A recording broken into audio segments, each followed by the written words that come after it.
Well, welcome back, everyone, to the Halo World Championship. Golden here alongside Walshy, and we're going to get ready for this Quadrant Native Red matchup. And this, I'm so excited for this game, Dave, because Native Red, I think, like, you know, really feeling themselves in this tournament. Quadrant, I think a lot of people are really big on this team. This is going to be a great matchup. Yeah, and I feel like out of the first round matchups, the one that has the biggest potential for upset is right here. Oh, yeah, 100%. And it's difficult to say which one's the actual upset. Yeah, you know what I mean? Like, I don't know. By seed-wise, you got to say it's Native Red. But by tournament placing-wise, you got to say Quadrant's Yeah, the especially favorite. this year, right? Like, yeah. Quadrant has had, I would say, a breakout year, whereas Native Red, that was 2022 for them. And they've been really on the up and up since that entire time. But Soul Snipe, though, gets picked from behind. SLG, let's see what Norman can do with the snipe in his hands as he got some pressure from Suppress.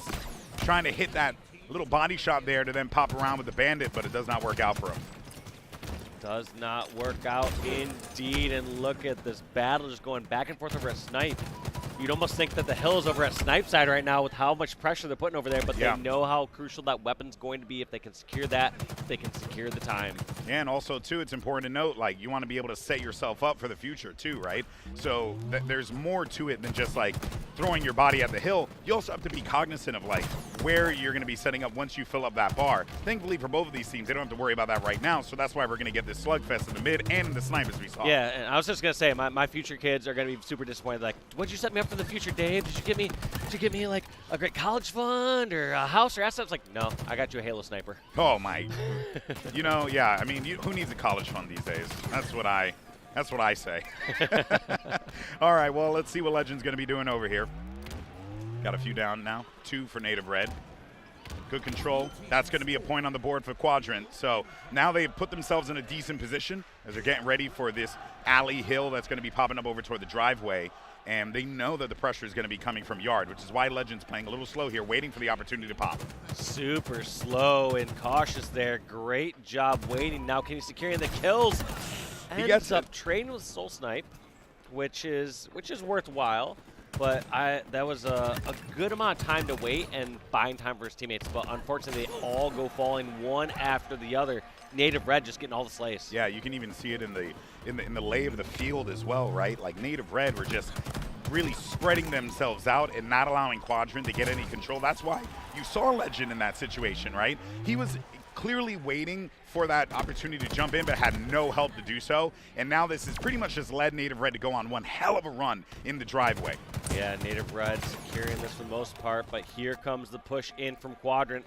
They need to break this up, and they break it now. And look at this. Native Red realize the push is coming in. They step out of the hill momentarily to try to go for slays and position rather than scrapping up just a few moments at a time because they know the setup is what's going to earn this hill. Yeah, and the setup right now is very good, very solid. They're so close, and Soul Snipe's trying to hit this jump up here, get a little cheeky with it. No crouch bouncing for you there, my friend. But in any case, though, that is going to be a point on the board for Native Red, and they're right back in it. 1-1, plenty of time on the clock here. This dip hill is going to be quickly contested from both these sides. Talik deciding to move away from Yard and that ledge, realizing if the opposing team has so much control over in the center of the map, he's not going to be able to go over on the ledge and look straight down to challenge the hill. Yeah, you have to essentially try and like clear things out, put shots forward, force people back away from those positions that would make it very dangerous for your teammates and yourself to make that cross happen. And as it stands right now, though, Quadrant, they're in that dip. They're keeping Native Red pinned inside. They're trying to prevent them from getting any kind of like movement going. Here goes Manny, but he's going to be in a really rough spot as he's over toward Prius, and he's going to get capped immediately. Legend also has this instant rotation opportunity with the QT activated. Yeah, great position. Rotates out or teleports out just in the nick of time. You know he wanted to get that last shot finish. Yeah, and that kill. Almost wanted to get that finish right before he teleported out clearly, but I wouldn't be surprised to see him teleport one more time here. They want to keep taking up as much ground as possible. And as many angles, as much distraction as possible, but looks like he opts just to stay alive, and now's the time to grab the hill. Yeah, they did all the work that was necessary, and they're going to profit off of it greatly. One toward the loot, one toward Snipe, and another at Hotel. Teammates in a bit of a pickle here. You're going to look for Legend to try and help with good cross and protection from the Snipe side of the map here. Legend trying to stay alive toward Loop, though. If he can just keep himself alive here, there will just be enough of a pain for Native Red to have to deal with. Look at all the effort that they're putting to try and get him out of here. And look at how comfortable Legend's been down that spot. We saw him over there in the previous hills. We saw it when there's the driveway hill, just a spot that he's used to going down to and fighting from and needing to stay alive. They have that little ring around the rosy dance figured out, knowing when they should be sprinting away from the opponent, when they should be holding their side. It's always a song and dance, right? In those critical situations, and sometimes those 1v1s can be the difference between you winning, getting a point, or, you know, just utter failure. That being said, Native Red more than halfway on this dip hill. They're trying to finish this one out. Great play there by Taulik to force that player back with a disruptor there with a repulsor. And as Taulik gets challenged, that's going to be another trade there, but this all works out for Native Red. Yeah, all works out in the end. In a situation like that where Taulik is just using the repulsor, wanted to push that player away, not trade melees, and go for those times. And that's what players are going to do once they kind of read that situation. When a player's desperately going in for a melee, or when you have that shield advantage, that's when repulsor, especially catching players off guard, is going to come into the best of uses. Yeah, the repulsor, in my opinion, is the best addition to the sandbox. And people say the grapple shot, but I've seen more cool things with the repulsor, which is why I love it so much. In any case, though, as we look at what's going on in the action, 2-1 count. Native Red get that dip hill, and they're looking pretty good on this snipe, Dave. Yeah, looking really solid there. And once I look at kills across the board, it feels like Legend is the only one who's been putting up big numbers. They got to push. With Legend in the driver's position here, his team is still about even slays overall. Yeah. But as we've looked across the board throughout this game, there's been more times where Native Red have just gotten the kills. They've been in the stronger positions. They've just kind of dominated since the early part, since the middle part of this game. Yeah, and with 3 down now, maybe it's an opportunity for Quadrant to get back into this. As we look at Sika, he knows that there's going to be some pressure from the cafe. It's going to be one player soul snipe. Great bank nade to force that player back. And he's trying to use his utility to buy him a little bit of time. Here comes the push, though. 2 players now trying to get into face. Great nade. Doesn't make the connection, but he gets to trade. He did put some shots toward that player at blue, too, so maybe he could take him out. Seems like they were able to. 3 down. Yeah, whether he had the sound cue if you're in the second person or just had the Halo IQ and just knew that he saw someone sprinting in front of him. Like, no one's sprinting around a corner blindly like this unless they have the backup and the crew to back them up. Need to have the truth. And these teams, they certainly have the squad to back them up. I mean, hey, Legend is a one-man army at this point with the way that he's been playing. 20 kills for him. And on the other side, everyone in Native Red pretty much contributing equally to what's going on here. Obviously, with Suppress not being at 14-15 with the rest of the team, I'm sure he feels a little left out, so he might try and like rack up some kills eventually, Dave. Getting himself back with his teammates, you know? Yeah, just trying to catch up a little bit, but he's letting them get ahead before he catches up. Let me get ahead, but also we're in a spot right now where Native Red, you notice they're not stepping inside the hill. They realize there's less than a minute left. They don't need to close this game out, especially this hill being halfway capped here for Quadrant. They are just going to go for kills. They are going to try to outslay for the next 40 seconds, Golden Boy. Yeah, and this is going to work out very well. Soul Snipe should be able to get the player on the corner, but never mind. Taulik's there for the pickup. Now we look at the yard push. You only have 30 seconds to get through this. Oh. They're not going to jump on it. Get forced back. Great play there from Legend to just try and force that player out of the corner. Now he's looking for another one, and that's Manny. Gets the kill.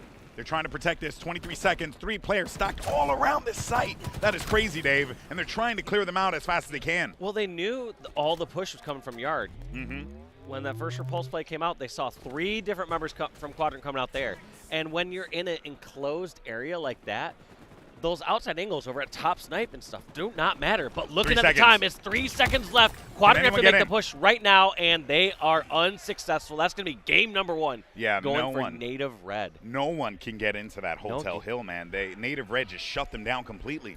But yeah, the one thing that was really impressive was Native Red, like I said, knowing when players are coming through a small corridor like that in a isolated area through cafe and market, you have to match firepower or you have to back down. And they decided to match firepower. Yeah. In many other cases, when players are all clumped up in one area, you can kind of disperse, you can have all these extra angles, but when it's just a closed off area, those extra angles aren't going to help. Yeah, and I think it just goes to show the heads-up plays that Native Red makes is the reason why they were, so talented in 2022, and why I'm expecting them to make a really good run here at the Halo World Championship 2023. In any case, team, we're going to take a quick break. When we come back, Game 2.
And we are back. Quadrant, Native Red, game 2, with Native Red taking game 1 in a, I'm going to say dominating, but very meticulous fashion.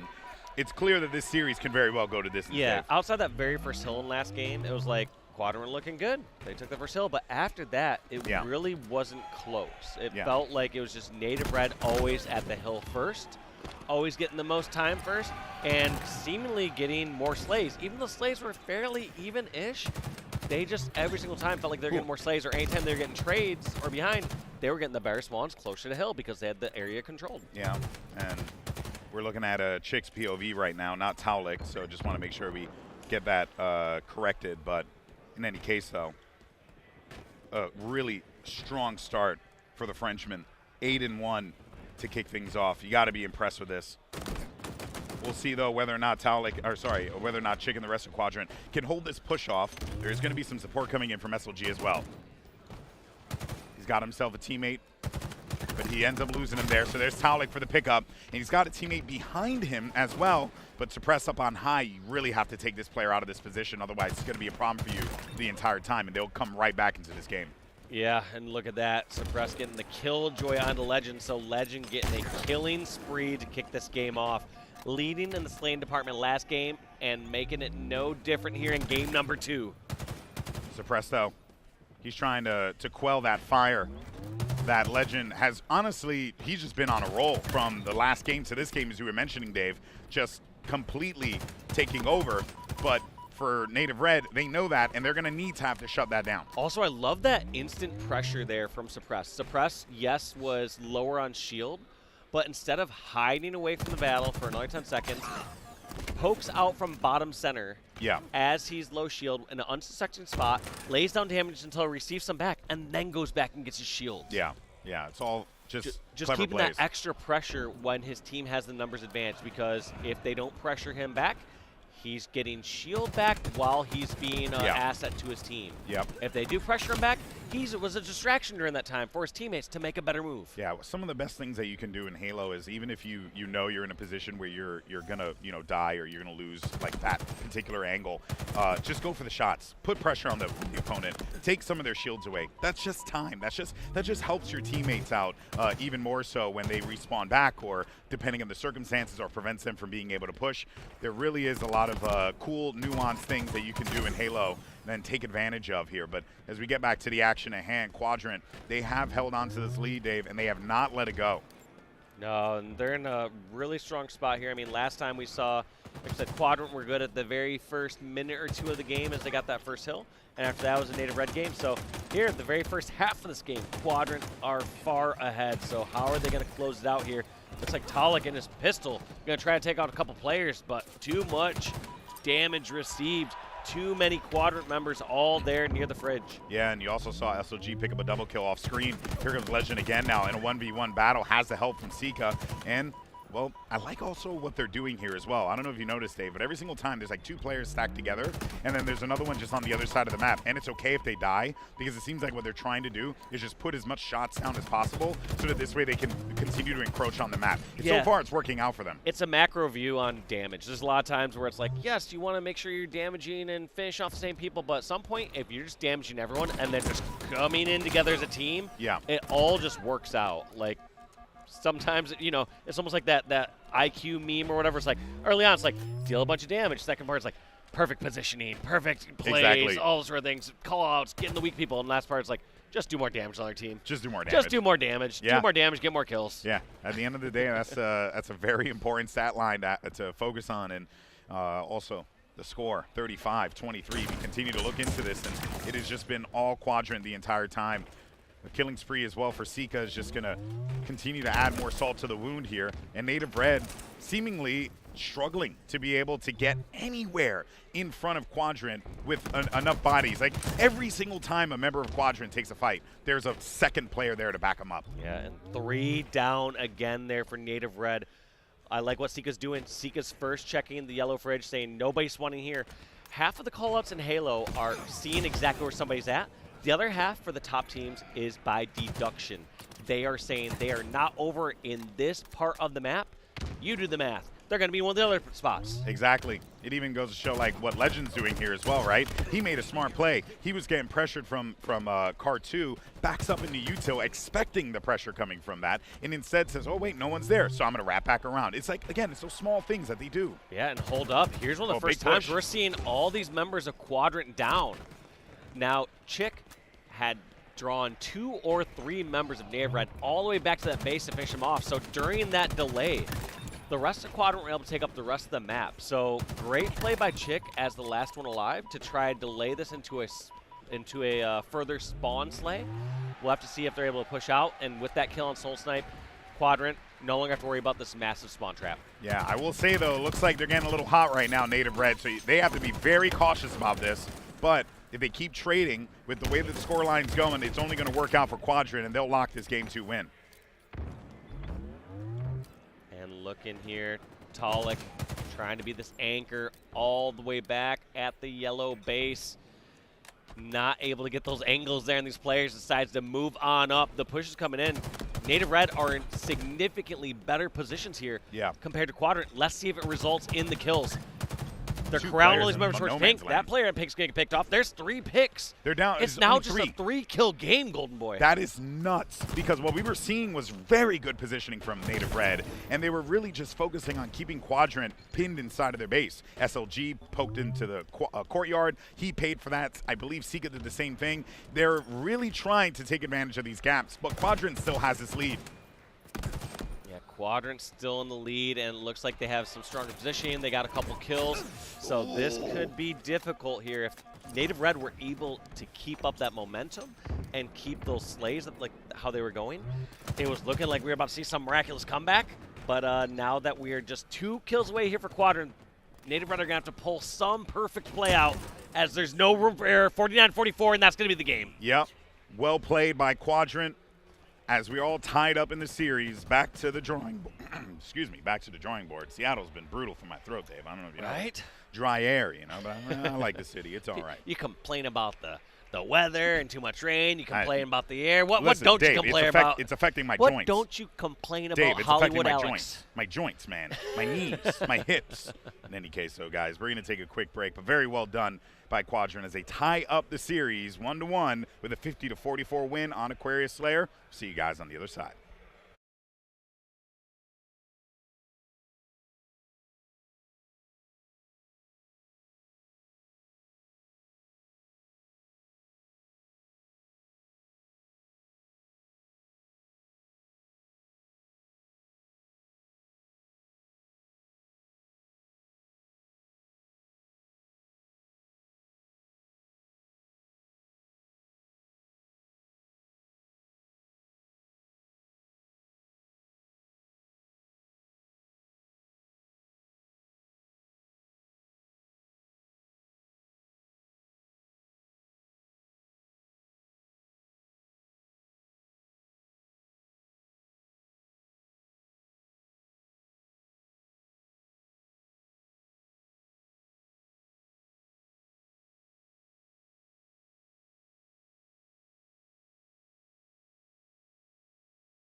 Welcome back, everyone, as we get ready for map number 3. It's going to be some live fire Oddball, Quadrant, Native Red, and what a series we've gotten so far as we're all tied up 1-1 with these two amazing teams. Yeah, what a start. And Chick not only has the Oddball, also has the snipe. Put in a precarious position, gets the melee, but does not get the finish. However, Legend's there to pick up the kill and pick up that weapon. Wisely backing down there. Soul Snipe does not want to be on the receiving end of that bullet. Sniper goes down over toward grass, so it's a little bit of a, just a small thing, small detail you can take away from that. But unfortunately, they lost the core of it, which was the objective, and he couldn't play the ball. But they might have a body there to play it still, though.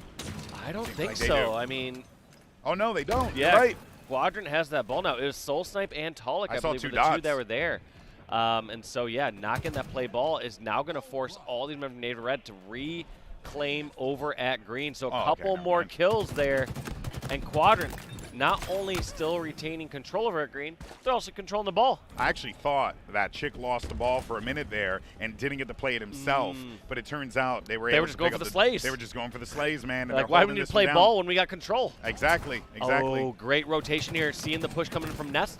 Now they're going to turn around, fight, oh my and God. That's going to be a repulse off the map. Wow. Unreal. That was like just such a great heads-up play there by Chick, knowing that the pressure was there. The player didn't think that there was going to be another repulse because he already used one, assuming that maybe he had already used one from a nade earlier. But instead, it works out so well. So many things you can see there. The micro decisions being made at the moment by Chick as he keeps this one going. Finds one over towards Sandbags.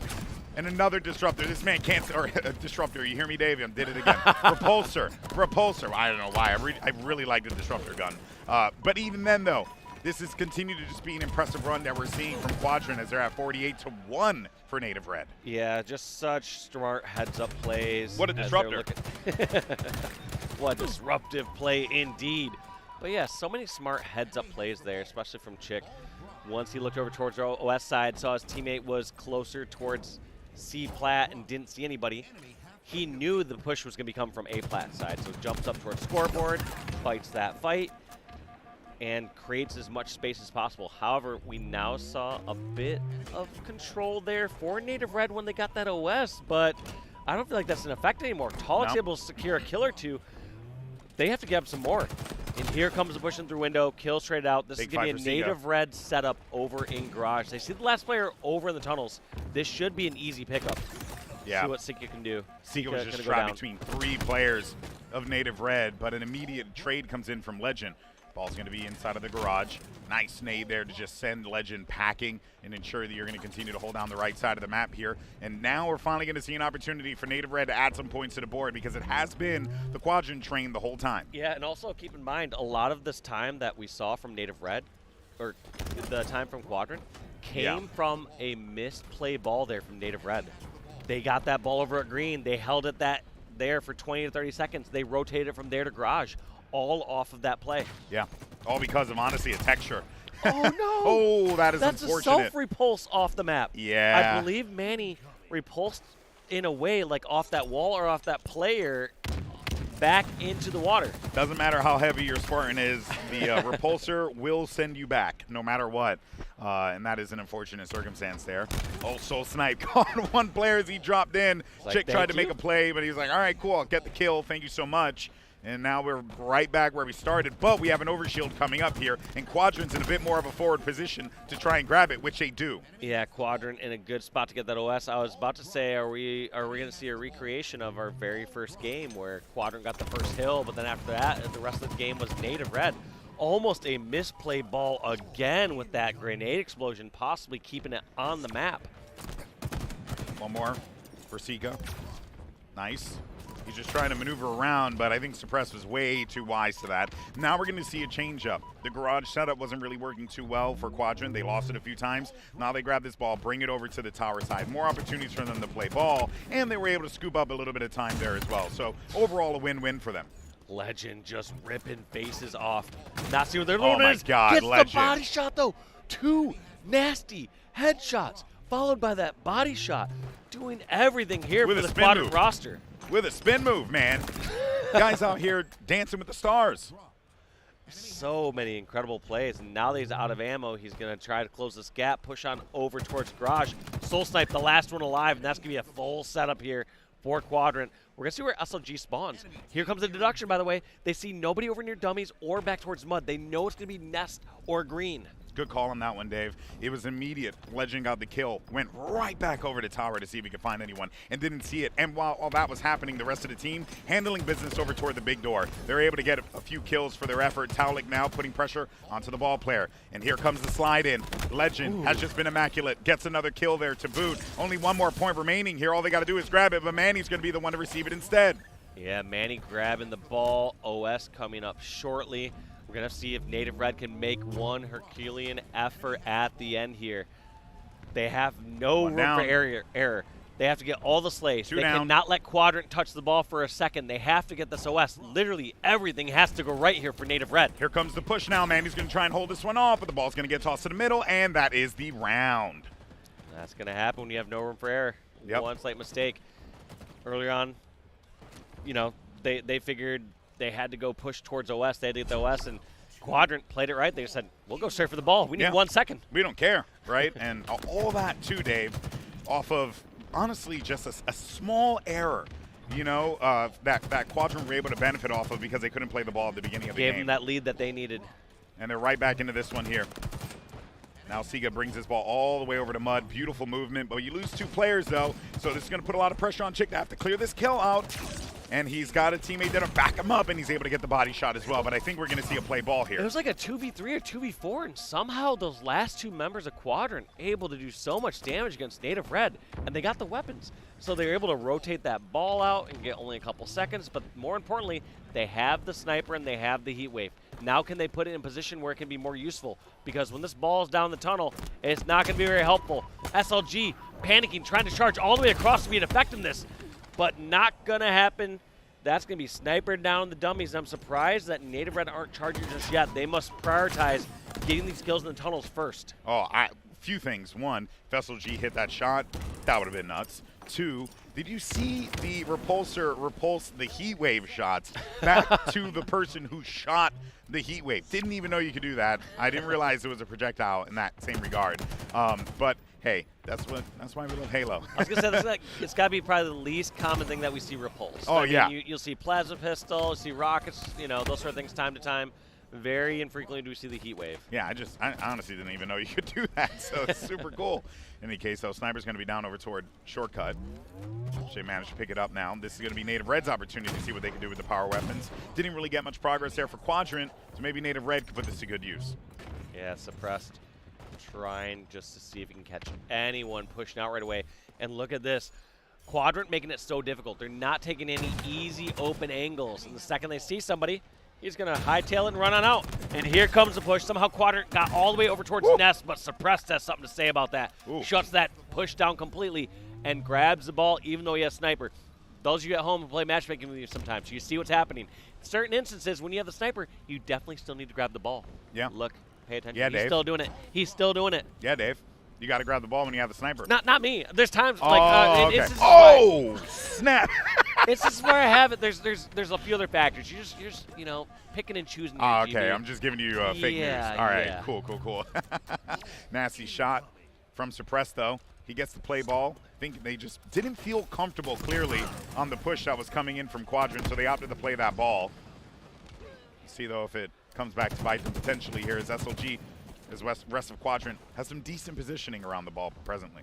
Yeah, SLG still knows his players over at the garage door. Instead, going to opt to run this ball all the way back. He doesn't have the time, can't rotate towards garage and fight a mismatched battle, but wants to get this ball into a safer spot. Heat wave, no care in the world. Going to challenge it up close and personal. That's going to be 2 down. Quadrant have a massive lead. Now, how do they grab this ball with this numbers advantage? Instead, they fight a couple one-on-ones. They win one, they lose one.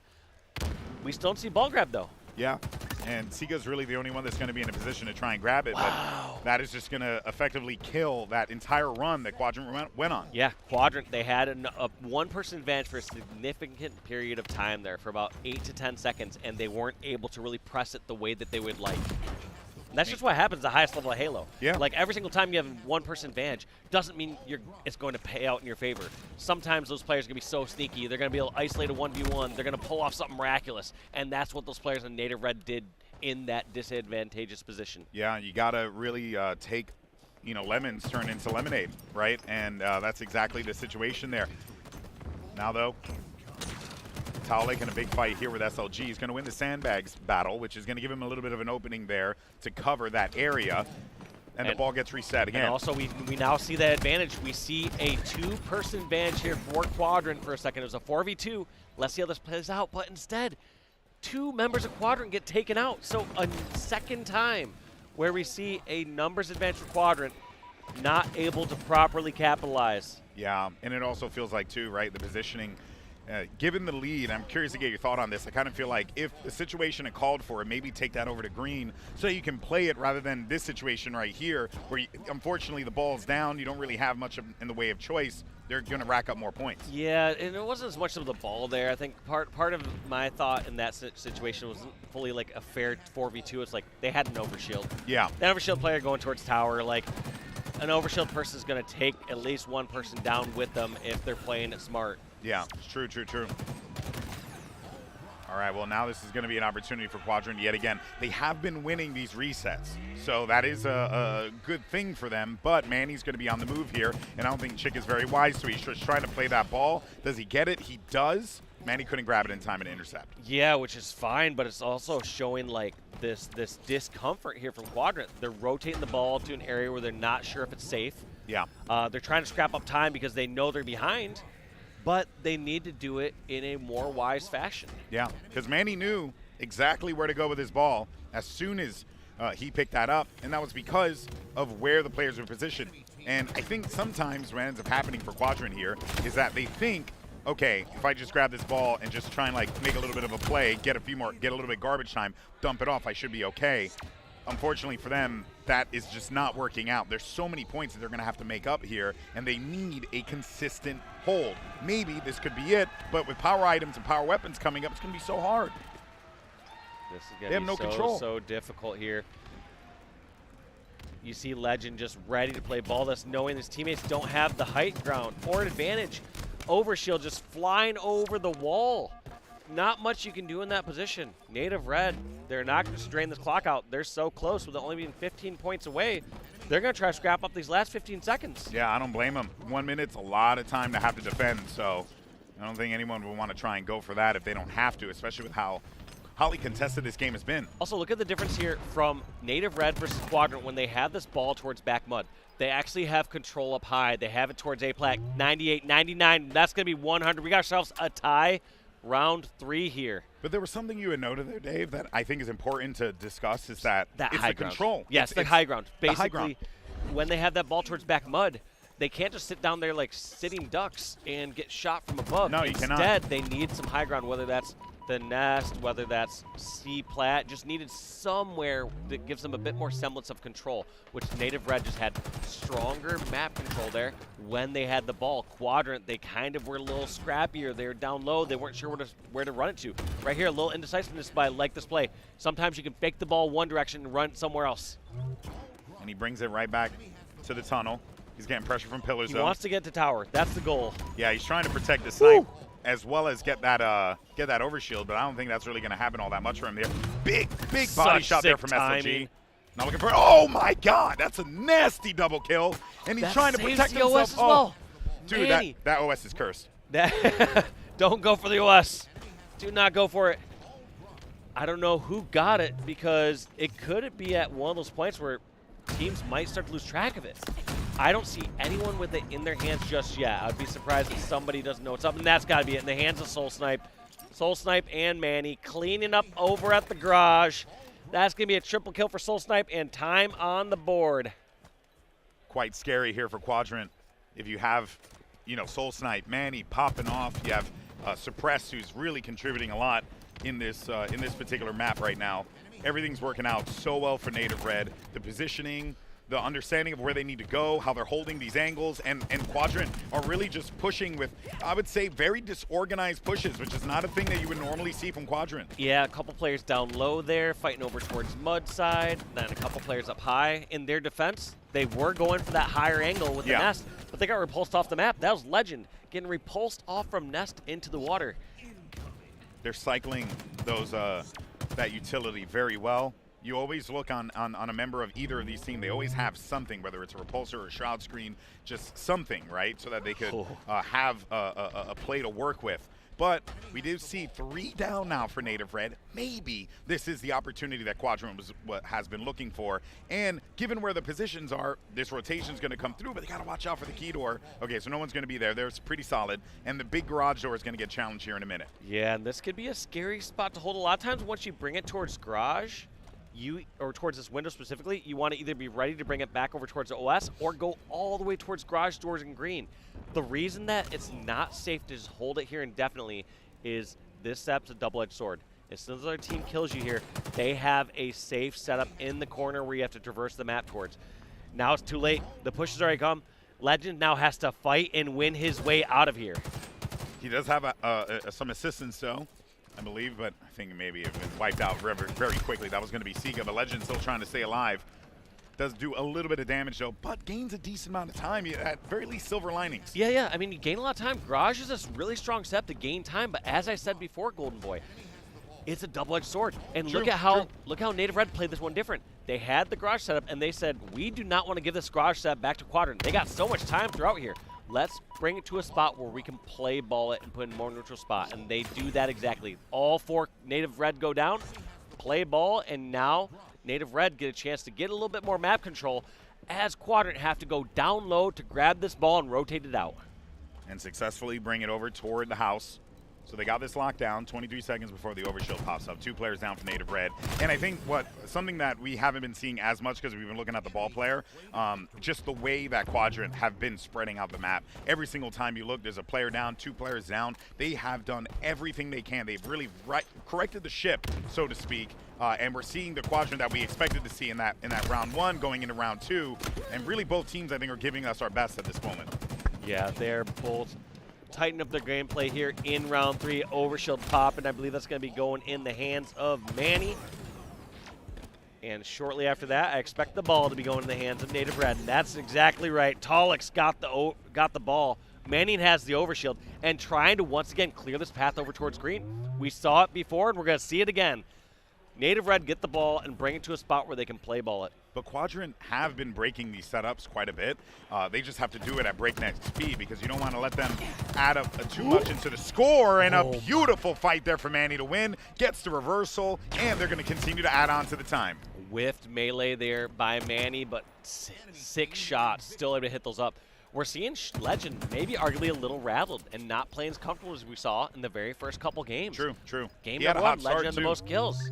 Game number 2, Legend had the killing spree, helping lead his team towards a Game 2 victory. Game 3 here, we see him lagging behind the rest of his roster. Play ball came through. Soul Snipe, last player left alive, but we are going to get a play ball, and it is going to go back over to the house again. And again, as you had mentioned, Dave, yes, you're right. This is the area to hold, but now if you lose this, it's done. The game is over. You have 6 points here. You have to win these fights, and so far it's not looking very good here for Quadrant as Manny's going to be pushing in the position. You get the play ball down low. SLG has to win a 2v1 to win this game for his team, and here comes the ringer on the road to the scoreboard. That's going to be all 4 down for a moment in time. Manny going to grab the 3, 2, 1. That's going to be a 2-1 lead here for Native Red. Well played by Native as they lock it down at the last second, and that was always going to be the reality of the situation. You're going to go into the garage, the house, whatever you want to call it, try and create a fortress in there. Once that breaks, and the time was just so low, there was simply nothing that Quadrant could do. Native Red now 1 game away from moving on in this competition. That is going to be scary. Either one of these teams that goes down to the elimination bracket is going to cause some waves. So when we come back, we're going to go to game number 4 here between Quadrant and Native Red.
All right, everyone, we're back at the Halo World Championship 2023, Game 4.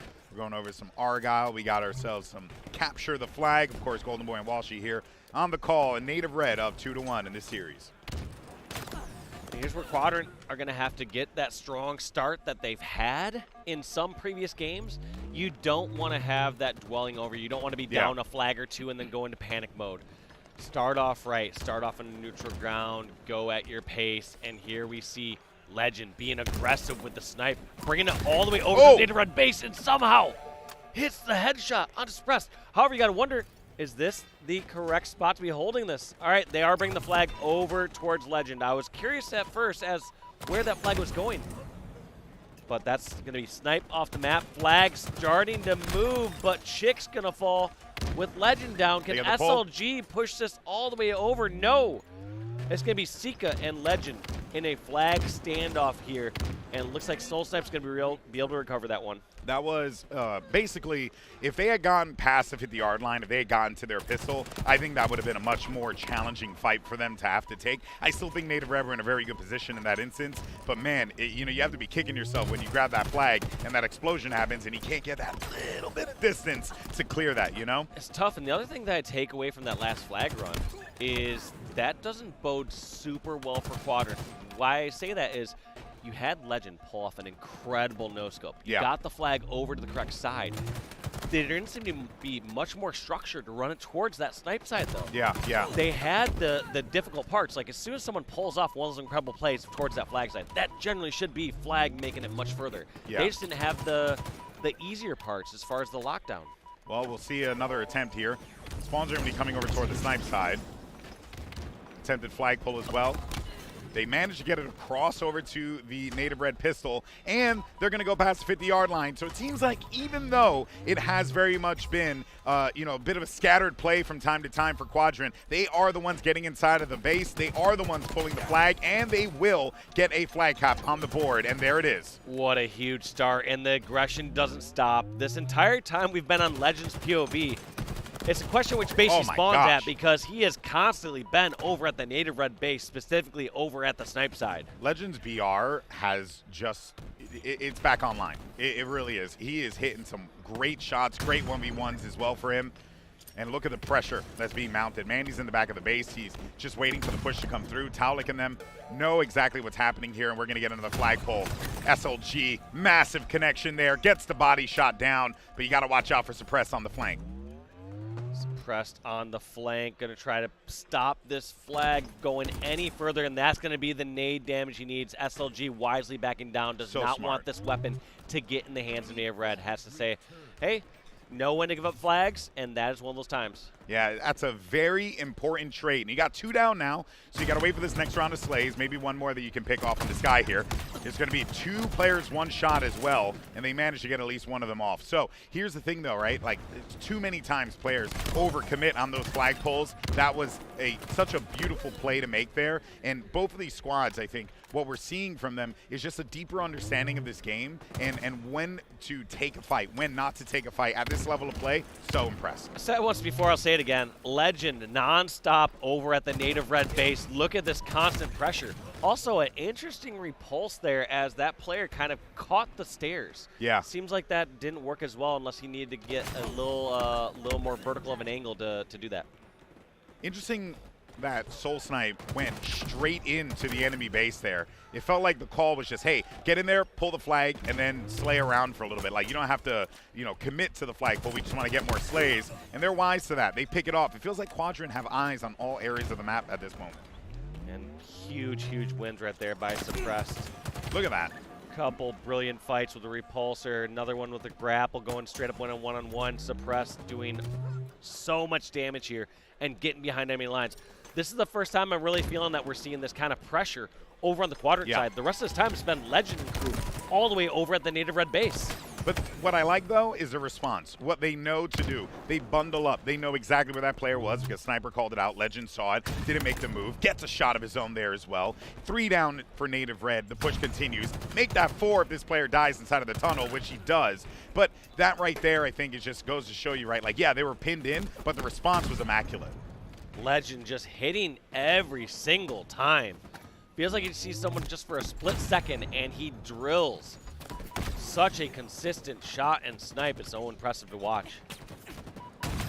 Manny now yanks that sniper away from Legend, but it doesn't have a lot of ammo left, so there's not really much you could do with it. But this is an opportunity here. Snipe side push. You want to get to the back of the base, see if you can cause some problems down low, but instead is actually going to opt to go around. I like this play. Yeah, you need to do the damage, you're going to kill first. Once you get that first kill or so, then you can push it. And it looks like Manny's opting to go for more control and slays. Now that he's been sniffed out, he cannot get a miraculous push. He was trying to do a little dance here. I kind of like it. He thought that name was going to go a little further. He went a little juke. He went a little too hard. You know, sometimes it happens to the best of us. I named myself way too many times. Keyboard or mouse problems. In any case, though. I don't think it has anything to do with the keyboard and mouse. I think it has to do with Golden Boy problems. How could you, Dave? How could you? On today, on a Saturday. Unreal. Oh, man. Well, 1-0 still. And this is par for the course for Argyle, right? It's I think, like a lot the biggest map in the rotation that we have. And with the way that it's built, the lanes and everything, very hard to try and get like that consistent pressure. Unless you're suppressed, looking for a triple kill here. He's grabbing one. He's going for it. He's thirsty. Oh, not grabbing the flag? I think this is a massive error. Yes, that sniper can be a big threat. But at some point when you get that sniper backed up, you can just move that flag towards the side you want. So I think that was a bit of a misstep. Because if anything, the call can come through, and the players that are over toward mid can handle that player with the snipe. But instead, he tries to make the play himself. I wonder if he thought that he had someone behind him, and then he just died. We have to go back and watch the VOD, but so many things can transpire here. So, again, the micro calls that you make can make or break you in these games. Yeah, so we'll have to see what happened there, but that was probably the best flag attempt that Native Red would have had thus far throughout this game, and just not able to get that out because SLG staying alive and able to get that slay. Still plenty of time left on the clock here, so even though Native Red haven't had a lot of opportunities to get inside of the base, they should, at the very least, be able to make one attempt happen with plenty of time left. And it seems like that run could be materializing before our very eyes. Suppress is going to be inside of the base. Here comes the flagpole now. You know exactly where those spawns are going to be coming from. Got to hit the shot, though. That's the last guy. Don't even have to hit it. Just need to keep him delayed, and Soul Snipe is going to do just that. Somehow Chick laying down shots across the map and also wins the 1v1 against Soul Snipe. But this flag is still trucking. Still looking for Native Red. At this point, they're playing the delay game, but somehow Legend and SLG both pick up a kill. Talik trying to do everything he can to put down cover fire for his teammate. They're getting the re? But Quadrant with a miraculous flag stand right there. They get the stop, and they can breathe easy as they keep their 1-0 lead here in game number 4. I mean, Dave, I'm just going to call a spade a spade. That was a perfect opportunity for Native Red. They had everything. The only thing they needed to do was contain Chick down low, either get the kill or stop him from moving. And outside of that, they had the snipe for coverage. Oh, that's heartbreaking for Native Red. We're at Worlds, and individual performances are everything. Winning some of those battles, yes, all those pieces in place, and on paper, it should be a flag cap and easy execution, but these players, they hit the most perfect shots. They execute perfectly, and when their backs are against the wall, you back them in the corner, they're going to fight. Yeah. They're going to fight out, and that's exactly what Quadrant did. They got every single kill. Everything went right, and they got that flag recover. And with 3 minutes and 15 seconds, you still have a decent amount of time to work with, SLG. He heard some footsteps. Yep, he hears those. Someone's got some heavy feet. Yeah, you hear that. Might be wearing those Halo Wolverine boots. I know, right? Oh, man. Well, he's still trying to suss out where this player is, and I think they found him. Yeah, that was Manny. Chick gets the target. Here comes a push. Oh, actually could have done it. Oh, man, that is. He gets the trade. No, he does not get the trade. And instead, he actually could have gotten a back whack in that situation. But again, just those Halo moments, man, always throws you off. Ooh. Look at this. Soul Snipe just trying to be a little bit of distraction, taking a little bit of a safer route, realizing he can't take the quickest route because of players spawn at Snipe side. But right now, putting himself in a position where he cannot be ignored. Quadrant gonna try to fight him. Does he get the insta? He does! He gets the stick on to SLG, and this could be the distraction and play that Native Red need. Nobody can be in position to stop Soul Snipe here for a second. He's going to continue to run this, and Quadrant, they're disorganized. They're disarrayed. I don't think they're going to have anyone in position to stop this right now, and all they need is another Slayer. And Soul Snipe is going to get the tying cap. Oh, boy, we got ourselves a map here, folks. At the 2-minute warning, this is it. We're knotted up 1-1. incredible play there. And I think it was because of the more unconventional route he took, because they were like, wait, what is he Well, doing? Soul Snipe was all by himself back there, so he basically is saying, I'm not going to take a direct route. Anyone who is watching me right away is just going to wait for this and be in a strong position. So he forces them out of their strong positions to come chase him down low, force him in a one-on-one. He knew that if they sent 2 players towards him, sure, he'd die, but he would get enough map control for the rest of his team. However, if they sent 1 player down, he got the 1v1 he wanted, and he won that. Yeah, and that could very well be Native Red getting back into this game, and if it keeps going, well, I mean, they could very well wrap the series here. Let's not forget, this is going to be series point for Native Red. Winner stays in the upper bracket. Loser moves on to the elimination bracket here, the Halo World Championship. Let's be real, this is next cap wins. I mean, pretty much 1 minute caps left before we go to draw. are so infrequent on this map. Whether they cap it now or whether they cap it overtime, they just need to execute 1 single cap right here. Native Red playing defense as best they can, but Chick and crew not letting up just yet.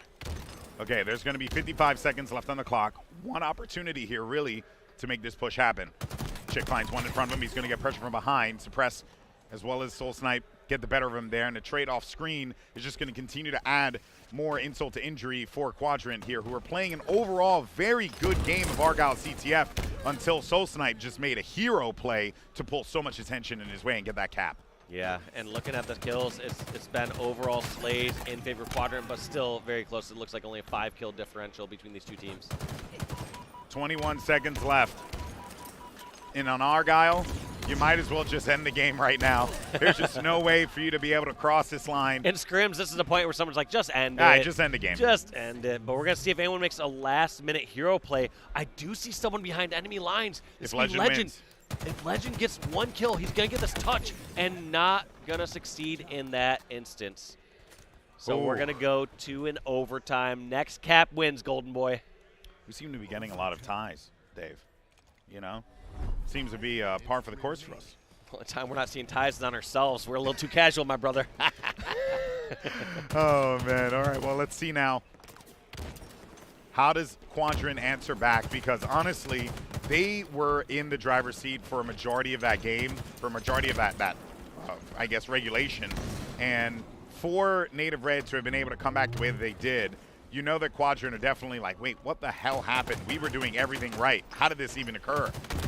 Yeah, I mean, huge play there from Native Red to get that 1 cap. But also keep in mind, Native Red also arguably botched that 1 cap where they had the strong advantage, not clearing off Chick, not, getting picked off across the map. I'm not sure if that pull's going to amount to anything. I don't think so. Somehow Legend is still over here and just going to get the recov. So flag recovered, but I think Native Red are still in a stronger position right now because they still have a snipe in their hands. When they pushed on through, they were able to grab the Quadrant sniper. Now Legend getting a hold of the Native Red sniper. Is he able to grab that and do anything with it? Looks like he's not. I'm not sure if that weapon was out of ammo at the computers or if he just didn't grab it just yet. Now he does have it. 3 bolts left. Of course he's going to switch that and hit no scope. It's Legend. We'll go ahead and take that. But, nice shot from Taulik up on high. Because he's going to wait to see if anyone's going to try and fight this here so he can jump up or jump down on him, rather. Called out Chick. You saw that warning there. Sika now trying to get in the business, but actually interesting situation there that SLG thought that by getting Sika in that spot, he could maybe catch that player off guard, but instead it's going to be a trade. We're right back to square one. Slaying fest, perfect shots out of Legend. What's new? Gonna see what he can do to push on over here. Soul Snipe, as he's 1 shot, able to secure that last kill. Sometimes just hearing those callouts perfectly and reacting right away is gonna be the difference in life and death, especially in the biggest tournament of the year. And for Quadrant, setting the stakes for a minute here, man, like how big it would be for them to have a run at the Halo World Championship, especially after missing it last year. Whereas for Native Red, they want to get back to where they were this time last year in the grand finals playing for a world title. So there is a lot at stake here for both of these teams. This match has huge ramifications, no matter who wins or loses. Oh, now Chick has to decide what to do when he has this QT. He's going to teleport right back. He now has a safeguard in the back of the base. I expect him to use this. Few seconds left. See if he can use this to its full effect. He does. He does teleport back. Suppress doesn't fully remember, but great play there. Great use of that quantum translocator, and we're going to see a flag run down towards the bottom middle. 2 dead. Do they continue this? This one's going to be tough. They need too many slays to make this happen. They find Snowsnipe in the center. They see Manny also down in the center of the pit. Can they get that pick? But no. Talik and Manny are going to be in too many positions here. I don't really think this flag can continue any further in this one. They're just going to let return back on its own. They don't even stand on it. Wait a minute. Wait, we got what? a flagpole. We got a flagpole, Dave. How? Chick managed to grab it like a ninja out of nowhere. He brought it across to the other side of the map. Only one cap needed to win this one, and Quadrant locked it down. We're going to game 5. What a clutch run. I thought that flag was dead in the water. It was just, there was too many players there from Native Red that had eyes in the center of the map. The flag's down the bottom. Sorry, you don't really have a safe route that you can take it back. I guess you could run it back through the pistol or something like that. I have no idea what route he took that. Man, maybe that there was some cool. sort of grapple or something, but brilliant flag run there from Quadrant to win that overtime on Argyle CTF. As Golden Boy said, we're going to a crucial game number 5. This is undoubtedly the closest, or the most closely contested round 1 match that we have. Oh. And these two teams, you know, they're essentially 4 and 5. Yeah. Like when you're talking about seeds. So whoever comes out of here, right? It could be Native Red's 4, Quadrant's 4. It doesn't matter. Yeah. This is going to be a butterfly effect throughout the rest of the event, whether for good or bad. One of these teams could catapult themselves into a huge winner's bracket run, or this other team could do so much damage in the elimination bracket with their backs against the wall. Do not go anywhere. We got game 5 coming right up.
And here we go. Game 5, Native Red, Quadrant. What a game this has been, Dave.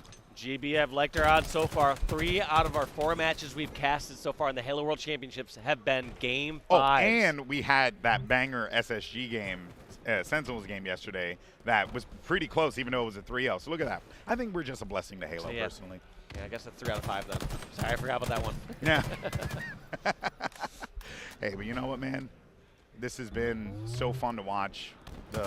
I keep talking about it because it's so impressive to me just how much this game has grown in a year and what these players are doing now. I feel like it's only just becoming more and more prevalent that the sandbox for this game and movement opportunities continue to just be absurd, and all these players are taking advantage of it to great effect. Look at this, Talik in a 1v1 against Chick, as Chick was trying to hunt down the final damage for that kill. Every single time someone gets a little damage on them, it's just that player's called out, and here comes the push in from their teammates. Wouldn't be surprised to see Legend being hunted down here just momentarily afterwards. I think when it boils down to how Quadrant play Slayer, it feels very reminiscent of how Splice played Slayer in Halo 5. It was an emphasis on hand-holding, an emphasis on duoing up, taking these fights, never letting your teammate really go into a fight by himself, always having support. It doesn't have to be right next to each other, but just knowing where to put those shots are. And the way that Quadrant spread themselves on the map to just always find value is so impressive. One thing that's so huge there about the Legend fight right there as well is the fact that he didn't take any melee damage or damage there.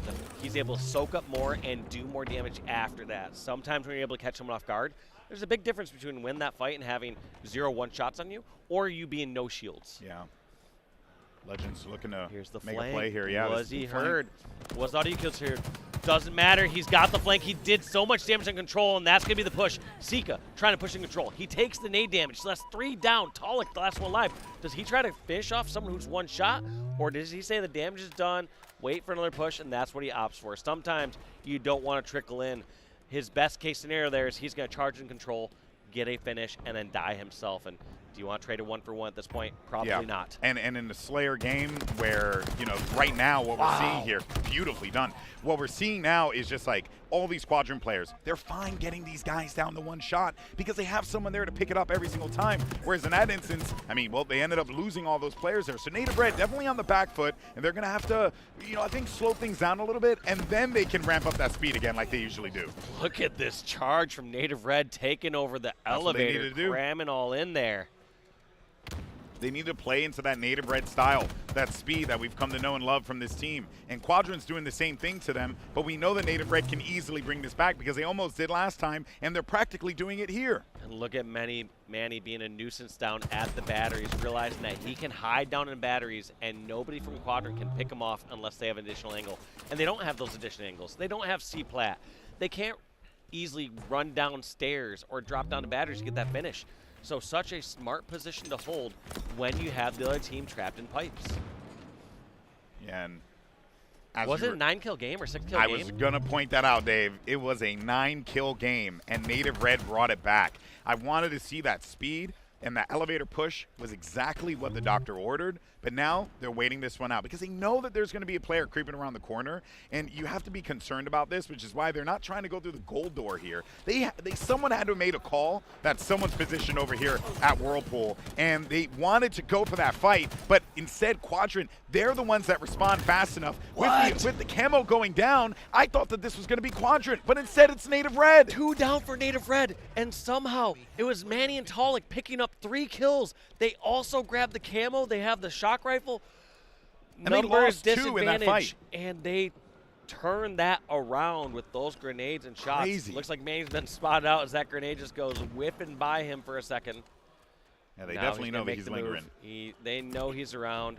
Bat ledge and top gold is a common spot that Campbell's going to go through. And unfortunately gets picked by the grenade of Sika. Not intended for him, is intended for Talik. Hey, but you take those. Especially with the game being as close as it is right now. SLG with the game in his hands currently with that shock rifle. He's got himself a repulsor too, so any nades that come through, he can defend himself. He hasn't been able to shoot that off yet. And he's going back for more. Oh, my word. I was about to say, he's getting a little gully, but he had a plan there. He wanted to just see if he could just ricochet that nade straight cross. Soul Snipe trying to go in for the fight. Smart play from SLG, but unfortunately for him, he had another member of Native Red that he had to deal with. That pistol angle's been used so much more in Halo Worlds compared to, I don't remember seeing that at all last year when someone gets weak and jumps out of bat ledge. People are always ready over that pistol angle or towards that pistol pit. Yeah, and they'll make sure, right?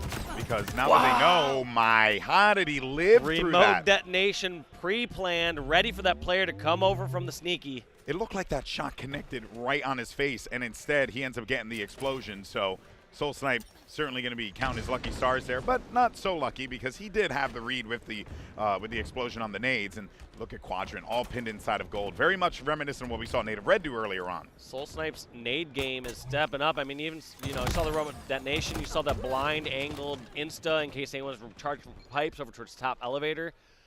Everything was looking good there from the nade side. However, Quadrant break out of that pinning position. They now can get a few more additional angles on the map. Let's see how Manny and Native Red react right here. It's a tie game. SLG breaking up that tie with a first kill. Yeah, and that first kill could act as a catalyst for them to try and play around this and, you know, put the onus on Native Red to have to make these moves. Ooh, Manny eating a grenade there. That's dangerous. But he knows his teammates are there. It's going to be a battle for control. Sika outnumbered significantly, gets picked apart. Legend with the later flank. Can he get the first finish? Oh, my. Yes, he does. He gets at least the trade in that situation, but those exchanges overall worked out for Native Red.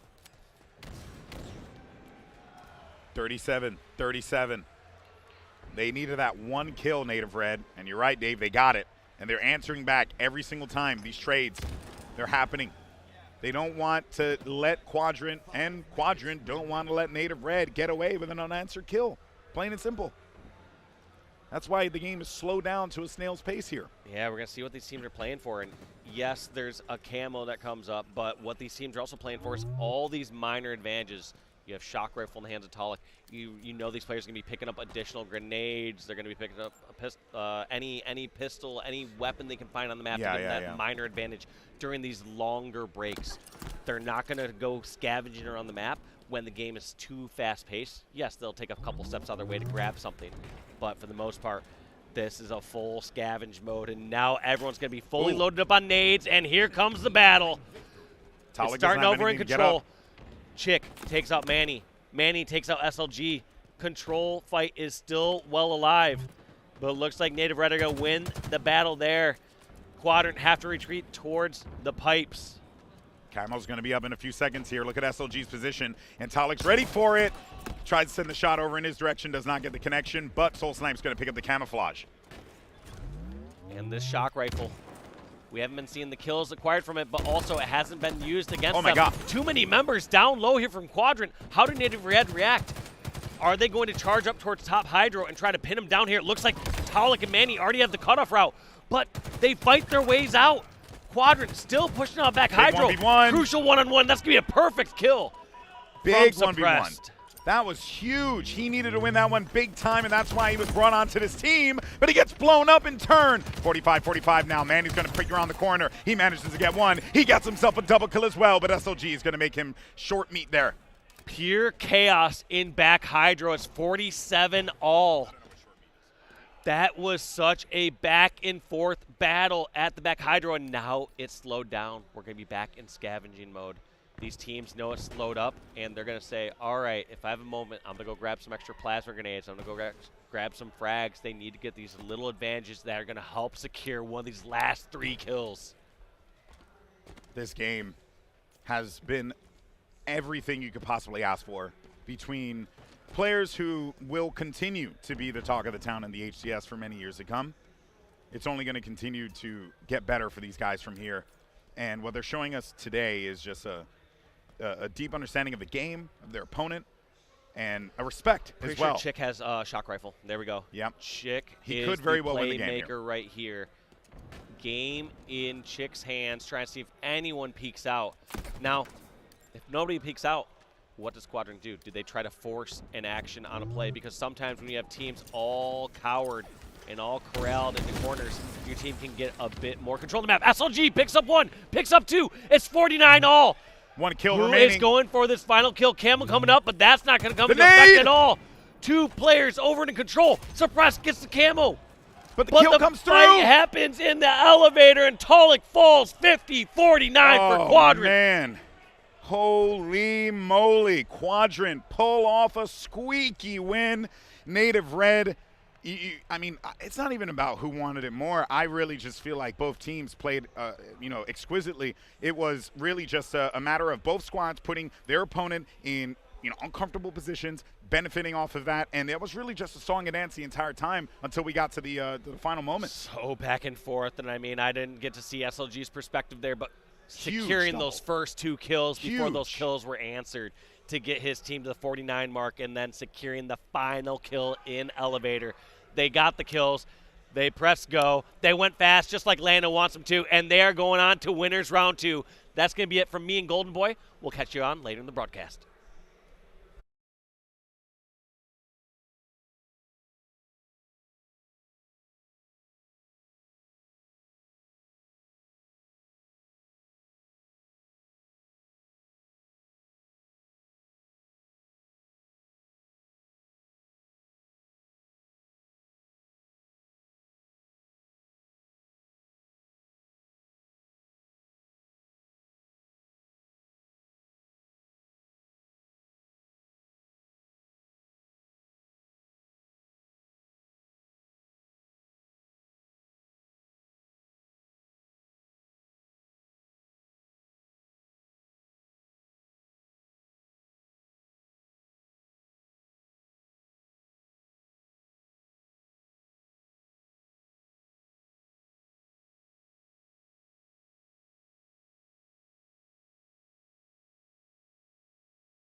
What up, everybody? Welcome to the B stream, and welcome to Complexity versus Na'Vi in Elimination Bracket Round 1. My name is Onset. It's not actually, it's Mark Hatcher, but people call me Onset. And alongside me is Andy Bravo Dodinsky. Andy, a very interesting series, this one, of course. One of these teams will be going home afterwards, and both of these teams kind of had similar seasons, right? A little bit disappointing, and this kind of win would be massive for them moving forward. Yeah, you and I have had a chance to talk a little bit about it, just how tricky these seasons have been, and I think you and I found similar words here. I think the unapologetic way would be to say disappointing seasons so far. However, that ship can be righted here at the World Championship. Well, it's going to be Na'Vi who are moving a flag, but it looks like both flags might actually be away momentarily, although Na'Vi have a more of a semblance of map control, you would say. And even though Na'Vi ran Quadrant a little bit close yesterday with the pool play, they didn't get that win, of course, and then having come third in their pool, taking down LBT, struggle a little bit against FaZe. 2v2 on the map at the moment, though Complexity do have a few more numbers. And Snipedrone just having to play this one patiently. He needs to stay alive as long as possible, because Complexity are going to get this return and are probably thinking about moving this forward themselves. Big kill for Snipedrone. He eventually will be traded out. 2 dead for Complexity, so this will maybe open a window for Na'Vi to push through. Yeah, 2 dead. Jimbo trying to take down King Nick, who's going to escape to P1 and get the slide on him as well. Flag does go home, though. Mighty's gets the kill onto Kamea, which means that Na'Vi will have a little bit of map presence here with Glory supporting Mighty's. How about that play from Snipedrone as well? Just the fact that you are able to actually see him stay alive as long as he did in the low gen. He's able to actually get the dynamo damage there. And I think even making sure to not trade in the first kill is pretty important as well, because he was able to get the damage that they needed. So as a result, things will stay here at 0-0. Well, Glory once again with that side kick, but this is not a good situation here. Mighty's has to get this kill onto Tusk, stop him getting through into the closet. Otherwise, there's going to be a real opportunity for Complexity to move this flag. Mighty's does get taken down and traded out. And you can see Kamea there to support Tusk inside of his own gen. And with Na'Vi 2 dead, it's a 2v2. Snipedrone's trying to overextend on the pink side. That could be a massive grenade. And look at Snipedrone. He's now inside of the base with a heat wave. Tusk knows he's got to play this one slow. Also, the second time we've seen Snipedrone on these last stands. We'll see if the damage can come through. 1 alive here, excuse me, 1 dead for each side at the moment here. Flag pulled on both sides here. We'll see if they can stay alive in the court. Jimbo's going to go look for that return. Tusk's got to do some work. He's got that QT. Jimbo gets taken down, and now Glory last alive. He will be killed as well. The return will come in, and I've got to say, looking at Na'Vi there, I think Mighty's a little bit, shall we say, exuberant on the way he flew into that gen early without getting any damage. Yeah, that tends to be kind of the risk-reward, right? The 2 sides of that sword, double-edged, of course. We saw a lot of that from Bound. I think he's cleaned up a lot of that. You might say Mighty's, with a few more tournaments under his belt, might be at that level as well, but sometimes a bit aggressive on the pushes like that, and will result in a Complexity first flag on the board 1-0. Yeah, Tusk was last player alive here, but managed to avoid all of the Na'Vi players, and now he's going to be a thorn in their side because they don't know where he is, they don't have a tracking on him, and he's got that heat wave, but that kill will be very, very important for them. 2 dead on either side at the moment. The flag has gone out, and Jimbo will be able to get the rallying touch on this one. Glory with yet another kill on the kill feed, and with Complexity 3 dead, this should be the tying flag here for Na'Vi. Certainly still with 2 dead as well. Shots are going to come on the stairs. I don't think Jim's too worried about it. Neither is the rest of the team. A little toss and a pillar dodge will be the flag indeed, as you say. Tied up here at 1-1. It's an important bounce back from Na'Vi there, because you think if they let things slip a little bit in a 1-0, things can get out of hand very quickly. Certainly can indeed. So important to keep this game tight, and important as well to find that kill onto Tusk. I thought it was going to be a real problem for them, but they found it on the way back. Tusk giving away his position by just throwing those dynamos out. But Jimbo now having to play this one a little bit slower. You can see it's a bit of a battle for map control, but now those kills are starting to pile up for Na'Vi. Complexity finding themselves 2 dead, and Jim needs to make a decision here. Is he going to go forward or backwards? And it looks like at the moment he's kind of stuck doing neither, and that could cost him.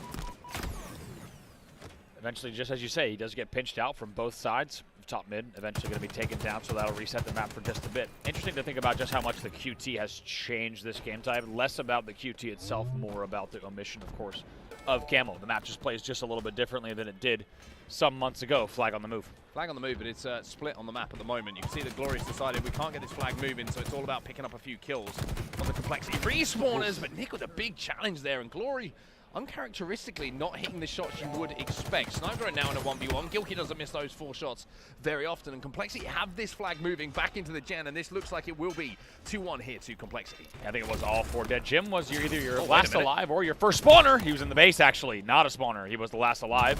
Flag has been tossed out as well. They should be able to get the re now, and presumably a touch as well from Gilk.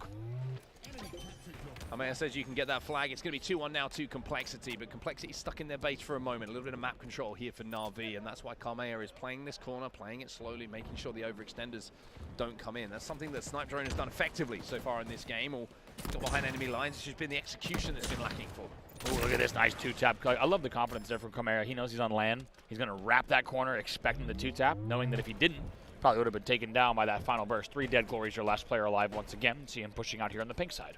Dynamos and Heatwave now for Kamea. Opportunities for him to really do some damage. He can get inside of that base, and even with Jimbo wrapping back, you would imagine that Kamea should have the advantage as he jumps up here. That's exactly what does happen. That'll be another kill. 3 dead here for Na'Vi. Last player alive is going to be Mighty's. And Kamea choosing to try and hunt him down before they move this flag. Oh, another 2-tap. That's a big 2-tap. Only had 2 left, made them both count. 2-1 now to Complexity. See what Kamea can do here on the push. Waiting for that support coming in from Tusk. A couple of grenades going in. Jimbo avoiding Kamea for now, and finally has to engage. Jimbo trying to play his life at the moment. Does get one, a really good play from him. Still hasn't been traded out in this situation. Jimbo now coming back to try and get the second kill. Kamea playing this one very, very slowly and very carefully, and correctly as well. Na'Vi 3 dead, 2 come off the respawn though. Snipe Drone was your last player alive. This will now result in staggered spawns yet again. He dies a little bit late, obnoxiously. Flag is going to be returned as well. Dies late enough where it's going to be a little bit of a pain in the ass for Na'Vi.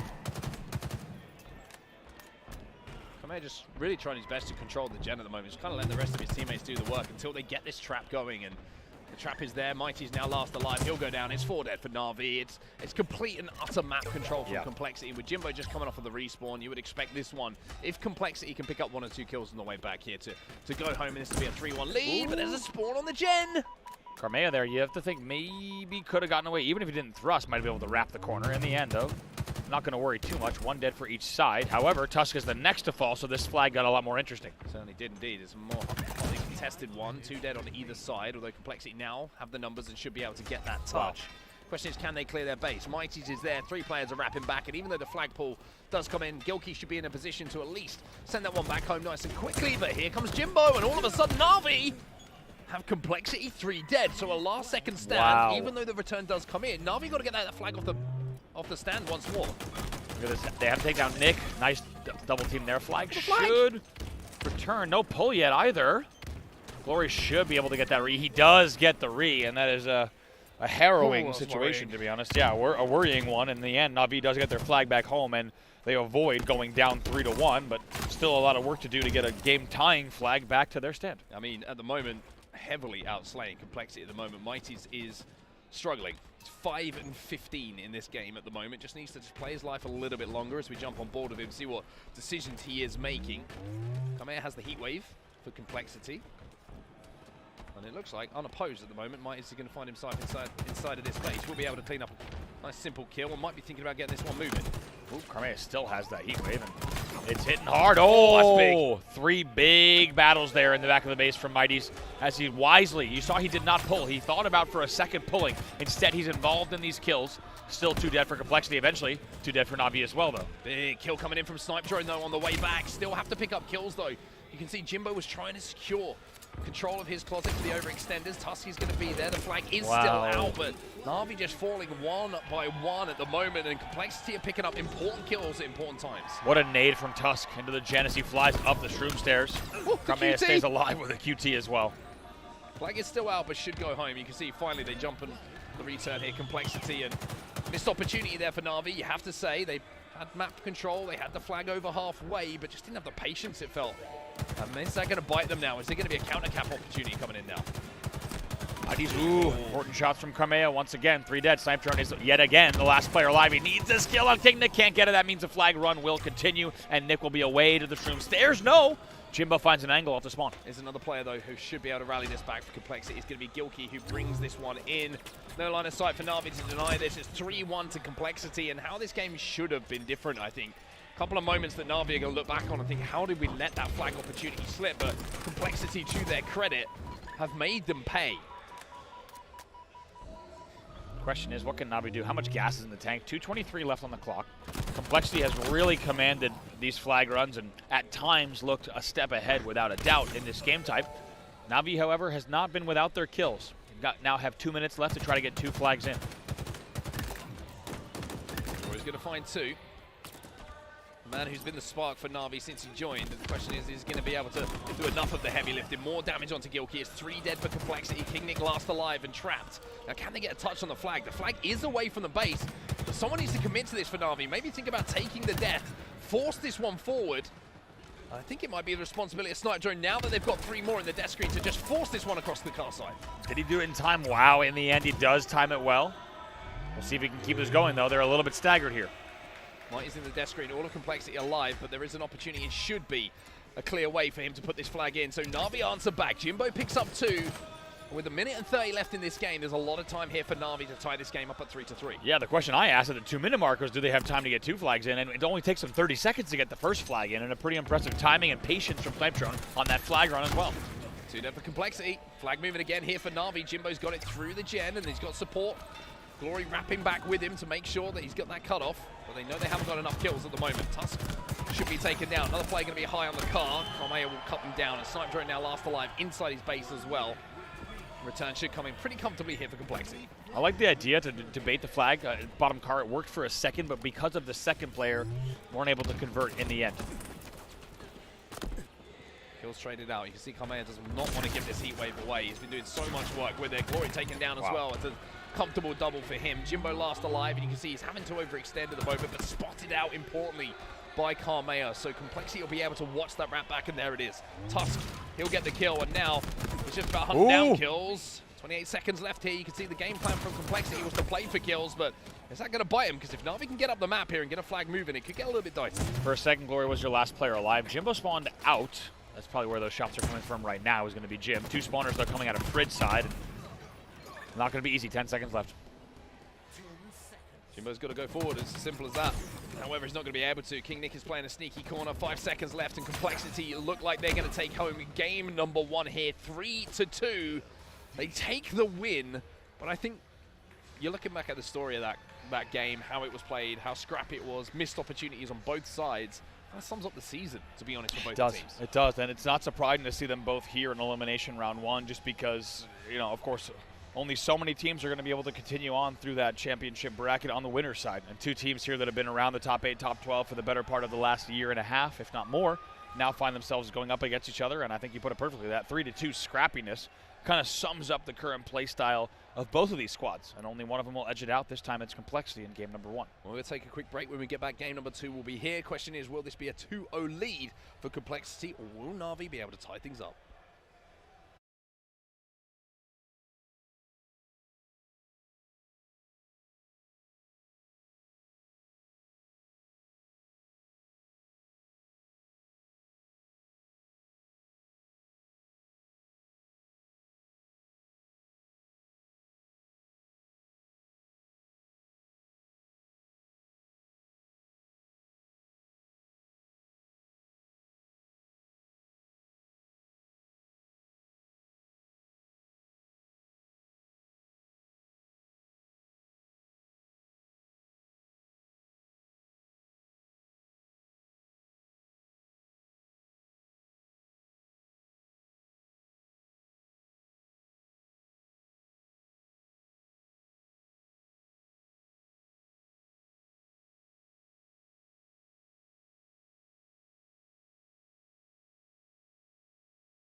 Game 2 is live here on the Bravo stream at the Halo World Championships. Complexity taking a game at number 1 on Aquarius, capturing the flag. 3-2.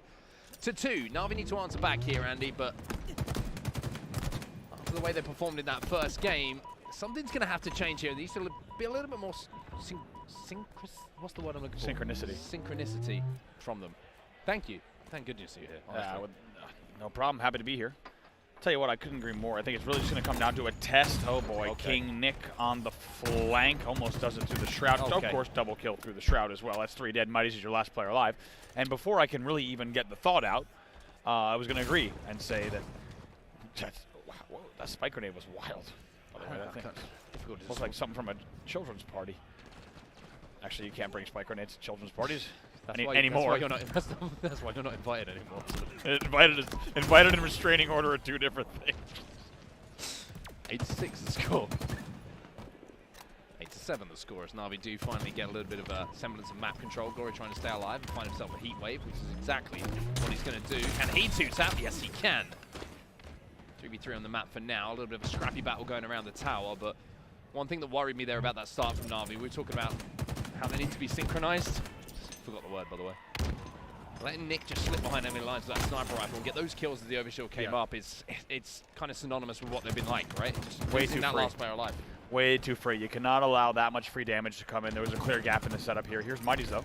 On the flank, gets caught out at A. Good awareness from Gilkey to make sure any sandbag scoreboard pushers would be punished. However, it's really nice teamwork here from Na'Vi to get 2 dead. Yeah, good aggression from them as well. 10 seconds till the overshield comes up, so you can see they were thinking about maybe pushing in, but instead just took a few seconds just to backtrack and realize they had control.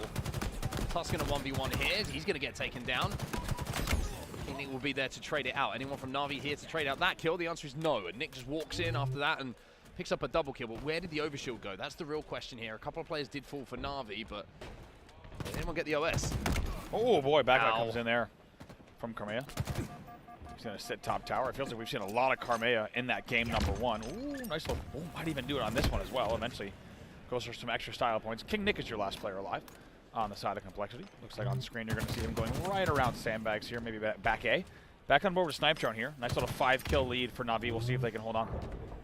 Drops into the smoke.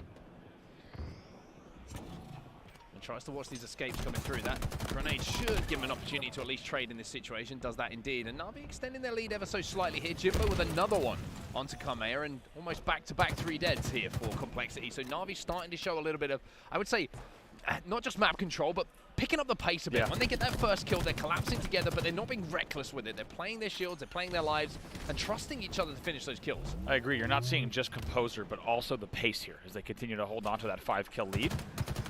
Nice work here. King Nick, though, on the other side, though, gets a freebie. Bottom middle looks like a sniper grab as well is going to be coming in for Complexity, so maybe an opportunity for them to try to bounce back in this. Yeah, a couple of free kills being given up here by Na'Vi as well. Need to trade these situations, and Glory and Snipe trying to play together to make sure they do exactly that. 5 kills the advantage. Glory just kind of donates another kill, just walks bottom middle, doesn't check the corner, and doesn't retreat to the safety of his teammates. Glory at 6-6 at the moment, and Na'Vi decide it's time to scarper away and wait for each other to be back on the map. See what Tusk can do here, just anchoring. Karmea with a sniper rifle in hand as well. He already hits 1 on Glory. That's going to be 3 consistent deaths there for Glory. He's just getting caught out a bit.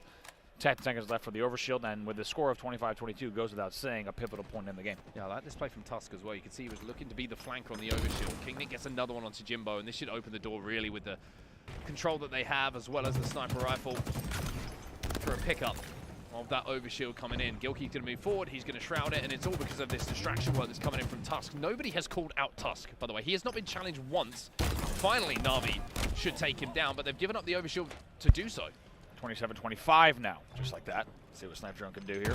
Overshield coming flying through Rat Tunnel as well. Probably those nades will send him back. And they will retreat indeed. So what was just a 5-kill Na'Vi lead has now been reduced to just 2. Good composure, once again, from Complexity. Gilkey just saying, I am the rat of the Rat Tunnel.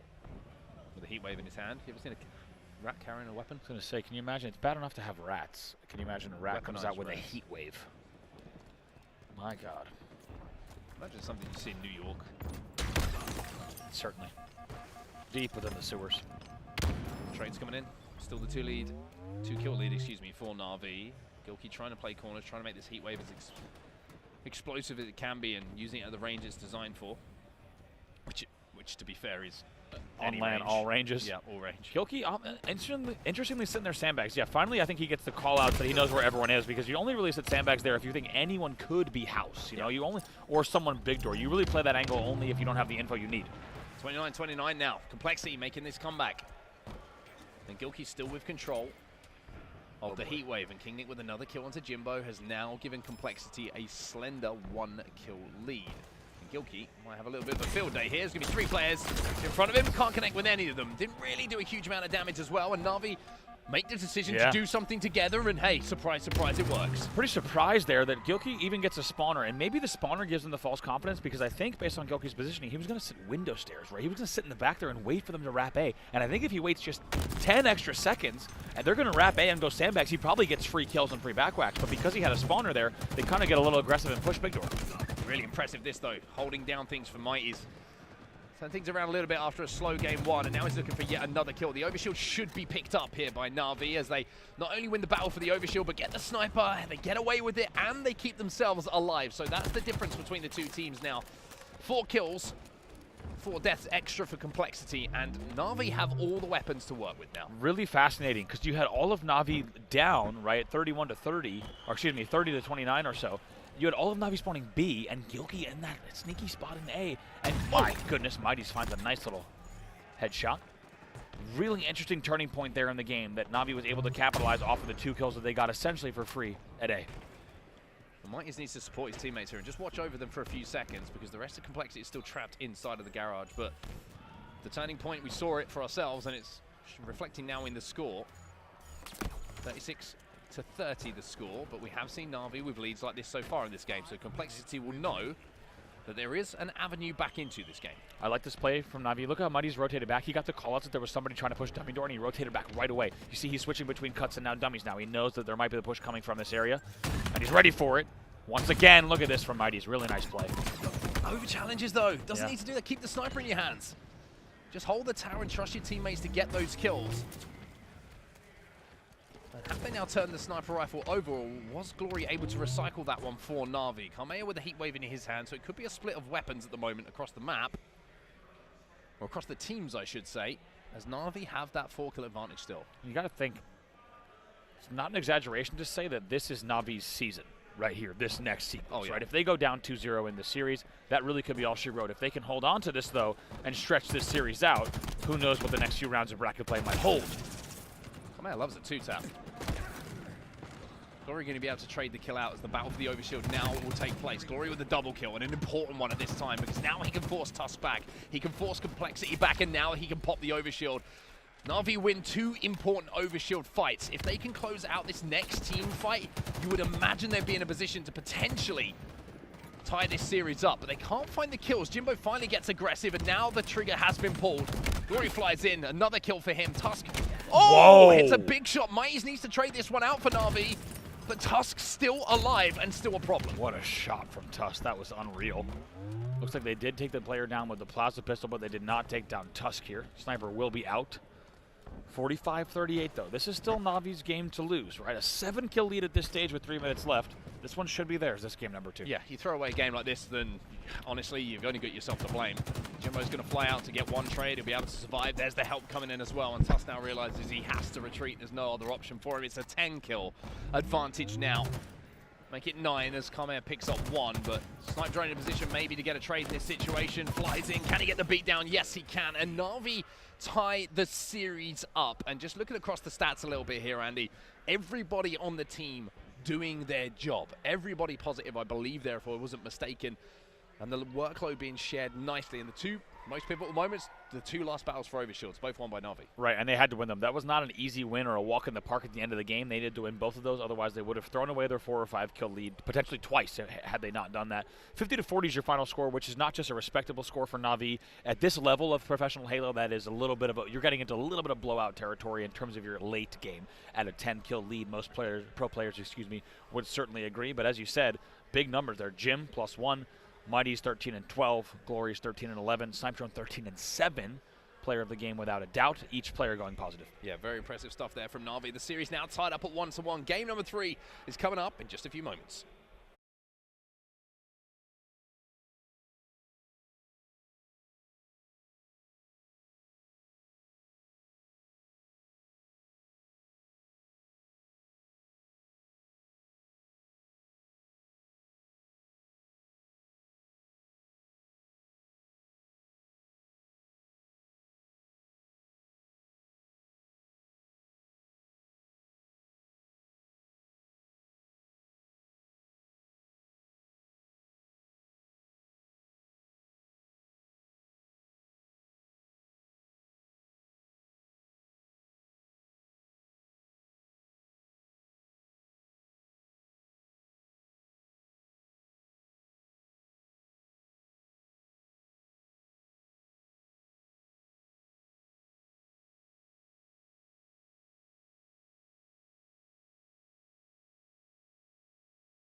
Welcome back, you beautiful Halo fans, wherever you are around the world. Hopefully you're comfortable wherever you're watching.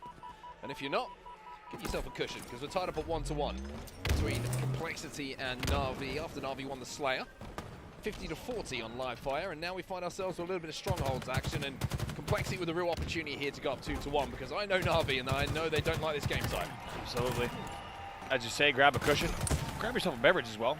Mark and I are topped up on a nice mid-afternoon coffee here in Seattle. Oh my, 4 dead Jimbo here to play. Nice kill bottom mid. That's going to allow them to also flip A and maybe start thinking about C on the trip, and they are indeed thinking about just that. But do want to thank you for joining us here on day number 2. We hope you're having a great time, and a big shout out, of course, to everyone watching from home. Without you guys watching, there's no way this show happens, so it's very special to have you with us here at the Halo World Championship.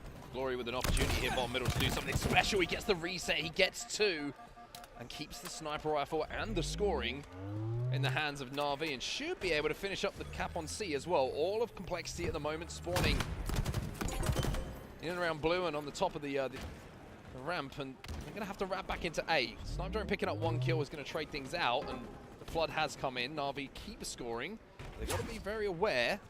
There is a player flanking on C. Yeah, look, they knew about it as well. I think it's just, no, Tusk and Nick have on the flank now. Nick's actually going to go for it. Big win from Glory. QT's back. Really has not got the Regis yet, though. Yeah, Na'Vi working on A, and now they has a chance. Oh, to hit a shot like that. Very good patience from Glory. I was about to say maybe he would have wished Jimbo should get the finisher after the win. Nope, Gilkey says no. However, in the end, Mighty's on the 3rd rotate there. Will finally get the reset on C, 59-3. It's Na'Vi doing very well here early on. Snipe Drone there to clean up C again. So what a wave, non-stop at C here. Snipe Drone finally gets it. My goodness, so many sequences. Glory eventually, the 9th man in, I think, will finally get a reset. Excuse me, he doesn't get the C reset, but he will go back up and Yeet. Triple cap still in effect. I mean, Na'Vi have got them in the blender right now, and I said that they weren't too good at this game type, but they've certainly been putting some work in. However, Glory not going to be able to land the 2-shot beatdown, but there is that trade, and that's the difference, right? Na'Vi are winning the trade battle at the moment. They are getting the 1-for-1s. They are making sure they don't go down numbers, and Complexity struggling to get back on the map. The triple cap continues. Back-to-back-to-back 3 deads as well. This is unreal. 4 in a row, 3 dead scenarios. I think Complexity needs to take a breather and just push together here. We've seen the last player fall time and time and time again, and it's resulted in a 138-3 lead. Na'Vi continue the pressure. Nice Trust job. is going to keep Mighty's alive as well. And even though the Complexity have finally managed to wrestle a bit of control, it is Na'Vi who are still scoring. Mighty's been a horrible distraction bottom middle, still has that thrust as well, and you can see he's waiting to use it. Can he get the trade in this situation? No, he punches a wall instead of a player, but there's the help from Na'Vi, and Mighty smartly staying inside of the stronghold, making sure he's contesting for as long as he can, and Na'Vi get the reset on B. So 157 and rising, and forget what I was saying at the start of this game, Na'Vi have been electric at the start. Whatever work they've done here before this event has just really shown. Triple cap again. They've kept Complexity to 3 points. After all of this time of play, pretty incredible. Still scoring now on BC. Complexity are getting the hurdle at the moment. True. The repulse back is going to stop 2 players from pushing. Jimbo there. Glory's got a snipe as well, and Glory is just now commanding bottom middle. The reset comes in again, and Complexity just had 3 points on the board at the moment. It's 189 and rising. And Glory gives Carmea a little kiss on the cheek. There's one for Tusk as well. Body shot after body shot. That's going to set them up for success, but with 2 dead, no one there to convert on the damage. Body shot again on Nick. Still, no one there to convert, and in the end, it will eventually flip. A and B now in the hold of Complexity, and for the first time in a very long time, they'll start to score again. They were still in single digits. Yeah, just have to keep in mind that, you know, even though it's been a rough start for them, they can do exactly to Na'Vi what Na'Vi just did to them, and it's about composure now for Na'Vi. It's about making sure that they get back on the map. Trades like that will certainly help, even though they find themselves 3 dead. Jimbo stays alive. Gilkey Trades in a position where he could at least get the conversion onto C, but a little bit of time here at least. You can see no pressure on Na'Vi. They wrap back into A. They're going to focus on step-by-step what they need to do here, which is capturing A, working their way through glass, and then trying to put some pressure on bottom middle. And what Na'Vi needs to make sure they do, see Jimbo picks up another kill here. they need to make sure they do is just don't let themselves fall into the trap, right? That they were just putting complexity in for the opening minutes of play. Yeah, Glory going to take the 1v1. Kamea will win that. Jimbo trying to trade it out, but Kamea smartly keeps himself alive for a few seconds. A big, big battle here on Dip, and it will be Na'Vi who get the trade in the situation, but trades are fine for complexity at this point. They keep scoring, and even though the start was great for Na'Vi, it's not about how you start a game, it's all about how you finish. Jimbo trying to make the play onto C here, but doesn't want to expose himself and give away an easy kill. Tusk does lift. He gets one. Will he get two? That's big from Tusk on the timing of the lift. Just like that, as you said, Mark. Complexity already nearing that 100-point mark, and they've already mounted essentially 80 points unanswered. Here comes the triple cap attempt as well, and they're going to be able to get it because all of Na'Vi are stuck in blue. And around the snipe side, Jimbo gets one, which is going to give him a bit of space. Nick will win his individual battle as well. And Jimbo actually just won two, so it will be a conversion on C here, and now the battle for bottom middle will be won by Na'Vi. So Na'Vi doing a much better job than Complexity did. It was a 100-point or so run from Complexity, but it didn't get out of hand. You always felt like Na'Vi were getting a trade or two. It was never a fresh 4 dead. And Glory, well, I mean, I'm going to be honest, Andy, I can't wait for the Bandit starts. Just things like that, just so clean, and he's looking for more as well. He needs to back down for this battle. He's got help, and Na'Vi pushed the trip again, and they're going to get it. That was 3 dead. You see 2 spawners right away coming in, trying to fly out of glass to get into A, but A's actually going to flip as well. Trip cap at the 230 mark. And now Glory, who was trying to stay alive a few seconds ago, now he's flanking, now he's causing problems. Wow. There's one, should get the second as well. Glory taking over. He's 16 and 8 as Complexity are all dead, and Na'Vi go 2-1 up into the series in what felt like next to no time. Essentially 2 holds. It was 2 separate holds. Yeah, there was a lot of interruption on the first one in terms of needing to cap A, B, and maybe losing A, but my word, essentially 2 separate holds wins Na'Vi the game in a very, very quick fashion. Yeah, very, very impressive stuff from Na'Vi, really showing good cohesion and teamwork in that game to make sure they punished Complexity after they got that, what felt like the first 3 or 4 dead. From there, it was just cycle after cycle, and even though it was a momentary comeback from Complexity, you never felt like Na'Vi were out of control. We'll have to see if they can close the series out now in game number 4 when we get back in just a few moments.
Welcome back, everybody. Game 4 is upon us, and Na'Vi, having just dominated Complexity in the previous game, have a chance to close out this series. It's going to be Recharge, King of the Hill, and a real opportunity for them to get into the top 8, to start to right some of the wrongs of this year. But Complexity, they're going to know this game type extremely well themselves, and will look to bounce back from a pretty devastating result in that last one. Yeah, this thing has Game 5 potential written all over it. Of course, Na'Vi wants anything but Complexity. They're going to look to force that Game 5 Slayer. It'd be a pretty epic way for these two teams to go down here in elimination bracket round 1. But Na'Vi already 50% or so of the way done on your first hill. Oh, no beat down there for Jim. Gets taken out without doing a huge amount of damage. Always got to make sure you land that beat down. Sniper going to be taken down as well, and Na'Vi just kind of being baited in a little bit here by Complexity. They've got some great early hill time, but Gilkey's got away with that shot. That's going to be 3-4 dead if they take this kill on Glory as well. They'll do exactly that, and full setup on the map is here for Complexity as well as control of that shock rifle. So, Kamea with that win is going to stagger the spawns, and Na'Vi find themselves 2 dead. Complexity about to just erase that lead that Na'Vi got early. Yeah, that was big. 1v1 there, Kamea and Jimbo. You can't even really talk about or quantify just how big that was. It would have been a completely different landscape on the map if Jim wins that. Gilkey with that shock in the feed. That's the difference maker at the moment. Nick gets a second. This is going to be 3 dead for Na'Vi. And with it, it could well be the first hill going over to Complexity. So after being absolutely battered in the early moments of the previous game, it's a little bit of a role reversal here as Complexity will go up 1-0, and Kamea is still patrolling the pipes. He's found himself a green gun. Got a setup as well. Here comes the pipes push as well. Nice little nades. Actually stays alive somehow. Will trade there. 1 dead for each side. And as we talked about, the timing of those kills, of course, was key for Complexity because they essentially get a free hold here at tower and even long haul presence as well. Yeah, Jimbo's on the camo bottom middle at the moment. It's just popped up. And I think he's got away with it. Gilkey slides out, doesn't have any idea that Glory is there, and Glory trying to close the gap as quickly as possible with that grapple. Good damage from him, but where's the rest of Na'Vi to capitalize? He'll find one, he'll do damage onto Nick, he'll get 2 here. This is all Glory at the moment. That grapple, the timing of it, something we talk about a lot, right, and we kind of should talk about more. Yeah. Is in the internal timer of a player when you're expecting a push. If you use that grapple to half that time, you're not paying attention. You think you can find something else before turning back, and Glory recognizing that now, Complexity find themselves 3 dead, and Na'Vi have full map control. I think you put it perfectly, Mark. We were thinking the same thing. Gilkey doesn't check his corner when he flies out. That's the first thing. So Gilkey was already flying bottom middle, so it's going to be an awkward call out for him to say there's someone gold stairs, right? He probably did call out, though, that someone was gold stairs. But because, as you say, Glory goes long haul, cuts the time in half, no one on C-Plat is ready for the push. And that time, you saw how much the team was able to convert. Now, granted, about 50% or more of it was done by Glory himself, challenging to mid-bridge, challenging into C-Plat, winning that battle, winning the melee battle at long haul. So Glory does a huge effort, but because of that grapple, I couldn't agree more. He really is able to turn the whole setup upside down. Oh, it's a really, really big set of kills, though, from Mighty as he gets 2. Sniper is going to win another one as well. And Complexity broke back for just a moment there, but Mighty stayed alive at the back of blue, and just as Na'Vi started to move on the map, he was in position to pick up a double kill. But look at this, from 3 dead, Complexity break the hill far too easily here. And Na'Vi, this is not the first time we've seen this from them. They look like they're in a position to win a hill, and then they just let it slip through their fingers. Mighty's almost gets a lot of damage and kills in that 1v2. Instead, he gets no kills out of it, and that's going to spell disaster on this hill. Yeah, I mean, Complexity have control. Complexity are about to go 2-0 up unless you see a couple of kills coming in. They're trying to force the player out the hill, but, I mean, for Na'Vi, that's disappointing. That's not good enough. It is. Quite simply to let that kind of advantage where you had a 3 dead, you only needed half the hill, less than that. And you can't hold off one push. Complexity take advantage. And now Tusk is taking advantage. He's found himself a shock. Finds himself a triple as well. Glory is his victim. Beautifully done here from Tusk, making it look easy, just coming back in, and I'm going to hold. Already up 2-0. And a triple like that even has eyes here on gold. All sorts of info coming in. King Nick is there. And if they get another round of kills, even just 2 of these 4 kills, they probably will score this unanswered. This could be quicker than the Strongholds, yeah. Honestly. Mighty's is going to try and juke, try and poke. Tusk, oh, he threads the needle, but the needle isn't going to connect. And Na'Vi do a pretty good job of actually breaking here, and that's a really tough break, and they've done extremely well, considering this is the elevator hill, right? This is the one that you usually can lock down pretty safely. I'm curious exactly how that broke down. Now, we only had Tusk's POV from the actual elevator itself. I have to imagine Complexity pushed out to something like batteries to try to flank the pipes push. I think their timing must have been just maybe a few seconds off, because normally you don't get a free pass into Whirlpool and pipes at the same time. Sniper drone still in the hill. Tusk is going to have a 1v1 with him, though. Finally does fly in. Looks the wrong way, though, and Sniper drone has an opportunity here to win this 1v1. Gets the trade. It's a 1v1 between Jimbo and Nick, but where are the positions on the map? Nick is closest to the hill, is going to slide straight in and influence the spawns a little bit as well. Jim needs to try and stay alive here, but no! Nick will win that fight, and now Glory should be cleaned up. And Na'Vi, once again, so close, but so far. It's 3-0 to Complexity. And you have to say that Na'Vi have maybe choked a couple of these hills. King Nick with a really heads-up play to fly from tower. Just as you said, he gets into elevator. Not only does he get control of the stronghold, he spawns 2 players top A immediately, and they very easily close that out. 3 dead here for Complexity. Kamea last player alive with the shock rifle, and that can be a little bit of a difference maker. He's waiting for support to come, as you would expect him to. He's not going to be able to one-man army this, because if he does miss a shot, then he's going to hand the shock back over to Na'Vi. Good setup here for Na'Vi. No nades here for Kamea to play with as well. Jimbo gets the first kill, though. Ooh, it's a good route from Kamea. He gets totally through the setup. Might get caught out here by Mighty's, though, which would be a saving grace for Na'Vi. Mighty's last alive, though. Gilkey's going to be last alive himself, but he's just come off respawn. So Na'Vi do win this battle. Mighty's inside of the hill with a shock rifle. Should be able to pick ahead if someone pokes, but Gilkey's already up on that ledge. Does connect, I think, with Nick there in the body, which is going to slow his moves down, but is this going to be the same story here for Na'Vi, right? They're so close to closing out this hill. But are they going to be able to do so? They're 2 dead at the moment. Snipe Drone gets another, and that will be the hill. You would imagine at the last second, though. Here comes Nick. Snipe Drone finally gets that kill, and Na'Vi Snipe Drone dies. Glory should fly in. Fly in and get this hill. Nervous for the 4th time in the game now, 3-1.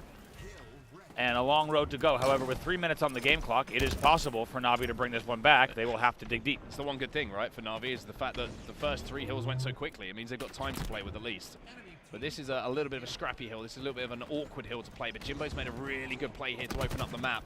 Glory needs to hit some shots, though. Nick's challenging him. He needs support. And Glory is kind of holding off the entirety of Complexity right now. 2 one-shots, and they're Oh, boy. I'm not sure if that is a ninja, to be honest. No. Yeah, I think everyone watching would agree as well, with undoubtedly a lot of Halo experience under their belts as well. That one was just kind of a 2v1 where the melee connected from a top Ellie to a bottom Ellie. Mighty's could have turned that into something if he was able to finish both of those one-shots, but the timing was just a bit off. Kamea getting aggressive on the tower. Is that going to bite him?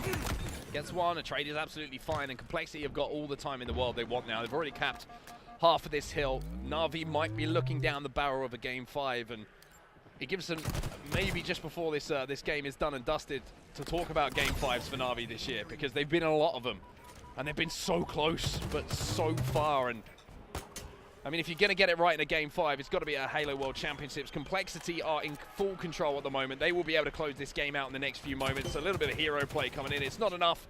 Na'Vi will lose. Complexity send us to a Game 5 with a dominating win, answering back 4-1 on Recharge King of the Hill.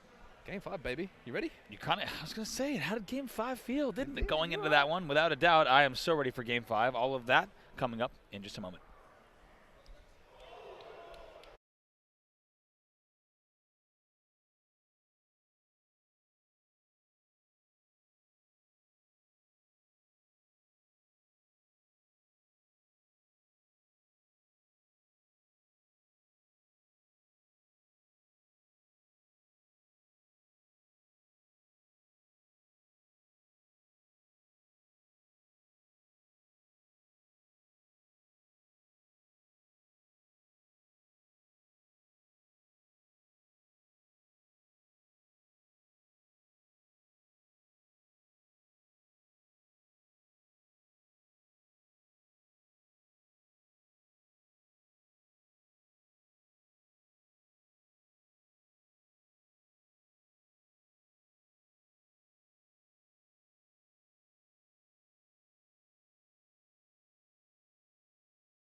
Well, you're joining us at just the right time, everybody. Elimination round 1, Complexity versus Na'Vi. Game 5 alert. Whoop, whoop. That's the alarm.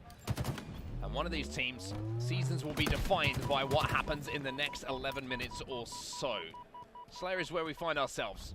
Streets is the map we're going to be playing on, and Na'Vi get that first pick, and Snipe Drone gets the second with that Stalker. Pop, pop, pop with a perfect kill for Snipe Drone, and fantastic to have a game number 5 here. As we said earlier, this one kind of had a game 5 feel about it with these two teams so closely matched. Also really similar storylines, with both of them wanting more throughout the year. And as you could tell, there's just a lot riding here. Only 2 kills registered in your opening 45 seconds. Where did the rockets go? That's a real question here. Who got the rockets? You would imagine that they'd be in the hands of Na'Vi, having picked up those opening 2 kills. And Snipe Drone just anchoring at the moment with his Stalker rifle in his hands. It looks like the plane call might have come in to try and make a play. Complexity just bunched up at the moment. I think maybe they have the rockets. I'm not quite sure where they did go to, but someone needs to make a play if they do have them. This is something else. Jim's got him. I just saw on the outline. Full now, minute 15 of play. Still just 2 kills on the board. This is nervy. You picked the perfect word for it. This tells you just how much is riding on this game. Loser will find their season end, and there's no other word for it, in continued disappointment. Winner, of course, will advance on in the bracket and look to keep their Halo World Championship hopes alive. Mice gets picked off, though. You have to wonder if that's going to be the trigger on the other side of the map for Na'Vi to try and make a push. There it is. Jimbo gets one, but gets traded out immediately. Glory's trying to scoop up that next rocket and gets the kill onto Gilk as well. Command now flying forward. Such an important, perfect kill coming in there from Snipe Drone. 5-4, though, and even though they didn't have the rockets, Complexity keep this game within 1. Rockets popping now. It's a big, big moment in the game here. 5-4. I mean, you wanted an idea of how the pace of this game is. The rockets, the first set of rockets just expired. And the second one's already coming up. So Jimbo tries to make a play mid-map. Glory's going to be challenging as well. Gets that all-important kill. The rockets are still up. Snipe Drone's in a position to help, and Na'Vi might actually be able to do something. The shields just didn't quite come back in time, though. And Mai is now big, big play from him. The young man from the Netherlands comes out of that with the rockets. Gets the kill as well. Triple kill. Gives Na'Vi a little bit of a cushion. That rocket is going to be down, though, and it gets scooped up by Na'Vi. Wow. They have the weapons to play with. It's a big scoop there. The fact that Gilky doesn't get the melee off first and Mighty's is able to trade is enormous.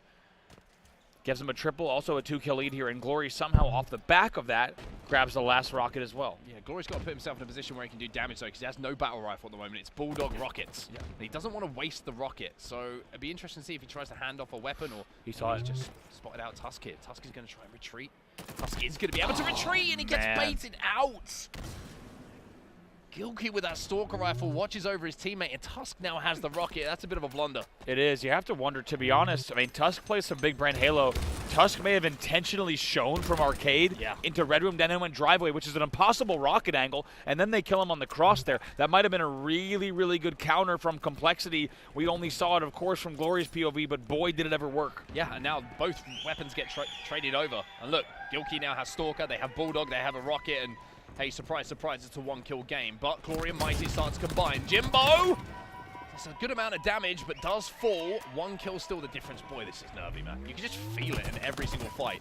You really can. This is the difference. There's no way these two teams play a Slayer like this in this fashion any other time in the season. This is a elimination round 1 Halo World Championship Street Slayer, without a doubt. Rocket's coming up as well in a few moments, and Tusk is making a play. Snipe Drone's going to be there.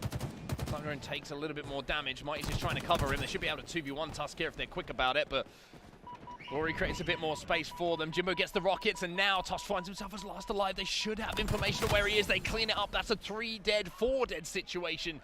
Na'Vi play it perfectly. They get the power weapon again, and they have the biggest cushion they've had in this game. That was huge. Also the patience, right, from Mighty's and the team to allow that to come in the back.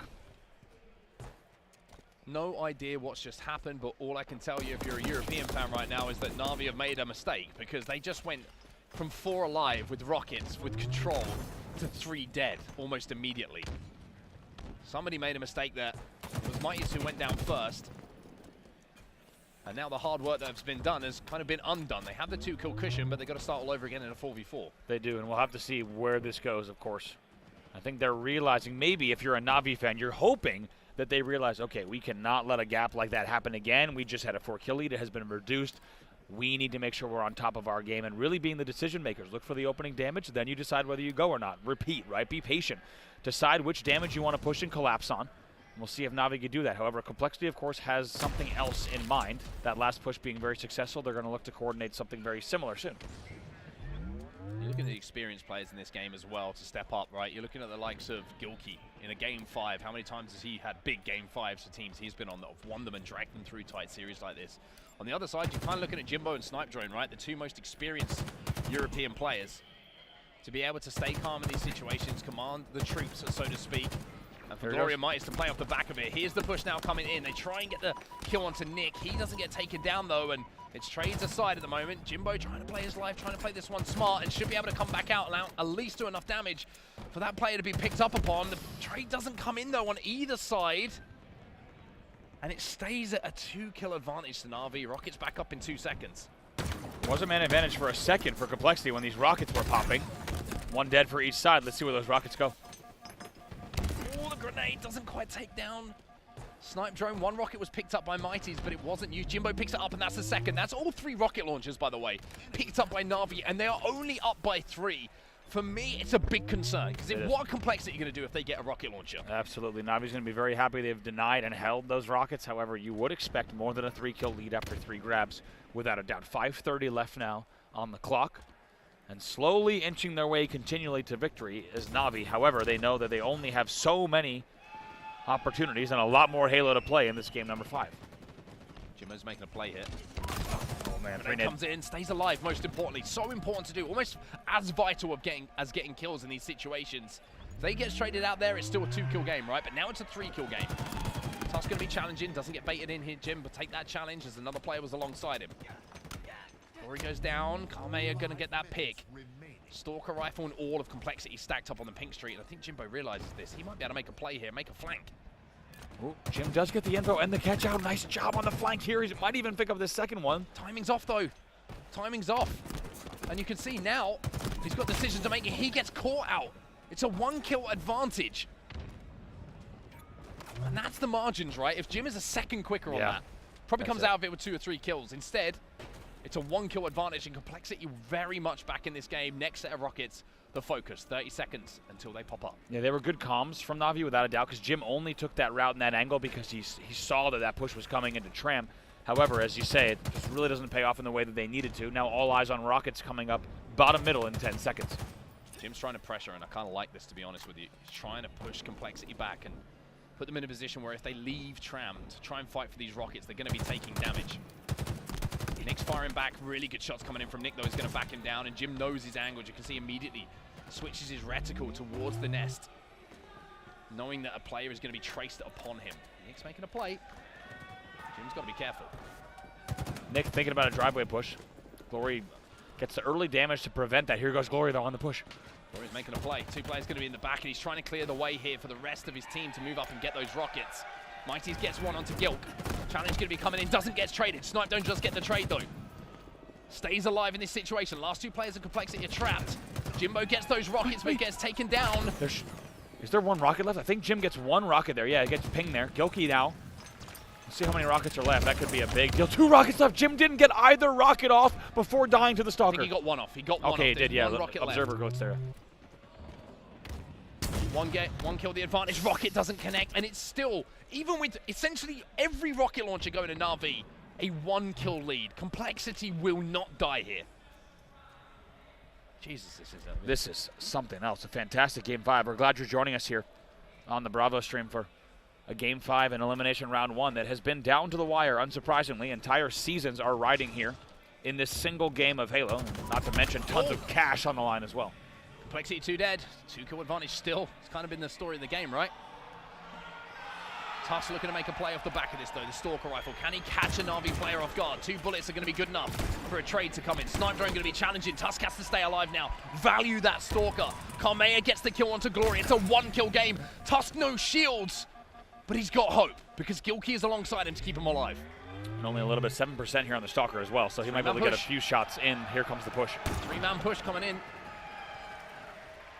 1 shot left maybe with the Stalker rifle for Tusk. Na'Vi are going to show. There's the Bulldog. It's a counter push from Na'Vi. They get aggressive. Snipe Drone gets 2. Jimbo gets another, and the timing is perfect as the rockets will again be picked up by Na'Vi. And if Glory can put these to use, then they will be on the precipice of a huge Game 5 win. Na'Vi with the discipline, but as you talked about earlier in the series, Mark, as well, not just the discipline, but being the decision maker, the aggressor, finding the early damage, converting on the kills. It has paid off for them. They maintain the 4-kill lead. And look at Mighty's. He's been such a nuisance here. 5-kill lead, the biggest it's been all game. A trade here would be massive. He gets that trade. Complexity find themselves 2 dead, 3 dead. Glory 13 and 7 in a Game 5 here for Na'Vi. The newest addition to the team, the man that they needed to step up, not just in this season, but in this series and in this Game 5. He's doing just that. Look at the game clock. 1:13 left.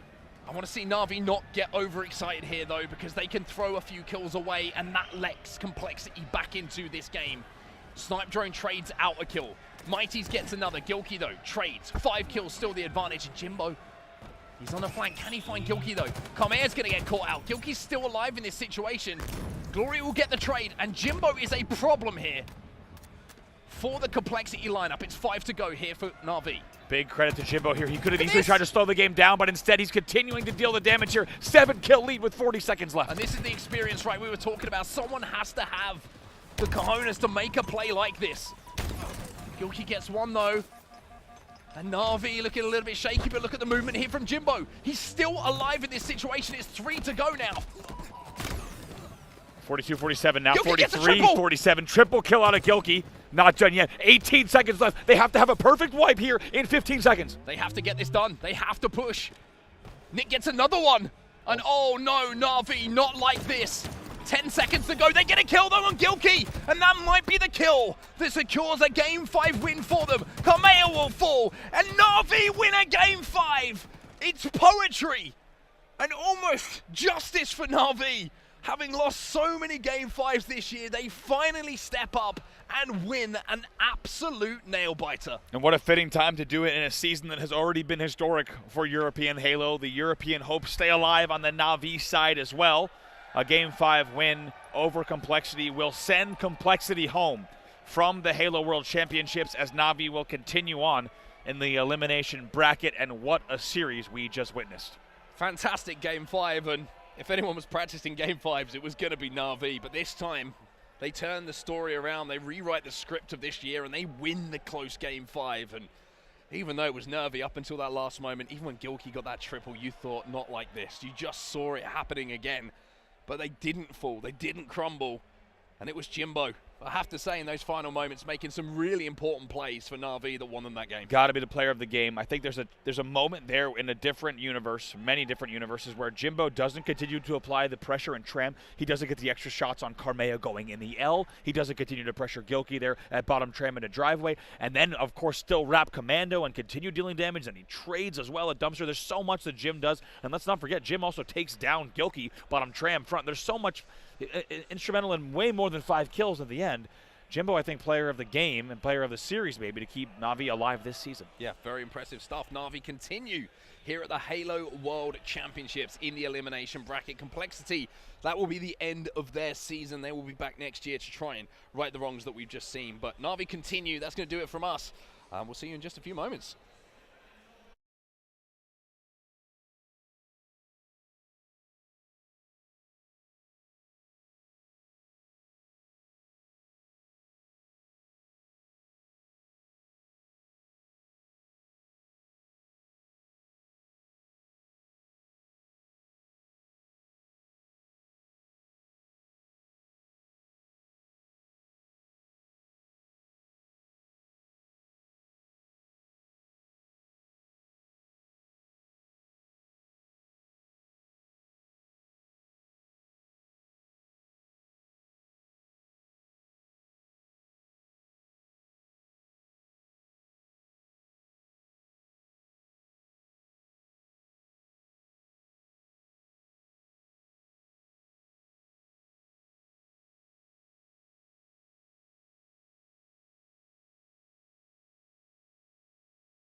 Hello, everyone, and welcome back to the Halo World Championship 2023. Golden Boy here alongside Walshy as we get ready for Rebellion versus Sentinels.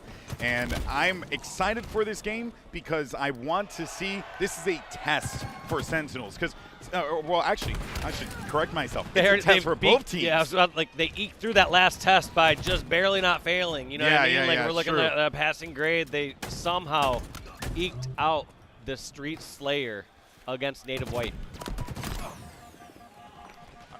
But yeah, as we're looking into this one off the bat, Shopify Rebellion getting a few points on the board here against Sentinels. But like you said, it's almost like a dead man walking here. They were dead to rights in that last year's against Native White. They were down by 7 or 10 kills in Game 5 Slayer. We all thought that Sentinels were going to lose, and they have a second chance at life here, and they're not going to take it for granted. And they're being tested once again. Yeah, here against Shopify Rebellion. But you know what, though, Dave? What is very exciting about this game is that it's a Rebellion squad that, if anything, I feel like this is like almost like a gatekeeping match here for Sentinels, because Sentinels have always been, you know, since this team has come together, these players have kind of been floating in that top 5 for a little while, whereas Rebellion's been outside of it. If Rebellion get a win here, this could be huge for their, you know, like motivation in this tournament, wouldn't you say?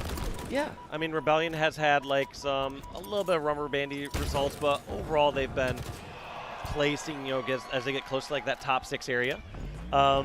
So we're gonna have to see how this one pans out. I mean, basically the winner of this goes on to top 6, if I'm not correct. Yeah. Loser is 7th/8th. Which is about where both of these teams have, you know, I think Shopify Rebellion averages at around like 7.3 or something like that for placements, and then Sentinels, I want to say it was like 5 something. So really, this is a battle between two teams that pretty much sit right next to each other in the hierarchy of competitive Halo. And as it stands right now, Shopify Rebellion have come out all swinging as they have managed to lock in about 38 points here on the board. Yeah, as I'm looking at Rebellion's placings, it's kind of had like almost like a bell curve. It's like they start off strong, placing top 6 a couple times in a row, then they went top 12, top 8, top 6, so they're kind of in an upswing at the end of this season. Are they going to end around the top 6 area, or can they go the distance? And it's first going to be decided here against Sentinels. That is the question on our minds. We'll see, though, how this works out. Both squads hungry for this win. We've already seen teams starting to go home. We're seeing also another great match happening on the main stage right now. If you want to go and check that out too, keep 2 streams open. Why not? So many great Halo games going on today. It's like we're constantly just being treated here. And as it stands, Shopify Rebellion, they have dominated the opening start of this game. 48 points they've been able to accrue. And if anything, it's just going to put Sentinels in a little bit more of I would say, kind of put some more effort into it here, right? You could tell that they're like, okay, it's time to really start fragging here. And if not, we're going to be pretty much out of luck in a little bit. And that is why you're seeing a bit more priority here being put. But Lethal's getting hounded down, and he ends up getting shut out of that, as well as falcated. So just as I thought the Sentinels were going to try and maybe, you know, answer with a little bit more force, there's Rebellion to just put them right in their place. Yeah, and just a couple melees and kills traded out there, and Sentinel's going to have to start a brand new push from Tram. Cycle going for a flank here. This could go really good or really bad. Cycle could be the first death here, or it could be the dagger and stagger these kills. It looks like Cycle trades one out. Rain also falling.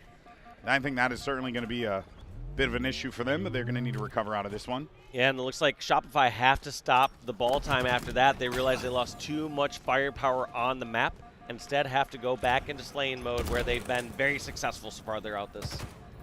Yeah, they have been. Their slaying has been very impressive this tournament.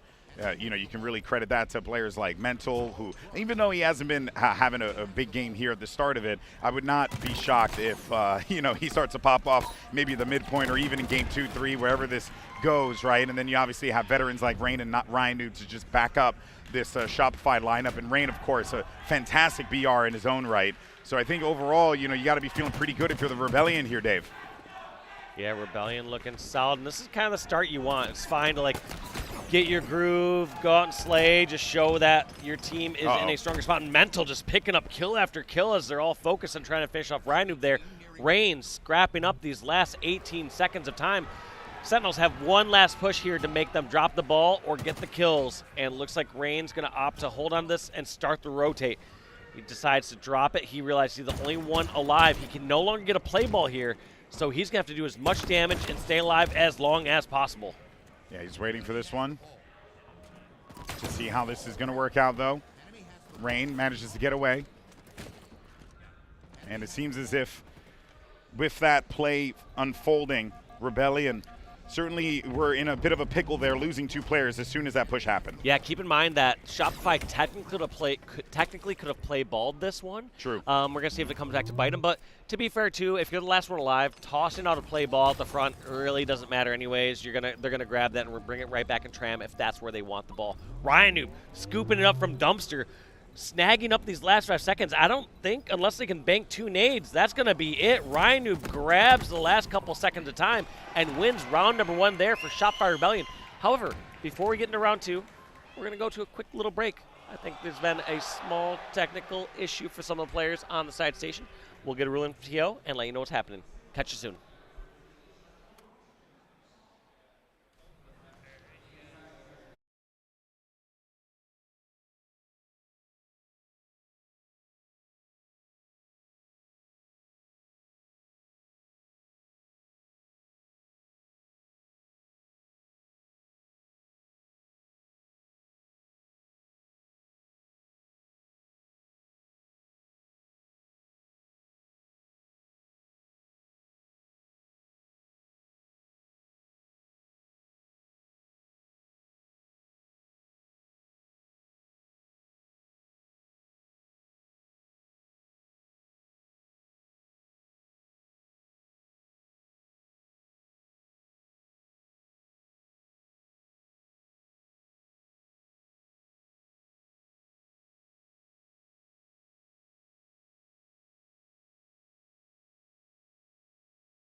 All right, everyone, welcome back. So we want to give everyone an update on what transpired during that break. There was an issue with I think it was Spartan couldn't see the ball or something to that effect. It was a glitch, essentially, and then we are going to restart this game and make this, it's unfortunate, but that is the reality. We want to make sure everyone's playing at 100%.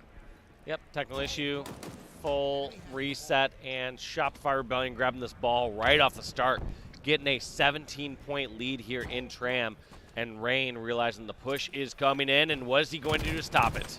Yeah, and honestly, if you're Rain and the rest of Shopify, you have to have a little bit of a chip on your shoulder with this one, right? But it is important to note that Shopify has an opportunity here to really come out swinging and really just establish themselves as like, hey, we deserve to win this game. The ball never lies, as they say in basketball, Yes, they are going to do everything they can here. It looks like Sentinels have the ball back in Tram. This has happened a couple different times where they have the ball over in Tram for Shopify, and they're not able to really get an effective play ball out. Look at the leadership of Lethal, though, here for Sentinels, rotating over towards driveway. A lot of times that is the correct rotation if you're not getting collapsed in too hard, where you can have your team either clear the way over towards B Street, or if you don't have B Street side, you can just toss it down the stairs or out in the center and continue to hold Tram. Yeah, and it's right there at the garbage dump. We do want to let everyone know your ears do not deceive you. We know that there is a desync issue with the audio. It will be addressed in the next game, unfortunately, so just bear with us for the time being. Do not adjust your headset. Do not change your settings on your computer. And just to be clear, it's the in-game audio. All the late call-outs you're hearing from Golden Boy, those are still unfortunately his. That's unfortunately you can't fix. And I can't do anything about that, Dave. I am only human. Well, let's go ahead and recalibrate for this one. Rockets are going to be up. Rebellion have a slight misgrab. That unfortunately could cause a problem, but they do get those rockets. There is going to be two players over toward the palm tree area here. Mental tries to go past the grenade, but never mind. Did they even get that? I don't know what happened to those rockets. We're about to find out here soon. Cycle doing his best in the back of Tram, and that's going to be a ball setup here for Shopify Rebellion over at Tram. I believe those were rockets right in those hands, too. Wow, that is pretty wild. That little subtle error of not being able to grab that the rockets in mid may have cost Rebellion here, but either way, though, I think it'll be perfectly fine. They'll try and stabilize out of this one. You got to really, in those situations, it sucks, but you just got to move on, Absolutely. I mean, that's honestly how Halo goes. You have to look at things in a macro view where there's going to be certain unfortunate things or certain lucky things that happen for or against you. Yeah. And they all lump together and they all work out in the long run. However, in the short run, sometimes they're tough to shake off.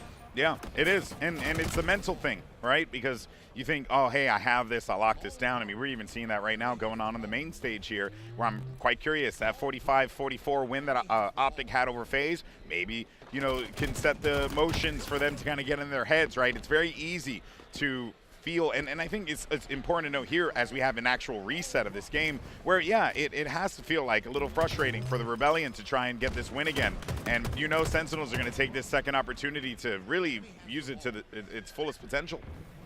And look at this, Lethal scrapping up more time, knowing all these players are pushing up the stairs. And he's got the damage, he's got the fight, trades it out. But who can pick up the ball? Valkated over in the center of the map, trying to stop for these rockets. Not going to be successful. Has to fight a different day, but he gets some support from his man, Boo Boo Doo Boo, throwing a grenade all the way across the map from the dumpster. Indeed he does, and the Bulldog's going to bark his way to a kill for him. 32-38, ball's going to be available in the balcony here right by Red Gun. And, yeah, Falcated just going to hold this one down. There's really nowhere. At this point now, you're just waiting on Rebellion to see what the push is going to be on their side. I'm curious if we could maybe go over to one of their perspectives, because I want to see how they're going to try and approach this, because they have to break through this. Yeah, Rain obviously pushing through. They're almost ignoring that player over towards B Street and Arcade and making the push. Look at Ryan. Spartan gets 2 kills. Ryan Noob gets the slay from behind, but Falcated on the shotgun. Going to put a stop to that. That's going to be Sentinels scrapping up more time with this Tram setup. Lethal not wasting any time. All right, so that was plan A. That was plan A. What's plan B? Let's see what plan B is, because plan A was Ryan Noob gets in the back, maybe cause some problems. We try and hit him at the front. You know, ipso facto, we get what we need. Didn't work out. Plan B is get a pick or so and then push in as a collective unit instead of a scrappy push. And Falcated and the oh my God, Stalker Rifle Falcated did too much damage there, and that's going to end that push. One final push opportunity here for Mental and Shopify Rebellion for this round number 1. Boo Boo actually rotating this out towards B Street a little, or sorry, towards Neon's. A little unexpected, but it is working. They had the clearing. They must have known everyone's coming towards B side, and what a heads-up play from Boo Boo and Sentinels. They're closing this out 98, 99, 100. Wow. That was a brilliant rotation there, because I would have thought that he would have gotten at least sussed out on B Street when he was on the cross, when he was coming from Tram to Neon. But he flew through that and then managed to get over to his teammate. Very smart play there. We're going to reset now for this next round as Rynoob tries to get right in the face of Sentinels. Boo-boo. And he's putting in a lot of shots, but not enough, though, because Sentinels managed to get critical kills, and Boo Boo Doo-Boo's on a tear right now, man. Yeah, Boo Boo is, I'm just seeing his name popping up for all these sort of kills on the kill feed. He has all the weapons as well. I wonder how he wants to play this with Rocket and Bulldog. Quite an obscure combo, but it looks like he's just waiting for someone around this corner. Does spot a couple players, shoots him in the back. That's going to be 2 dead, 1 extremely weak. Doesn't make the jump, instead decides just to stay towards the bottom of the tram and is going to flank. And what weapon does he have in his hands, Golden Boy? He has a repulsor. I'm kidding. He's got the Disruptor, personal favorite of mine. And, you know, something that Clutch had said at the beginning when we were watching. Jumped on top of the tree? I never see anyone going off the top of the tree like that. I did not know you could do that back in, like, Halo 2. I remember going on top of the palm trees in, like, Ivory Tower, but I have not seen that yet here. I didn't know you can clamber on that tree. that is new to me. But in any case, though, look at this deadly game of ringing around the rosy. That's going to be the killing spree for Boo Boo Doo Boo. But just something to note here. Clutch was talking about it at the start when he were watching Sentinels earlier on, is saying he's just waiting for Boo Boo Doo Boo to go back to that form. You know, when he was on Envy, like what he accomplished. Even like, you know, the moments he had on FaZe, G1 era as well. I think a lot of people are like, oh, when is that Boo Boo Doo Boo coming back? I think we're seeing that Boo Boo Doo Boo come back right now. And if he does, if he gets that confidence, watch out, because it's very hard to stop this team. Yeah, I mean, people were giving some call-outs on, you know, his stats. Maybe he was putting up last event saying, hey, he's not really being the Slayer that they were expecting. But right here, as we're looking out in this game number 1, he has the most kills, least deaths, pretty much the most time. Oh, and Rhino gets out of there with the Shroud screen. That was huge.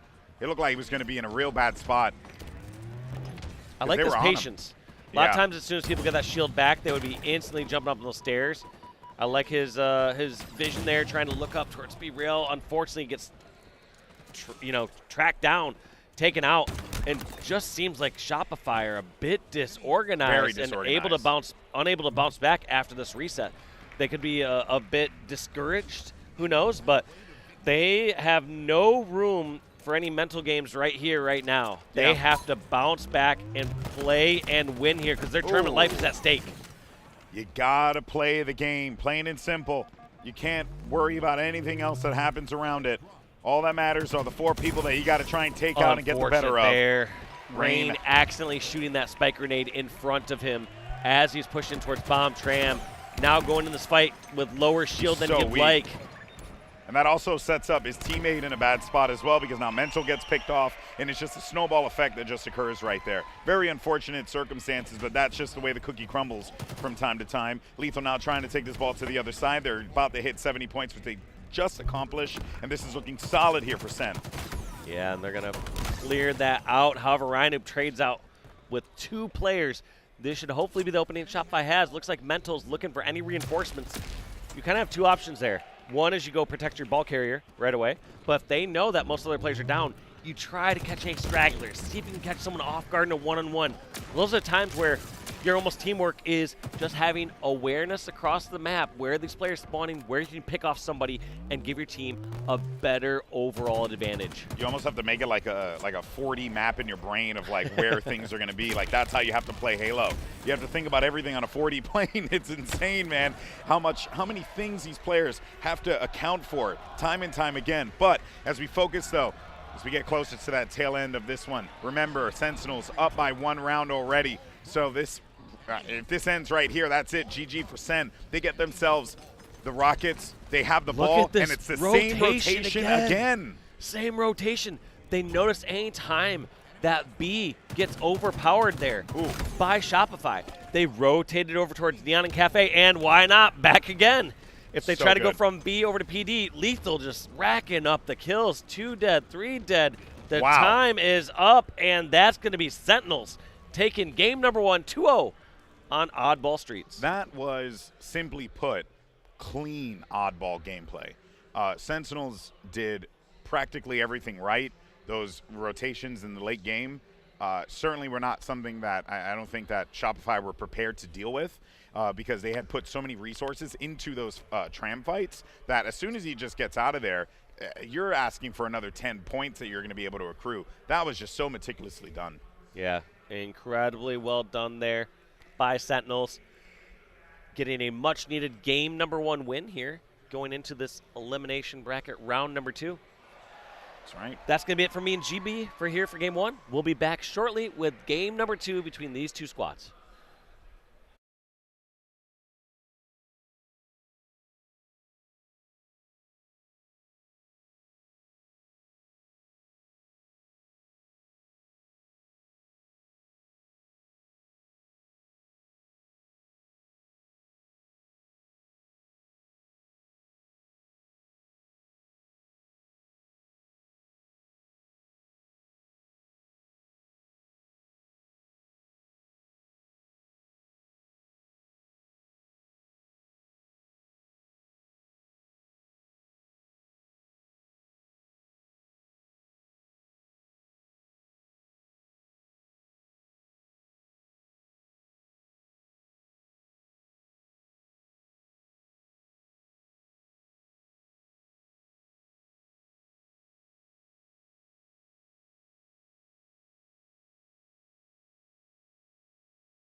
All right, folks, we're back as we get ready for game number 2.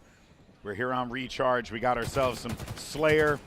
Everyone loves this stuff, and we'll see now how Rebellion are going to respond after Sentinels honestly just dominated in game 1 with one of the more cleaner strategies on Oddball that we've seen on Streets in quite some time. Yeah, Sentinels clearly were in the driver's seat pretty much every single moment of that reset. It just felt like they were getting all the slays, they were doing everything right, but Recharge, a time for either team to take off here. This is 2 kill difference, really no big difference. I don't know who has shock rifle, who has better position. Looks like Rain's getting a pick onto Spartan, and then he eventually gets taken off, and all those trades kind of going back and forth. Yeah, there are a lot of like individual battles happening all around the map currently. Trying to use the green gun to get the melee off on there. That fast fire rate with Falcated's hands certainly put to good use there. Now Mental, as we jump over to his POV, his teammate was having to deal with one of the members of Sentinel Spartan over toward tower, but we'll actually get control of this one now. They're going to look around, see where this push is going to be coming from. One over toward Bats, one on Bat Ledge. Boo Boo Doo was charging over on the left side. He ended up paying for that one with his life. But there is going to be some pressure, though, coming from Lethal, who manages to find himself a big kill, but will get wiped out. Yeah, just traded back and forth almost any single time. Pay attention to that kill feed. Almost any time you see a kill from one player on the bottom left, you'll see that player die within a second or 2 afterwards. That's how fast and how coordinated these teams are. They're fighting together, they know where the battles are happening, and they are punishing anytime one of their teammates are taken down. Lethal went down to check to see if anyone's going to be over toward the catwalk. Ooh. Ended up finding a few members there, and Cycle went in for the push. Boo Boo Doo Boo gets his first kill, but look at those assists from him, man. He's got 5 assists. He's putting in so much work around the map for his team, and that will add a little bit more to this lead now. It's going to be a whole round of slays. 4 kills, the advantage, Sentinels. And that's also not just the 4-kill lead, also the camo acquisition here from Lethal. Let's see what this player does. Is he going to try to get behind the main lines? He sees so many, and he gives so much credit just to the eagle eye vision across the map. There's really long gone are the days as a camo, you just don't get spotted anymore as you're walking right near somebody. Damn faster frame rates. How could you? You know, high quality monitors, faster frame rates, just everything there. Oh, we need to have quality now. Yeah, but like the camo eye days, you know, like I used to love those days when you would see I used to basically put my nose on the screen, squint just to make sure I could see somebody. I'm like, I see it. I'm gonna try to light him up. Oh, well, Lethal's seeing himself get a double. Might even find himself a triple, but that's gonna fade away real quickly. But Lethal, excellent job. Now, something to keep in mind, though, as we take a gander at the bottom of the screen, 25, 26 to 15. Even though we're seeing some great plays made from Shopify here and there, trying to get themselves back into this game, Sentinels have been in control and remain in control with that lead. Yeah, and this is kind of a scary lead as it's going for Sentinels. It was back and forth up until then, but now with this 8-kill lead here for Sentinels, Shopify actually have to get something a little bit more going there. They can no longer be content with just a trade here and there. They have to get the shock rifle. They have to get a couple spawn traps, and here comes the collapse in. Opposite side here for Shopify. They have a couple members here weak at long haul. I don't know how that second pick wasn't How is he grabbed still alive? Yet. Lethal somehow not only stayed alive, also got a kill. Wow. Huge play by Lethal. Didn't get to see it on my screen, but also showcasing that on the stats. Lethal leading his squad 11-5. And that, of course, should not be unfamiliar to a lot of players, even though he's oftentimes labeled as the utility man for his team. Lethal, when he gets hot, it's very hard to stop this player. It seems like it's working out for him, and it's also alleviating some of the pressure from some of the more profound slayers on the team like Falcated and Spartan. And Lethal's just kind of running around doing what he needs to do, and they're setting it up nicely here. Look at the support that they're giving one another, never taking fights by themselves if they can. Yeah, and Lethal dipping out, going all the way through the tunnel. Wonder if it's getting a flank over here in Hydro. They know this action is taking place over by triple stacks, but Lethal kind of a little bit out of the fight there. Lethal getting the flank on the camo. So as I claimed that he's out of the fight, he was big braining, 4D chesting.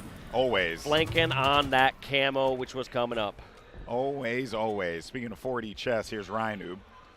Just trying to find himself a target with the shock rifle, playing in a very aggressive position here, and he hits the shot on Falcated. And we said that Shopify had to have some big swings here, and big swings they did have. It's now a 2-kill game when it was a 8-kill lead for Sentinels. They're right back in this. They got the weapons. Now they got the pressure, though, in long hauls. What an ego challenge. I like that play, though. Looks like Ryan Noob had to have known someone else was top gold, and his only escape was fighting through and push through. Boo Boo Doo Boo, did he? Yeah, there was a call coming in, or he heard footsteps, one or the other, but either way, that was enough to just try and like get them close, but not close enough because Sentinels add even more to their lead. A 5-kill lead now. 1 round of Slays, Rebellion's back in it, but they're getting pincered right now. Look at Boo Boo Doo Boo and Falcated on the flank. Also, look at Lethal. Even though he only took less than 1 burst of damage, already backing down. You can tell by the Spartan body language, whether they have extra players there, how they're charging around the corner. He just knows that every little sliver of shield is going to be crucial in those moments. Blue squad only needs 6 left, and yeah, you're right. I mean, any little bit that he could possibly yank away from this and extract value from, he's going to have to do, because that's really how things are going to be decided here. It's going to come down to the small details, because you got 2 kills that separate these 2 teams now. We're getting down to the wire, and I'm pretty sure we're going to have, at the very least, some power items coming up here in a little bit that these teams are going to have to fight over. I think that camo is going to be a big deal. It's already up now, and look, everyone's just kind of focusing around it. No one's been able to grab it yet. Ooh, and Sparty was so weak, but mental, wanting to try to reel it back a little bit, realizing how their lives are Sentinels so crucial right now. Looks like Sentinels got that camo, and Ryan Noob and Mental just so worried about those stairs, just kind of distracted in every direction. Mental now sees someone weak down there. Triple stacks, big fight coming out here. Likes to double back and decides to reposition over towards C-Plat. Has camo been grabbed? Still not yet. That's wild. These teams so hesitant. 1 kill for Sentinels. But here it is, Mental versus Lethal. Mental gets the kill, but around the corner the support is there. And it's a 50-48 conclusion in favor of Sentinels. And that got very close. So credit to the Rebellion for trying to bring that one back. But Sentinels pretty much were in a decent controlling position for a good chunk of that game. Yeah, I mean, the fact that they got to that larger deficit around that 15 to 25 mark, they were around, I want to say it was like 8 to 10 kill deficit. That's just kind of sealed the deal for them. They fought back as best they could, and now they have to do the unthinkable. They have to get a reverse sweep here in the elimination bracket, round 2, to keep their tournament life alive. Stick around to see if Shop 5 Rebellion can pull it off. Don't go anywhere.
All right, everyone, we're back. Sentinels up 2-0 against Shopify Rebellion. Golden Boy and Walshy here on the call, and we got some Argyle CTF. And this one's an opportunity for Shopify to really slow it down. This map is going to go the distance as we've seen historically. Very infrequently have we ever seen a team cap the maximum amount going into this game. But it looks like Rain off to a strong start. That's 3 down here for Sentinels. This is a fact. Sparty, the last one. Somehow Rhino back in the back base of Sentinels. I don't know how and when he got there, but there he is. And now they have to decide how and when they're pulling this flag. They want to bring it over towards pistol side, clearly. They're going to have to get these slays here. Big kill. Maybe another one. Falcade is going to go for an opportunity. Lethal in front. Massive shot there from Rain. Here comes the flagpole. Falcade has no other choice. You can see Sparring up on top. He's waiting to see if anyone crosses through, and he's going to send that nade. So he does manage to do some damage here, but is it going to be enough? As he's waiting for another one to come through. 2 players are going to be down now. The flag continues forward, but it is going to be halted for the time being, and he doesn't get the shot off on the player challenge. Rough. Shopify had such a good pull there, but kind of fell at the last moment. Huge body shot, no scope there from Falcade onto Cycle. This flag's almost certainly going to return, especially when Boo Boo's getting a kill and a stick onto Mental. And now this is an opportunity here for Sentinels to put some pressure. Spawns are going to be coming in from the sniper side of the map, as is protocol typically on Argyle when you push up this far. Big challenge for Falcade trying to hit the repulsor sticky, but it doesn't work out quite well for him there. It does get cleaned out, but Boo Boo Doo Boo's still going to be underneath the base. Yeah, Rhino's happily going to take that 1-for-1 trade when you're at your base like that. You will happily trade there, but 2 more deaths coming through on Shopify side, and like you said, still these members, Boo Boo and crew, putting the pressure on Shopify, and they're getting this first pull out too. This actually feels a lot like the pull that we saw Native Red do with Soul Snipe when he was underneath the base and managed to bring that flag underneath the basement into a more safer pathway to pull that attention over to him. Yeah, it feels like it's just a slightly longer route, but you no longer have the risk of somebody on that sniper elbow picking you off. But here comes Cycle and Mental putting on the defense. Can they buy enough time for their teammates to come over from behind on the pistol side to get that stop? Well, here comes the pull again. Now you don't have much opportunity. You got to make these stops happen here and now. Lethal's going to be healthy for this. Keep peppering shots on them and deny them to be able to grab that flag. You know, the fearful part right here is any moment someone could slide on in, try to get that pull. Looks like they get the stops. They get the kills. That's Spartan huge also gets taken out, and what a back and forth here. Just as soon as one team seems like it has a far along run is going to have success, they get picked apart and a counter pull going across the map. Ooh, pass off the Cycle. Cycle managed to clear it. He's going to make his way inside of the landing. He's through the room now. He's going to try and use these bounces and slides to get him across the map. But it seems like Shopify Rebellion on pace to be able to strike first here. But he's going to get stopped with a grenade. He's down. Is anyone there for the pickup? 2 members alive here from Sentinels. They're not going to have enough firepower even if they get the kills here. So they're opting to worry about their near surroundings. That's first cap. And a breath of fresh air there for Shopify. They're like, all right, we're in the lead. We can slow this down, play at your pace. They get to be confident in their decisions. And what a nice insta into the vent. Not sure if it did much damage, and it looks like Spartan read that one out. Didn't take too much damage from the plasma. Yeah, there was certainly, for Sentinels fans, I think, a little bit of a worry here because, you know, these Game 3 swings can sometimes be a thing. And if you're not careful, a team like Rebellion, very ambitious squad, will easily take advantage of these opportunities. Yeah, all these players with all the tournament experience they have, they are, you know, foaming at the mouth for these moments. They're basically saying, you know what, give us one little step into the series. Give us an opening. Give them the opening, and then they can, oh, here's the grapple. Knows that's coming over from behind, gets the trade out, and generally when you're at your base, when you trade out, you're happy to go 1-for-1 because that player, their life is so much more valuable. They had to traverse all the way across the map, and you can spawn in your base. You will happily trade 1-for-1 in most of those scenarios. Yeah, and you know, Rhino was about to make a really big hero play there as well in the back of the base, but unfortunately for him, kind of got sussed out very quickly. So that's going to reset things for the time being. Shopify Rebellion's going to go back over to the drawing board. Same thing for Sentinels as well. They're going to try and answer back out of this, but the pressure is coming in big time. Falcade is going to get the shot right to the back of Falcade. Just like that, kills traded back and forth.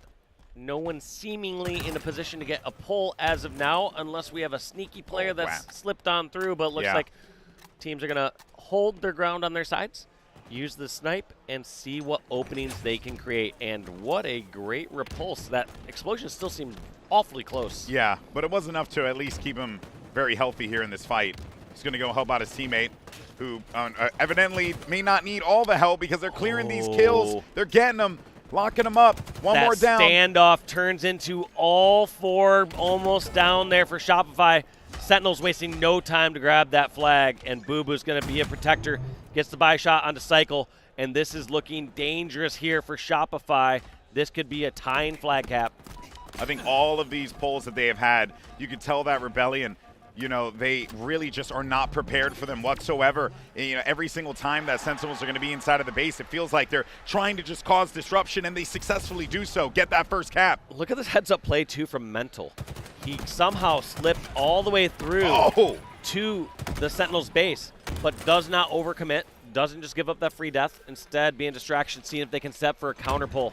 Doesn't end up happening as that's 3 down. Rain, the last one remaining here for Shopify Rebellion. He got a 1 for 2 out of that, man, which is really impressive. You know, like, he's by himself having to defend this, and he manages to do so swimmingly.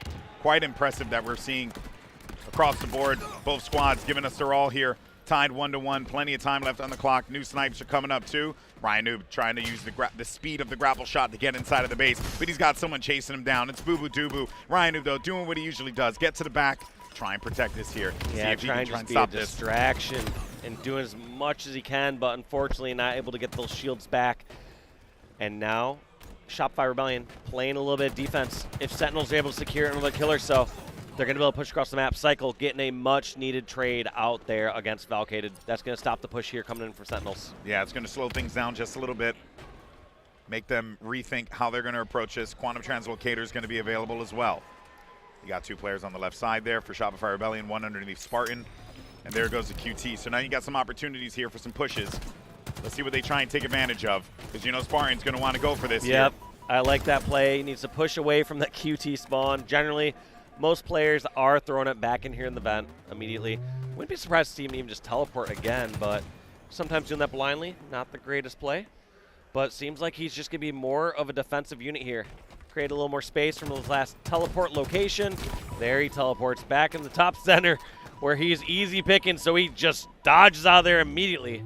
Very smart play there. Good use of the Quantum Translocator. Not necessarily the most, like, you know, it's not in the same caliber as the Overshield or even, you know, the active camo, but I can definitely see the QT really starting to make some clever plays, especially with players that like to get a little nerdy with it, right? They like to really the ones that are really aggressive. The ones that like to go towards the back of the base, and all of a sudden they teleport back to the vent, and are they going to teleport back to the back of the flag again? Like, creating those opportunities. The ones that create a bit more space. And I think Spartan didn't push out right away with that, so not using it to its fullest ability, but doesn't mean it was incorrect. Valkated getting a pull here as I'm going on a rant, but it's going to be shut down here by Cycle, the Young Gun.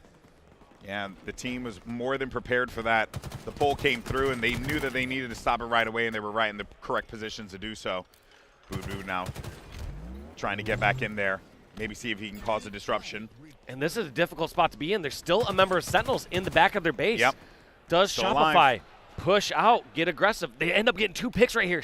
Rain needs to go flying across the map, and flying he does. He tries to go help over on the pistol side, helping get vent control.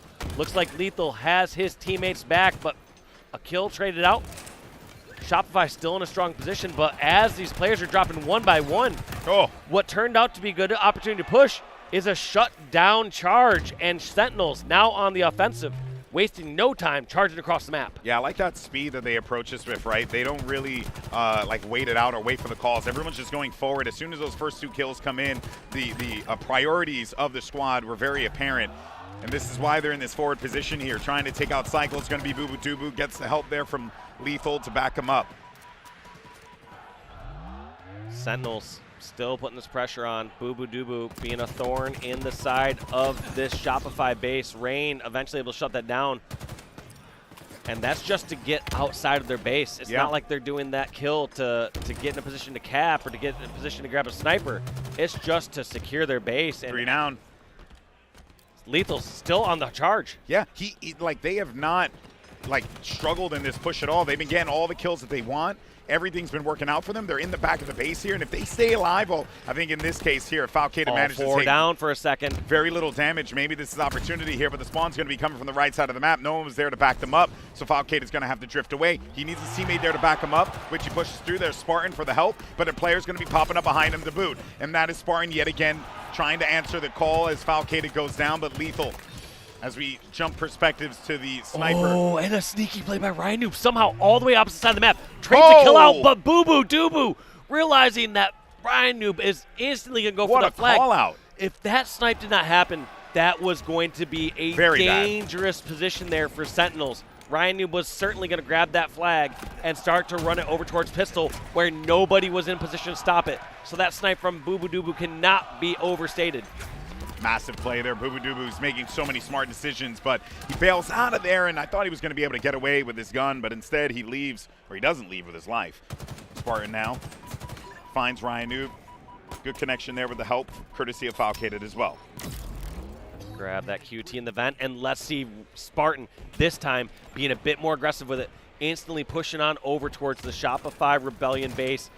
Gets a shot of damage. Probably teleporting out any second now. Yep, a little scared there. Not going his way so far in that battle against Cycle. Now does he teleport back blindly? No. Too risky to do.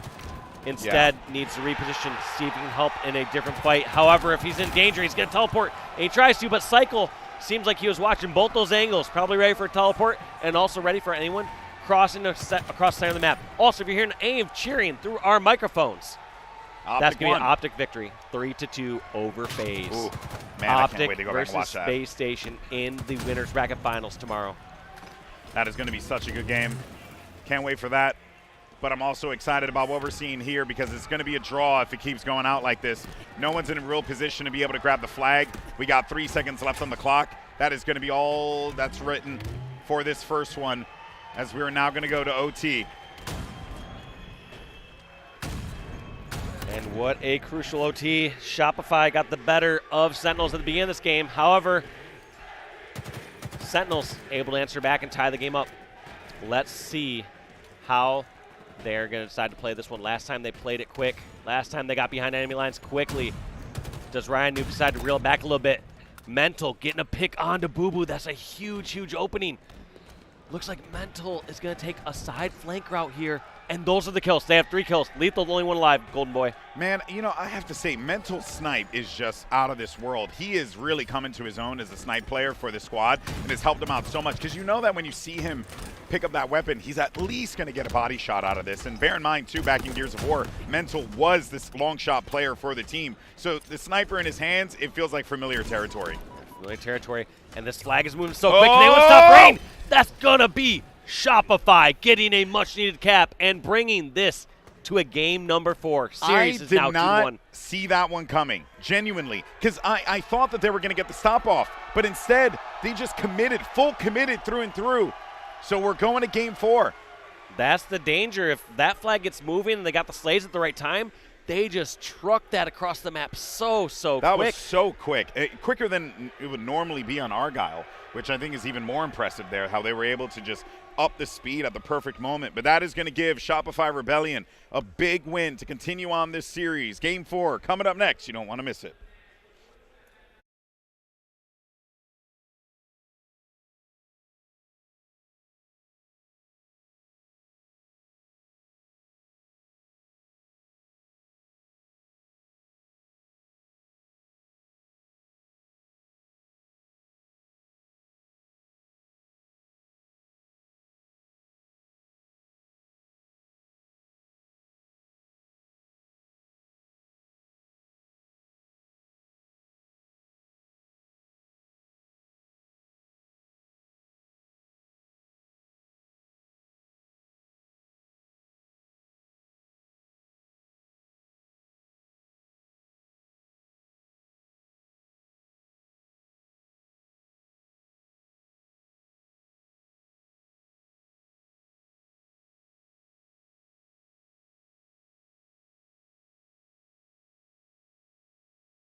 Welcome back, everyone, as we get ready for game number 4. Shopify Rebellion, they are not going to go down without a fight. That Argyle CTF game, massive for them, winning it in overtime. But now, as we look forward here, we got some Strongholds. It's live fire, and I expect this one to be very fast. Yeah, and I mean, if we're going to give some credit to Strongholds, I mean, Shopify was looking mighty strong in this game mode. They did take that Strongholds on Solitude last event. I mean, we keep talking about that one win there, but regardless, it was a big they deal. looked really strong on that. It was a really big deal. It was one of the greatest runs that any team. Oh my! It was one of the greatest runs that any team could have made in Halo Infinite at that point in time from Quadrant, and it was the Rebellion that stopped them, right? Yeah. And I think, if anything, it has gone to show that this team has, this team has continued to improve on their Strongholds, and Sentinels knows that, and they've been taking it to them each and every time. Even though Rebellion were able to get that overshield, they couldn't really do anything with it, and this is just going to be Sentinels adding a little bit more, and now we're finally going to get the flip toward A, but you got a lot of weakened players over here. 2 down now. Spartan, though, and it's going to be in a world of hurt as he's getting challenged by Rain, but Rain's going to back away from this fight. Yeah, Spartan just holding his ground, still not challenged there. Instead, going to go up towards A sandbags, and Sentinel still putting some points on the board. We did see a temp trip cap early on, not very long-lived. But what's really going to come down to is kills here, and kills, unfortunately, going against Shopify Rebellion if you're one of their fans. Yeah, you're going to need... 3 of them went down. You're going to need a little bit more in the slaying power there in order to try and win this one out, because you got a lot of high-quality slayers on the Sentinels lineup, not to take anything away from Rebellion. That being said, though, we'll see now how they'll try and play through this. They have C control. They know exactly, for the most part, where these players are going to be, because they have bodies over toward A. But with that heat wave connection, Spartan gets a double kill, and that's going to slow the tracks here for Rebellion. They know where he's coming from. I mean, if you got that double kill, the first spot people go to with that heat wave in a close range encounter is right below those plasmas, except for that OS. Unfortunately, it looks like OS not going in favor of Shopify. Going to get a traded kill there, but trades are not good enough here for Shopify. They need to get kills. They need to get a kill lead. Yeah, it feels like they have just lost complete control of this game. We were praising them for the way that they attack a lot of these Strongholds. They have to find a rhythm, and right now that rhythm is not present. There's the trip cap. How long are Sentinels going to hold it? Every single second here is so painful. Rain getting taken down. Ryan Noob, the only one alive. Looks like B is the target. Can they convert it and stop the bleeding? Yes, they do. It's important to remember, too, the Strongholds is the type of game mode that can snowball. So even though Sentinels are up by 119 or so, if they're not careful and Rebellion manage to get a trip cap that they have been able to do in the past, they can find their way back into this game. Sentinels have to deny Rebellion that hot hand, because if they start the shots start to hit, it will be very difficult to stop them. They're going for a temp trip cap, but looks like while they're going for 1, Sentinels are going for B and for C. So what felt like a reasonable trade for a 1-for-1 turned out for a 2-for-1. Now it's coming down to the kills, and 3 down for Shopify Rebellion. Not a strong setup there for Shopify. They need to close that gap much further, and they only put on 10, 15 points on the board. Yeah, we're at the halfway point of the game here, and for Sentinels, I think it's safe to say they're okay with going for 2. They've done the work. They can continue to just keep Rebellion moving around the map, and they'll just keep locking down 2 sites. Beautiful kill there for Spartan to keep himself alive. Gets the melee off on that player, too. Stays alive with, I don't even know how he's still alive out of this one, and still manages to create some opportunities for himself. Finds so much time. Now we have 2 down here for Sentinels. Make it 3. They know the last member's over at Nest. They need to shut down Boo Boo Doo quickly and effectively. They have a trip cap, but they're letting Boo Boo roam as if he's not the only one on the map. Yeah, he's they're giving isolated one-on-one. Ryan Noob backing down, almost ready to jump off the map with that sniper. Hey, he was right at the ledge there. It felt like the fugitive for a moment. Had to talk to him for a second. Don't jump, man. Don't jump, man. Don't jump. You're right there. You got everything lit for. You got a sniper rifle. Everyone's killed. You had a trip cap. Yeah, positioning. Oh, boy. But you know what, though? Sentinels, they continue onward. There is going to be a flip on A for a moment here. Ryan Noob going to try and just leave that sniper. Oh, boy. Oh, all right. So he uses the repulse to get out of there. He made the call. It's down there. I think it was only like a few shots left in that thing. Still surprising to drop that. Maybe just feeling a bit more effective here with the heat wave and letting his teammates know he has it. Lethal looking for the angle on the player. There it goes. Trip Managed cap. to get one. Still attempt trip cap.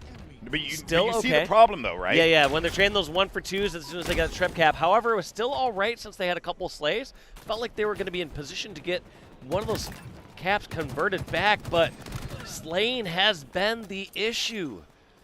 They have been just losing all those kills at those critical times. Yeah, they have been. And on top of that, whenever they think they're in a comfortable position with the trip cap, you see that pesky little meter start to change on the other side of the map because they're losing those fights across. So one of the things that Quadrant does so well is that they really do value their life in this type of game mode, and they try and put that pressure on all these different strongholds. Here, on the other hand, Rebellion, they obviously do value each player's life to try and like make opportunities, but it's just not happening because they're not slaying. Yeah, need those slays, and I think if you have to make a correction here in the center of this game, as soon as you get those 2 kills, or sorry, those 2 caps, maybe going for that 3rd, you just need to go for defense. Look for the counter offensive coming out of Sentinels. Yeah. They are clearly pushing for that. They're not going to defend their one stronghold. Instead, they're going on the offensive. In many cases, splitting off to 2 different strongholds. I think Cycle did pick up the overshield. Could be wrong, but because it was going to be up here.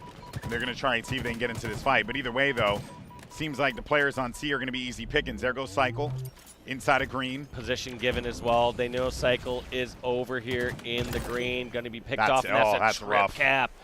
That 100-point lead. Let's see how far this extends here for Sentinels. They're putting the pressure on over towards Garage. They know someone's in the house, and they're not stopping. Oh, my word. What nade placement there from Lethal. They cross the 200-point threshold here. Cycle's trying to capture C. Lethal on the move. He knows exactly where he is. Bank nade down. Does some damage. One shot maybe? No. He's actually still alive. That pesky Cycle. But his teammate was there to help him out. The trip cap continues here, Dave. This is looking very bad for the Rebellion. This is so tough. They have to stop this now. And not only do they have to stop it, they have to get a dub cap. They have to go into a trip cap. They have to turn this around and win the game. And they're only 10 points away from losing. Last-ditch effort. Tournament life at stake, 47, 48, 48.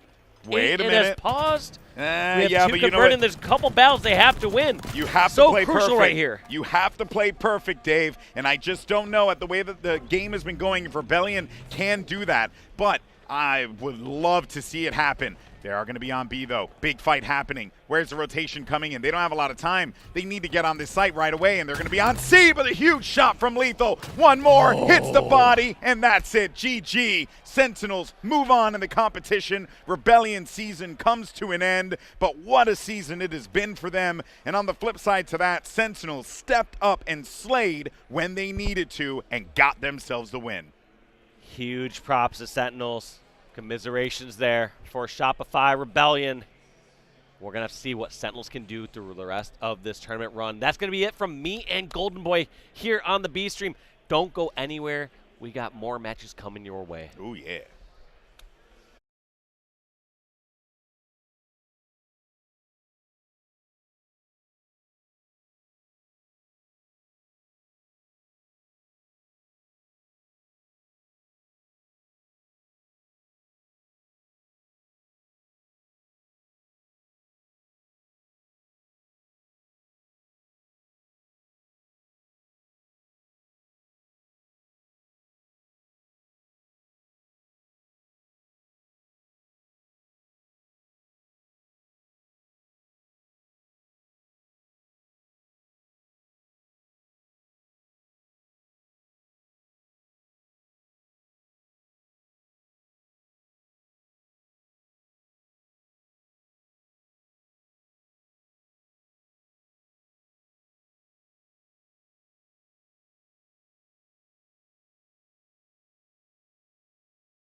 Yeah.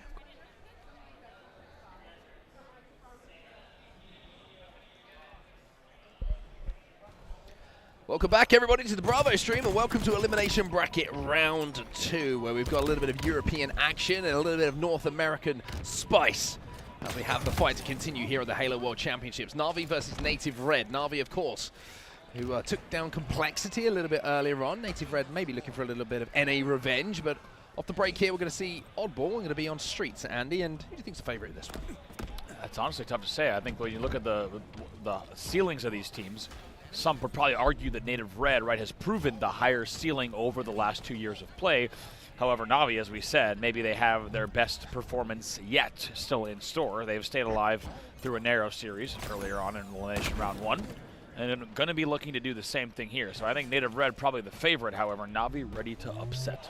Oddball, a pretty good game type for Na'Vi. They've worked a lot on this in recent times, and they do like to hold the ball in around Tram more than they do anywhere else. Mighty's trying to stay alive here and keep that Stalker rifle in his hand, but Soul Snipe comes through with 2, which is going to blow the map open and force the play ball now from Na'Vi. Very scrappy start, as you would expect, but finally, with 4 dead, Na'Vi will have to fight off respawn as Native Red will have a full Tram setup. Full Tram setup and also into a nice little lead here. The timing is important because look at Jimbo still being taken down. Finally, he will spawn as well. PD spawns, already tower presence, already red room presence. Here comes the Na'Vi push. And Soul Snipe 7-1, by the way, for the start of this game. Wow.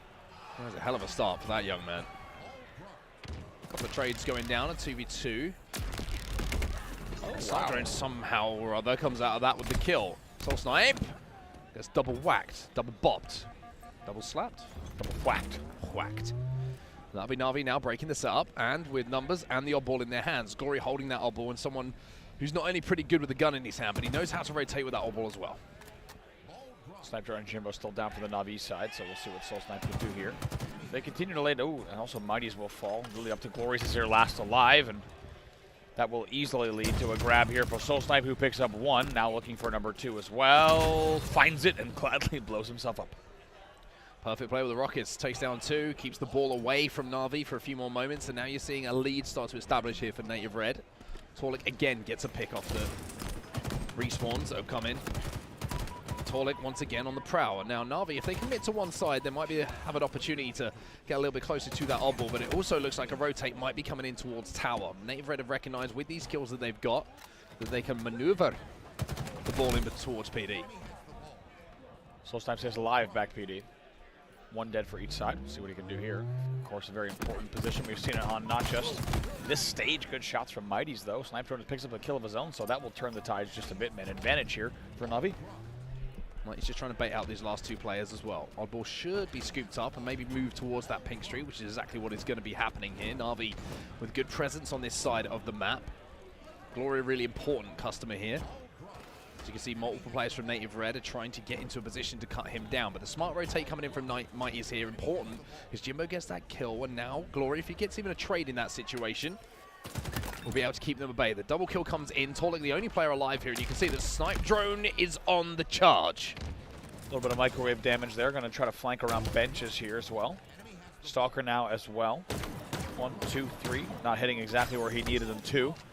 Is that going to be the opening the Native Red needed? Certainly with 2 dead, they should be able to push. Yeah, pretty much a tight game here as well. So the next few moments very important. Look at Glory in the kill feed, though. And Manny now left on his own. Glory with the AR, but that's not going to be enough. However, he does have the Oddball in his hand. Jimbo cleans up that final kill, and now Glory can move this ball back in. And with that, Na'Vi will go into a lead in round number 1 here. Very impressive. And now the double push coming on the pink street. Soul Snipe gets taken down, and they have numbers with the Rockets coming up too. A lead, and deservedly so. That was a 2v4 in the back of Tram that Na'Vi somehow turns into a 3 dead. A lot of credit where it's due. Suppressed, though, also dealing some great shots. Momentary man advantage for Native Red. Jimbo got the Rockets, though. Smoke goes down. Soul Snipe's trying to cut him off, and now the rotate's going to come in from Glory. And this is what I'm talking about. Beautiful stuff, because he knows he's got the support of Jimbo here as well. Jimbo will be taken down, but the Rocket has been expired. 20 points to go now for Na'Vi, but that's just fantastic play calling from Na'Vi. It really is. As soon as you saw the rotate come out of Tram, if you see someone voluntarily bringing the ball out of Tram and they're not play balling it, there's a very intentional play call happening. Speaking of play balls, the ball will be played there. 3 dead for Na'Vi. Jimbo in a 1v2 momentarily. Torlik grabs that ball. It wasn't fully played, so now Na'Vi have to recuperate, have to get back on the map and force their way up the map once more. They've probably got 1 or 2 pushes, you would say. The Snipe Drone looking to get that first kill. However, it's actually going to be Suppressed who trades out that situation. Another trade coming in, 2v2 on the map right now, but Torlik has the oddball in his hand, so he's not going to be too much of a factor here. Snipe Drone takes down another. Now Torlik left as last alive, and Glory and Snipe Drone are hunting him down. They should get the break here. They should be able to grab that oddball, and they should be pretty close to closing this game out. Yeah, very clean 2v1 there, but here comes the pressure. This is what these guys on Native Red could do so well, win the PD battles, but a very important one, but not two from Glory. 95 on the board. Oddball out of there as well. You can see moving on the pink streak. Mighty's with that rotate, and at the moment, Native Red just been out-rotated a few times by Na'Vi. They will take the first round here on Streets. Oddball. Very well done there from Na'Vi, and not just the rotate one way, but rotate the back way as well, proving exactly that they needed to get the points on the board at the times that they did, and they also executed very, very cleanly. They will take your first round. Jimbo going to grab those rockets, throw it back towards teammates, but the kills are going to go in the favor of Native Red off the break here. So 2 dead and 2 rockets left to deal with the final 2 players here. Suppressed. You would say collateral damage maybe in that situation for the rocket. But Na'Vi not giving up oddball control for now. Finally, it's going to be Native Red who grabbed that oddball. Excuse me, it's actually going to be Na'Vi who grabbed that oddball. Manny's going to try and cut down Mighty's here with this rocket. I think he wants to guarantee this kill. Can't find Mighty's whatsoever, and Glory picks up a kill. And now you can see Manny's not quite sure where Mighty's went. Now he's going to know about it. And luckily, he had a little bit of backup in the old microwave to help him out. Yeah, if the splash damage don't do it, the microwave will. I like the route, though, from Mighty's, because honestly, it's a pretty tricky rocket angle that Mighty's forces. It buys a little bit of extra time. In the end, though, it will just translate to a little bit of tower control momentarily, but to be honest, it's traded right out. So it's with the score only at 5-1 in this round. I kind of like Na'Vi baiting the rockets the way that they did. Oh, Soul Snipe just looked the wrong way there, and Snipe Drone just doing a good job to bait himself out. Tries to use the threat sensor, but Na'Vi get the clean wipe onto Native Red. And with that, they have a full tower set up. Snipe Drone also has the Bulldog. Jimbo already up the map as well, so he can be a little bit of a problem here, as information going to be collected now by Snipe Drone, and Na'Vi, again, with a very, very solid looking setup here, Andy. I like this from Snipe Drone. He could have, while his shields were weak, popped out. Instead, he just lets them fully recharge, and only now does he start showing, and also they have 2 dead already. Oh. Clean kill. Picks up another one. Hold this. Talek, your only last player alive. More time here for Na'Vi. Very strong on the hold. 2 dead here for Na'Vi for a second. Native Red with a little bit of established time, or established numbers, I should say, and stopping the time of Na'Vi. But there's Glory again. He gets 1, he gets out of there as well, and he comes back and gets 2. It's 3 dead here for Native Red once more, and Soul Sniper's last alive, but the rocket somehow gets out of there. Might get 2. Blind Fire gets 3! Are you kidding me? Earth? What in the X Games? Mr. Soul Sniper is now 22 and 13 and gets the stick and lives to tell the tale. That is one of the highlights already from the Halo World Championship. And that's why you got to deal with the last player alive, because if you don't at this level, the Halo World Championships, like you say, one player with a power weapon can make you play. Takes down all of Na'Vi, and even though it was a huge play, Torlik now left alive, so Na'Vi not shaken too much. Shredded out eventually. 43-23 now. Mighty's going to hold this ball in the back, and as you say, pretty flashy set of plays there from Soul Snipe with not just 1 spin, but 2 to pick up a triple, and also the 4th kill as well. However, it's still a lead here for Na'Vi at 51-23. Manny trying to chase down Snipe Drone. Jimbo there to support, though. Manny can't isolate that 1v1 for long enough. And now Jimbo trying desperately to stay alive. A couple of grenades are going to deal with him. The Bulldog will be down. The oddball is in the hands of Suppressed. And they're starting just to chip away at this lead that Na'Vi had established. Native Red not really with full control, you would say, of the map, or I would say control of the tram or the tower side, but being scrappy, and it's working for them here. Just like that, as you say, it's only 7 points separating the two. 2 dead here for Native Red. Let's see what Snipe Drone can do on back commando. Look like the pings are coming in. Jim knew about it. They're going to sniff out the player that was the biggest threat, really, on B stairs. Kills eventually, though. Traded out as Jim will fall. Manny in a 1v1 here. Really important that it gets won by either one of these players, and it's Manny who takes down Snipe Drone, and that means the ball will be left, and Manny has to try and hunt down the final players of Na'Vi. Suppressed will pick up the kill onto Glory, and I think he was the last player alive, if I'm not mistaken, although Mighty did sneak through. The rocket's coming up now, so timing of the rockets actually, I think, helps Na'Vi here, because the attention can't be put exclusively on the oddball here from Native Red. Manny going to be thanking his lucky stars that Bulldog didn't hit even harder. He wins it, Bulldog versus AR. Had the angle on bottom tram. It's going to allow him to provide some cover, but Rocket's still up here. Tolic is going to get away with them, I think, and Manny, even though the damage is coming in, wow, can't survive. Wow. Tolic with the double kill, and again, it's the Rockets that have been the difference maker here for Native Red. very nice shot from Tolic. That's not easily done under pressure. Able to pick up both of those and stay alive. Very rarely will you see that take place when you know that a player's benches on the other side. Now back on board with Soul Snipe here, trying to get some threat seeker information, and he does. Sniper will trade the kill out. It's a 2v2 though, and you can see that the score is pretty much tied at this point. Mighty slides in and wins that important fight against Tolic. Stays alive long enough as well, and it's a 1 second advantage here. Sniper with a big 1v1 win, and Suppressed is not an easy man to outshoot. Not at all. Crispy shots there to make sure he wins that one. And with that, Na'Vi not only goes into the lead here, but will also be leading by just about 10. It's a big opening kill, though. Snipe drone falling should indicate a Native Red push. But Glory again with the rotate. Look at this, just the 9-line of sight. Mighty's is there as well. Jimbo doing some good damage, and the play ball will come in, and now Glory might be on a little flank here. If he can take down Suppressed, it will give the numbers advantage heavily to Na'Vi. And instead, it's just a slight numerical advantage. You can see he was desperate to go for that oddball, but Suppressed comes back, having not been taken down initially to make him pay. Kills traded, though. Next kill does go to Native Red, however, not resulting in points on the board just yet. Mighty's still alive with that Stalker, by the way. Finally gets taken down by Manny. Rockets coming up in 15 seconds. It seems like every time that Native Red win the battle for numbers on the map, win a team fight, the Rockets come up and distract them away from the objective. So Na'Vi doing, I would say, a pretty good job of making it a little bit mixy, a little bit uncomfortable for them. But at the same time, it's almost like that rocket spawn is saving Na'Vi sometimes. Yeah, it's interesting. In a Slayer, right, it would be completely different. But the fact that you have the Oddball in play as well as the Rockets at the timing of those 4 deads has certainly made for some interesting scenarios in this game. 2 dead for both sides here. Snipe drone on the flank. Not going to be able to get the kill. And now Oddball and Rockets have gone over to Native Red. You can see that Suppressed just got away with those Rockets. Mighty Zo comes straight in. That means the Rockets will be taken down. So Na'Vi have an opening here. However, Tolic and Soul Snipe answer. 2 dead here for Na'Vi. Ball in the hands of Manny. 3 dead momentarily. Snipe drone, last player alive. A little bit of a must win there, because as a result, you will now see a lead change. 1 minute 22 on the clock. One more push here for Na'Vi. Stacked up at the moment on the arcade side. Soul Snipe's kind of out of position if they do decide to flood. Tolic gets that first kill, though, and that's so important, as we always know.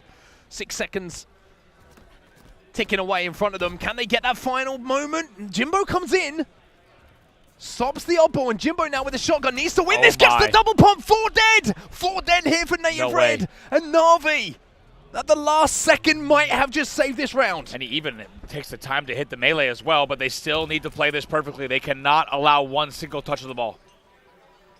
Nades raining in on Jimbo. Big nades. He's hoping and praying there's going to be some teammates, but look at the Threat Seeker. The Threat Seeker is in a position where he can watch where that push is going to come in. He also has the shotgun. He's trying to bait it out, but I think that just enough work might have been done here by Native Red. They will get that final second. It is 1-1, but my goodness, what a round. Wow, it also requires Soul Snipe going 32 and 22 at this stage in the game, by the way, to make sure that they get that round on the board. Came down to the wire. Native Red stays alive, and they'll be very, very grateful to see a 3rd round on their screen.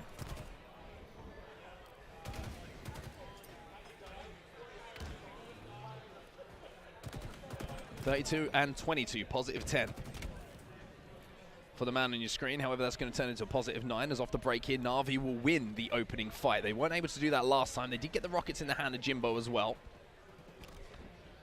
And Jimbo is going to pick up 2. There's another one for him as well. So 3 kills in the first succession of team fight will go down to Jimbo. Add to his stats just a little bit. And Snipe Drone with the oddball in his hands is now going to try and clean up Soul Snipe. He's going to be challenging pretty aggressively. Really aggressive. Snipe Drone has to survive, because look at this. Oddball gets scooped away, but Na'Vi kind of outplay and outthink Native Red there. I guess Soul Snipe's just hoping that he gets a timing push there with Suppress, because clearly last player alive and clearly weak on the Bulldog. So to challenge the way that he did, he was really just hoping that they were going to extend the spawn rotation to just keep the pressure up. But a bit of a high-risk, high-reward, low-percentage play does not pay off. It translates now to a 40-point lead for Na'Vi. It's a really sneaky position here from Mighty's as well. One player who might walk bottom middle. Tolic's trying to check those stairs. I'm not sure if they know he's there, but anyone who tries to push this pink street is not going to know. Suppress will now get that information. He needs a little bit of help from Jimbo here to clean up this kill, and gets it. Na'Vi get that first pick. And it's all the bait. Jimbo gets another as well, and Jimbo's having a really good round here. Really good.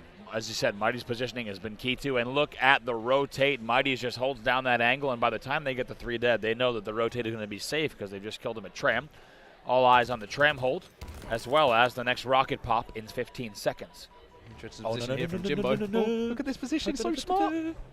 Still alive as well, and now all the time that they're spending trying to find him means more oddball time here for Na'Vi. Jimbo with the massive outplay using that Shroud. I love the way he played that. You could tell that was completely calculated. He intentionally sat in that front right corner of the Shroud to allow someone, suppressed in that case, to fly right by him, and then he perfectly times the peek out of Red Room into Arcade. Just beautifully done. It's 80-0.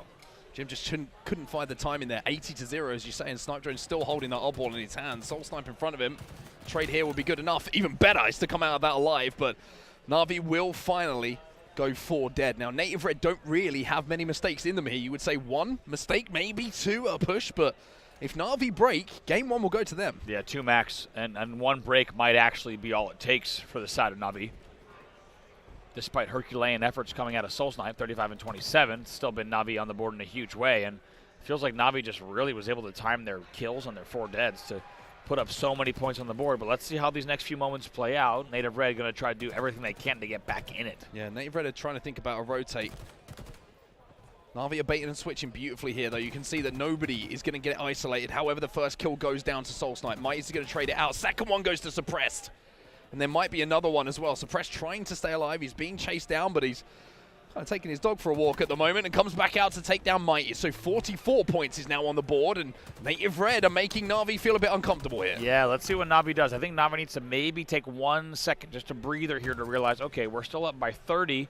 Let's make sure we make this push count. Let's not let the spawn rotation happen 2 times yet to allow Native Red to steal this out from under us, because not only could that be devastating in the game, it could also be disastrous in terms of momentum in the series as well. Na'Vi find themselves 2 dead. Native Red a little bit uncomfortable as well with the numbers. Torlik in the death screen managed to just come off respawn. Oddball is down, and that's where Snipe Drone is trying to bait this. It should be a free kill for him, but the double beatdown is always going to beat the battle rifle beatdowns. And coming out of it, Manny has that oddball, and now it is getting nervy for Na'Vi. We said that they maybe have 1 mistake in them here, Native Red, if that. Well, they're not making any right now. None. Completely unanswered. They were up here about 82-0 as the Rockets are now popping. Jimbo gets 1. Snipe Drone's going to be challenging, and all of a sudden it looks like Na'Vi are starting to fall 1 by 1. Might is trying to support his 2 teammates. The oddball is down.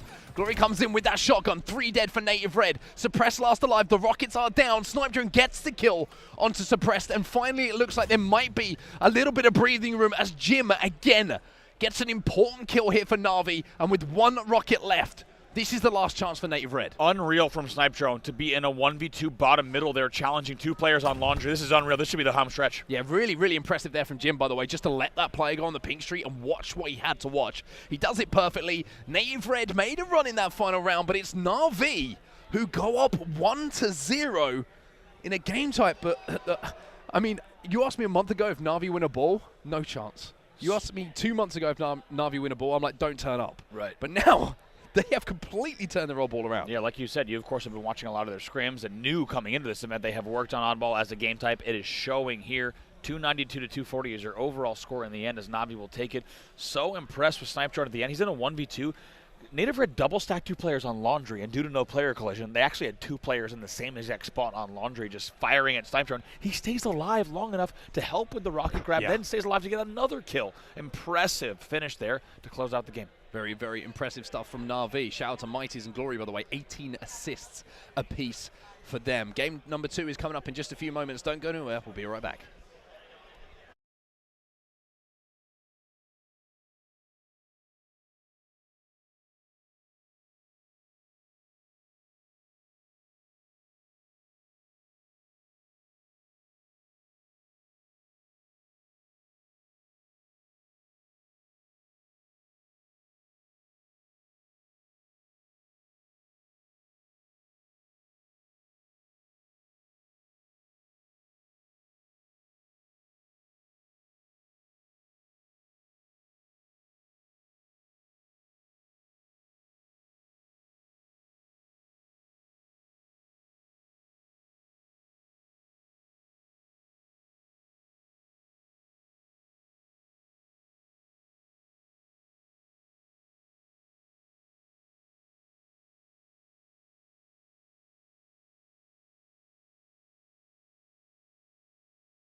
We apologize for the hold, everyone. We're almost ready to get into game number 2, though. Excited to get into game number 2. If you're just joining us, wherever you are in the world, if you're staying up late over in Europe, you devils, you.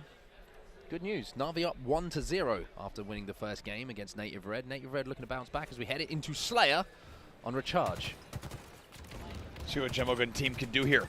Very, very important game 1 win for them, and you have to feel like if that fell apart at the end of that round, might have been disastrous for not just their momentum, but even their tournament hopes, of course, with this series having so much riding on it. First camo does go to Snipedrone here, and 2 dead for Native Red. Yeah, really good start here from Na'Vi as well. Very aggressive to make sure that Snipedrone got out of that situation with the camo, but he has to be careful when he has to hit some good shots. Got spotted out for just a second there. Decided not to pull the trigger, and now that might actually cost him, although he does survive for a few moments, but I think Snipedrone could have done a little bit more in that situation. Maybe pull the trigger, look for a second kill, more damage, and help his teammates out. Yeah, interesting trigger discipline. And everything is exploding. That was a lot in the long haul. 2 were dead again for Native Red, back-to-back 2 dead as the spawns will continue, and that will lead to still a minor Na'Vi lead here at 8-6. Snipedrone's got his shock back. Can he make a little bit more of it this time? How rare you get a second chance at life like this. We'll see what he can do. Suppress Nose is there, and he's got a sidekick, which is going to make that trade a lot more comfortable. Native Red's still 2 dead, though. Na'Vi with 3 on the map, but Soul Snipe now, he has the shock. Na'Vi weren't able to put this to use whatsoever, you have to say, considering they had camo shock and they had shock, and I'd see a Soul Snipe can. Wow. Oh my god. Oh, that's difficult. If you're Na'Vi, you run into one sticky, you both explode, and you turn a lead into just a 1-kill one. It is very, very skinny, which is not how I'm feeling right now, Andy, because I just crushed some lasagna. I was going to say, the lasagna looked very good. Happy to provide everyone at home listening with the information. I've had a bite of cannoli and was very happy with that as well. Tied 12-12, and also happy it's going to be Native Red as well. Jimbo goes down, and now Na'Vi starting to look a little bit split on the map. Camo coming up in 4 seconds' time. Native Red have done a much better job of taking control after they've got that first kill or 2. Gory going to be challenging as well. Snipedrone gets that first pick, but you can see the trade coming through elsewhere as far as the numbers on the scoreboard add up. Snipedrone now in a 1v1. Can't get the trade onto Soul Snipe again, and Native Red's starting to take over this game a little bit, and Na'Vi's starting to look like they're getting picked off 1 by 1. Tell you what, if my mother's watching, she's wondering, where did that camo go? And that's exactly what I'm wondering, Mom. I'll have to see exactly. There it is, camo getting taken down. It was Glory who had the grab, but not really able to convert much on it. Snipedrone flies in, and Na'Vi looking a little bit ragged here. Maybe they just came into this game with a little bit, should we say, a little bit too much adrenaline flowing through the veins after that win that we just saw in map number 1. 5-kill advantage now. Soul Snipe has that shock rifle again.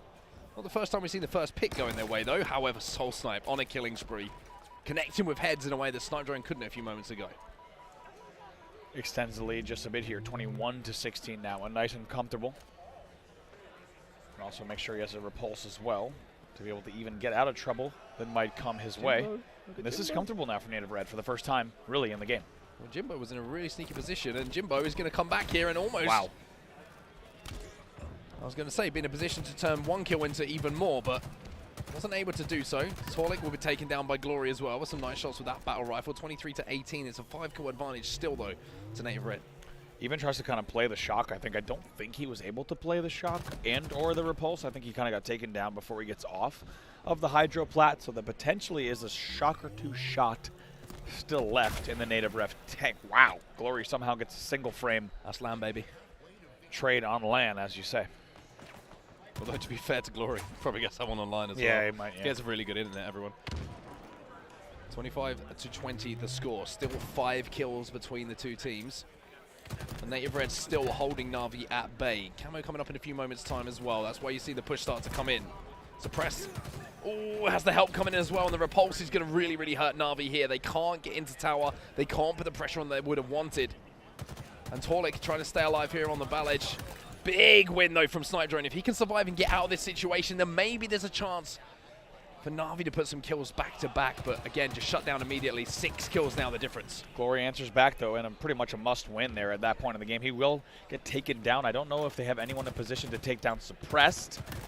Mighty's actually falls as well in what you might think of as An unnecessary drop to bottom middle. 2 players will fall as a result. Now 2 alive. Oh boy, the repulse into the sticky, making it look too easy as Manny. He also gets away on the sneaky. I mean, one thing you can notice in this game is Native Red, they're always picking up equipment, right? You've seen repulse being a real big factor on the push that came into the tower from Na'Vi. Suppress was in a position to just throw them back and delay, buy himself and his team a little bit more time to regroup. And then we've just seen it again there with the sticky coming in, sent straight back. Native Red taking over here. Na'Vi 2 dead, and they're going to have to find a little bit of a run here, Na'Vi, because Native Red are just starting to cycle them, and you can see the confidence growing. They really are, and guess what? Soul Snipe again, 12 and 7. Manny on your screen here, 12 and 6. Big numbers coming in from both of them. Snipe Drone might have an uncomfortable surprise as well. Killing spree here for Manny. Now it's just 12 kills to go. I mean, pretty wild. Soul Snipe and Manny combined almost have as many kills as Na'Vi does in this game at this stage. It's a pretty wild stat line. And the green gun is going to give away the position, but also Manny is going to be scaring back Na'Vi, knowing that they can't push around this corner because those shields are going to be stripped almost immediately. Na'Vi in a very difficult position at the moment. At least they're all 4 on the map. So they can try and formulate some sort of push around this camo coming up in 9 seconds. Na'Vi has to know that there's just needs to be perfect coordination here, not just once, but about 3 times if they want to come back in this game, which is a tall order against a team like Native Red. Well, European fans, I think we might be thinking about Game 3 and it being tied up at 1-1 because Na'Vi have not been present in this Slayer in Game number 2. Jimbo going to be challenging here on the elevator. Soul Snipe still just picking away at players with that shock rifle, but 7 to go here for Native Red. It almost feels like a formality here. It really does. You have to almost think maybe Navi's thinking the same thing. They're going to do everything they can to fight from bottom elevator, but already several kills coming in. Traded out 2v2 at the moment. It's another one for Soul Snipe, 4 to go. Na'Vi need much more. Many more. Make it 3. Trade comes in as well now, 48 mark. It's a very nice push there at the elevator. 49 on the board for Native Red, 1 to go. Yeah, this is a full push because we can't lose situation now, and that's exactly what they will do. Native Red will tie this series up at 1-1. Na'Vi avoid the steak dinner, but they do not avoid what was almost an embarrassing, you would say, last half of that map. Tough result, I think, especially for Na'Vi to come off the momentum they had and to then only find themselves with 32 total kills on the board. And granted, once you do, as you said, once you see the deficit that they had at the 43 mark or so, it probably becomes okay, we'll just get this game over with. But still, to lose 52-30 is pretty devastating. They're going to need to have a mental reset going into game number 3. They certainly are, and we will be back with game number 3 in just a few moments with the series tied up at 1-1.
Well, you're still with us, and so you should be, everybody. Na'Vi versus Native Red will continue. Right now, we are given assurances. Apologies, of course, for the delay, but, you know, the series is set up nicely, so we built a bit of anticipation for you. It also allowed us to refuel as the series at 1-1. Yeah, we've also had some lasagna, which was very, very good, very tasty, and a bite of some dessert as well.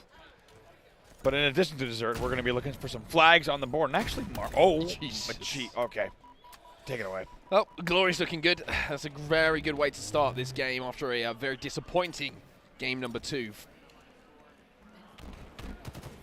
For Na'Vi, Tolik gets away using that grapple, but this is going to be a really attritional game, you would imagine. We all know that this map is very slow, very methodical, and your snipers kind of dictate the pace of this game. Glory already up to the halfway mark, though, and one thing I like about the way that Glory plays with the sniper rifle, one, by the way, we should give a highlight to the fact that he is the player who is picking it up, and when you've got players like Snipe Drone on your team, who historically has been that guy, Na'Vi showing a lot of confidence, but he's very aggressive with it as well. He's not afraid to take a few fights halfway up the map. I think it's perfect for Oddball, right? Because that's what you need. You need someone who is going to be on screens and think, I need to fly into their elbow and do even more damage, right? A sniper who's never satisfied is perfect for Oddball CTF.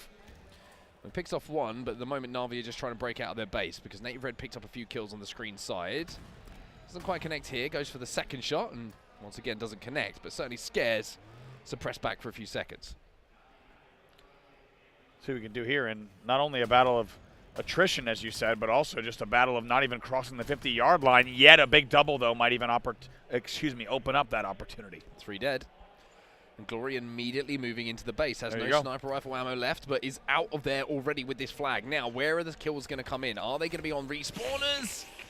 Got the sniper ammo, too. I was going to say, did the flag stayed on, and it looks like Native Red will be able to send this one back home. I was just wondering if the sniper had actually stayed on the map, and yes, it has indeed. Well, it's big. Everything stays, and flag goes home. Good news for Native Red. Don't you think? Great news. Honestly, couldn't be better for them. Sniper coming up. Those are the 2 things that they wanted. What do you mean? It's been a long day. It has. Been a very good day. We thank you for sticking with us here. The Halo World Championship. To be honest, a rare grapple over to the snipe. We'd love to see it from Manny. He's actually going to play it, tries to play it once. Second time is the charm. Might just grapple back and says, I'm not interested in this.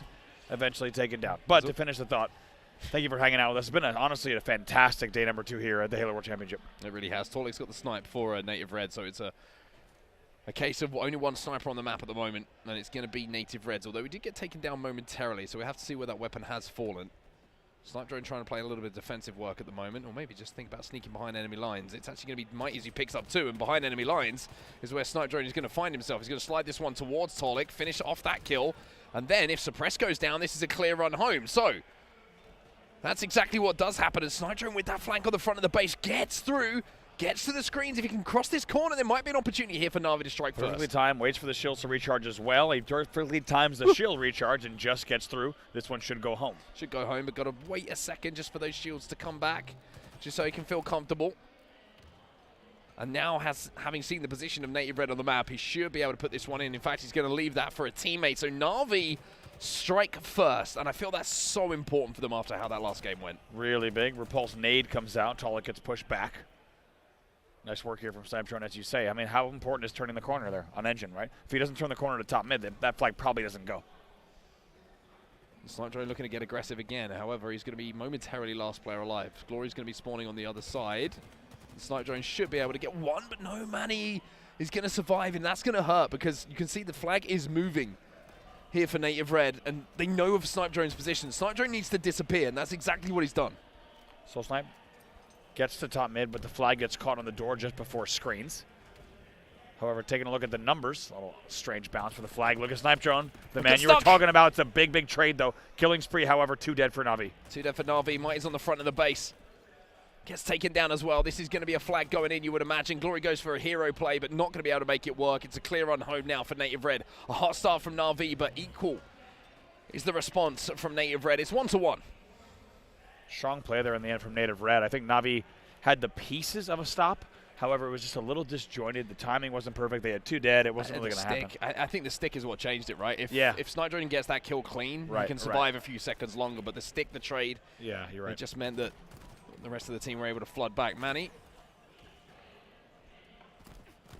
Bit of a B-Tech looking Spider-Man impression there, but it's going to be 2 dead for Native Red. 2v2 on the map at the moment as Na'Vi looks to push forward. Suppressed, last player alive, just going to wait. Not even show. I like this play from Suppressed. Doesn't want to take any damage. More importantly, doesn't want to give away where he is. Use at least that element in the man disadvantage, and it pays off for them as they do pick up the kill that they needed, but Glory answers back. Jimbo stays alive, though, and Jimbo might be able to poke back out with a sniper rifle. Gets the body shot. Soul Snipe's going to be pushing to see if he can take him down, but that's not going to happen. And Native Red really trapped at the moment. You can see just one by one starting to fall. Tolic taken down to no shields. The flag is moving as well. Manny taken down. That's a really important kill because Tolic was still waiting for his shields to come back. Where is that flag, though? Did it get off the stand? It looked like it didn't get too far. No, not too far. Interesting. It's a tale that we're seeing pretty often, right? Glory does all this damage and only almost gets 2 in a 1v2. But when he's not able to get the right damage in the right place, Navi's not always exactly there to be able to close it out.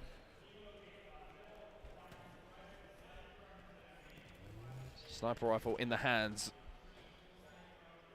of Mikey Boy. Snipe drone. Manny gets a kill, though, which is going to make this angle a little bit awkward. He's going to reposition smartly here just to see a little bit more of the map. QT popping up as well. Sticky's going to go into the vents to see if he can find himself a little treat. Not going to happen, though, in Snipe drone now. Just locking down this QT. Jimbo gets a kill. That's going to open the map. Snapdragon presumably going to grab and also grab a kill on the way here. Maybe 2. He will get the double and the killing spree. QT also out top mid. This is dangerous. Yeah, that was 3 dead for Native Red momentarily. You can see the snipe drone is not quite aware of where the spawns are coming in, where that last player alive was. Glory's already pushed up, and off the back of that, you would imagine he should be able to reposition now and slide in and look for some extra kills. Soul Snipe's going to be here.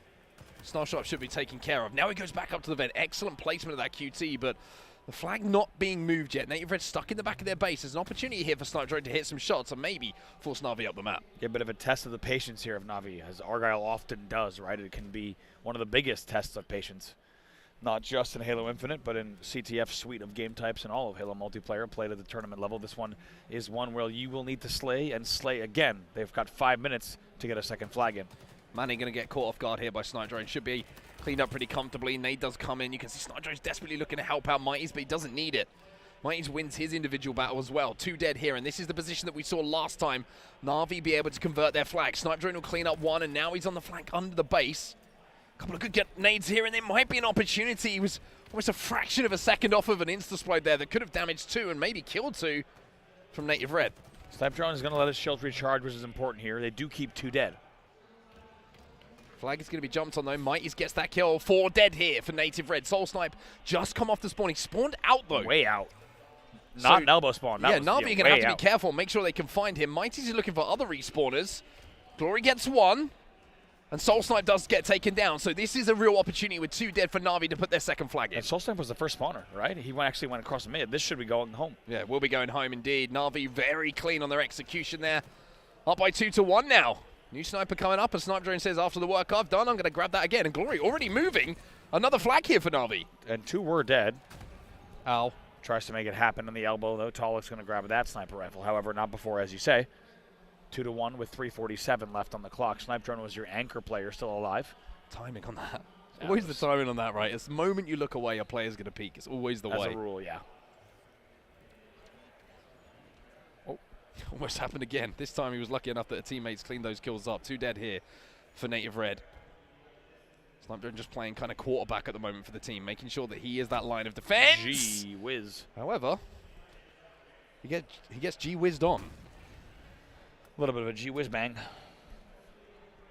3:14 left on the clock here. 3 dead. Soul Snipe last player alive. He hits an important body shot. However, the flag will continue. Jimbo might wait for shields here. Jimbo's going to wait for shields, wait for teammates. Throws that flag out. He's trying to bait him out. It's very, very smart from Jim here. However, that shot from Soul Snipe is so important. Taking down Jimbo in that situation might have just kept them from going down 3-1 in this game. And, of course, having Na'Vi take the win.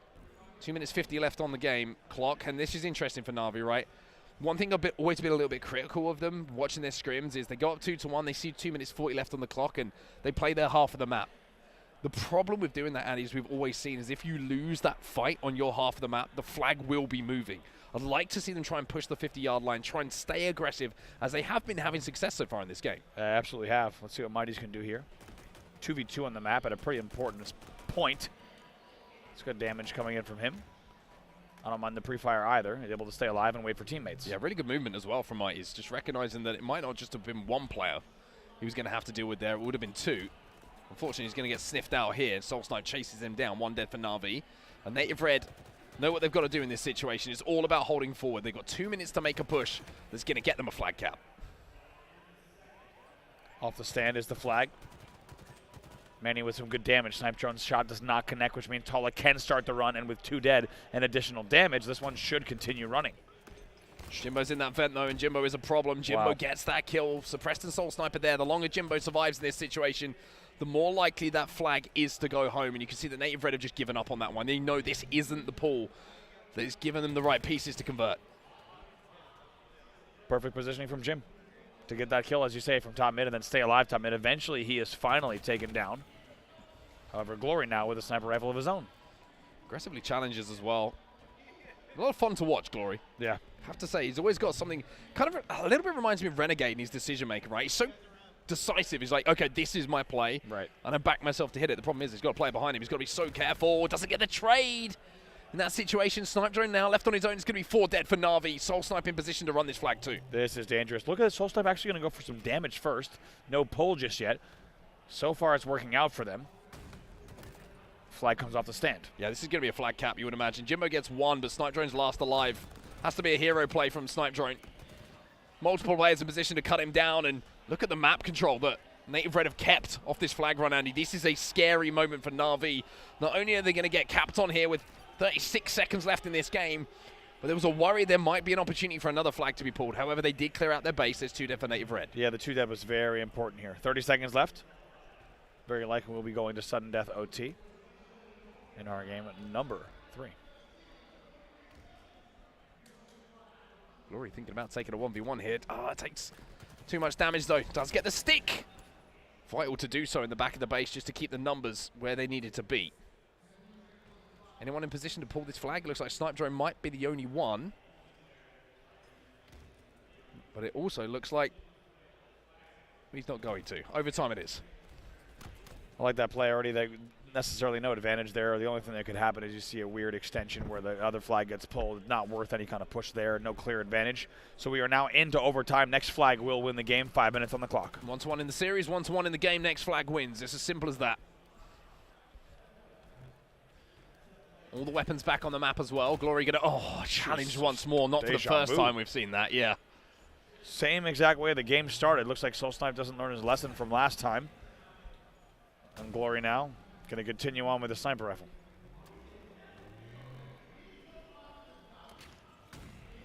Glory trying to hold the back of the base at the moment. You see Suppressed, he's got the sniper on the other side of things, so he doesn't want to give a line of sight away. Glory where he can get picked with that sniper rifle. He's kind of relying on other teammates to pick up kills around him, to give him a little bit of space to work with. He's currently sat at 24 and 17. Manny gets taken down. Glory adds another one. Suppressed going to be challenging, and Glory took the challenge. Maybe not the most advisable thing to do there. Mighty's gets taken down now. Native Red, this is your chance to strike. 2 dead for Na'Vi. Jimbo caught as well. It's going to be 3 dead. They're getting staggered on their spawns here, and Suppressed is on your elbow. Wow, Suppressed catching that body on Mighty's was so big because it just kept everything going. My God, he's got one more to try to get. This is a big kill if Jim gets it. Manny's there with a sniper rifle. Nobody on the map here. Jimbo is the first alive. And in overtime, he might be the first to go down as well. The overextension does come in. He's got to make a miracle play here, Jimbo. All of Native Red know where he is. Snipe Drone will go down. Jimbo has to make the save. Surely all of Native Red is trying to get back. He gets it off the stand. He stays alive. No, he will go down. Glory gets 1. Suppressed with that sniper rifle, trying to clear the base. You have to wonder if he should have just maybe gone for the kill instead of the pull. The pull does buy enough time here. Here comes Mighty's. Mighty's, though, traded out by Manny. Should be another touch here. 2 dead. Flag should be returned any moment now, and Native Red, who are down 2-1 with 36 seconds to go, get the win in game number 3, and now we'll be up 2-1 in the series. Wow, what a turnaround. What a turnaround, what a game, a fantastic game of Argyle CTF. You don't always get that many caps on the board. Sometimes we've seen so many of those games end 1-0, maybe ending just 2-1. Instead, we get 3-2 as your final score in overtime. A fantastic game, but in the end, it's going to be Native Red answering back. Native Red take the lead in the series, up 2-1 and 1 game away from being here on Championship Sunday and sending Na'Vi home. We're going to take a little break. When we're back, game number 4 will be ready as soon as it is. We'll be back as well.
Tournament life on the line here for Na'Vi.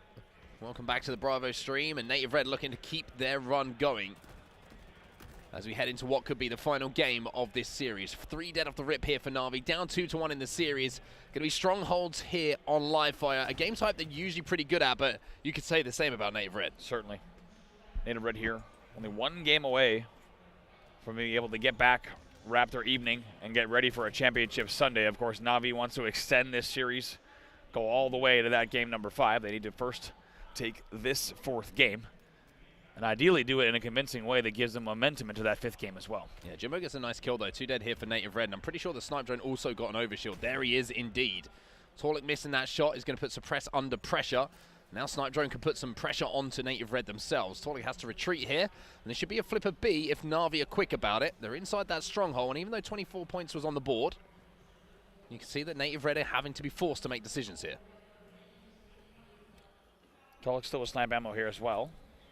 And just watch this top mid as C eventually flips. Didn't miss by much on the first, but the second connects where it needed to.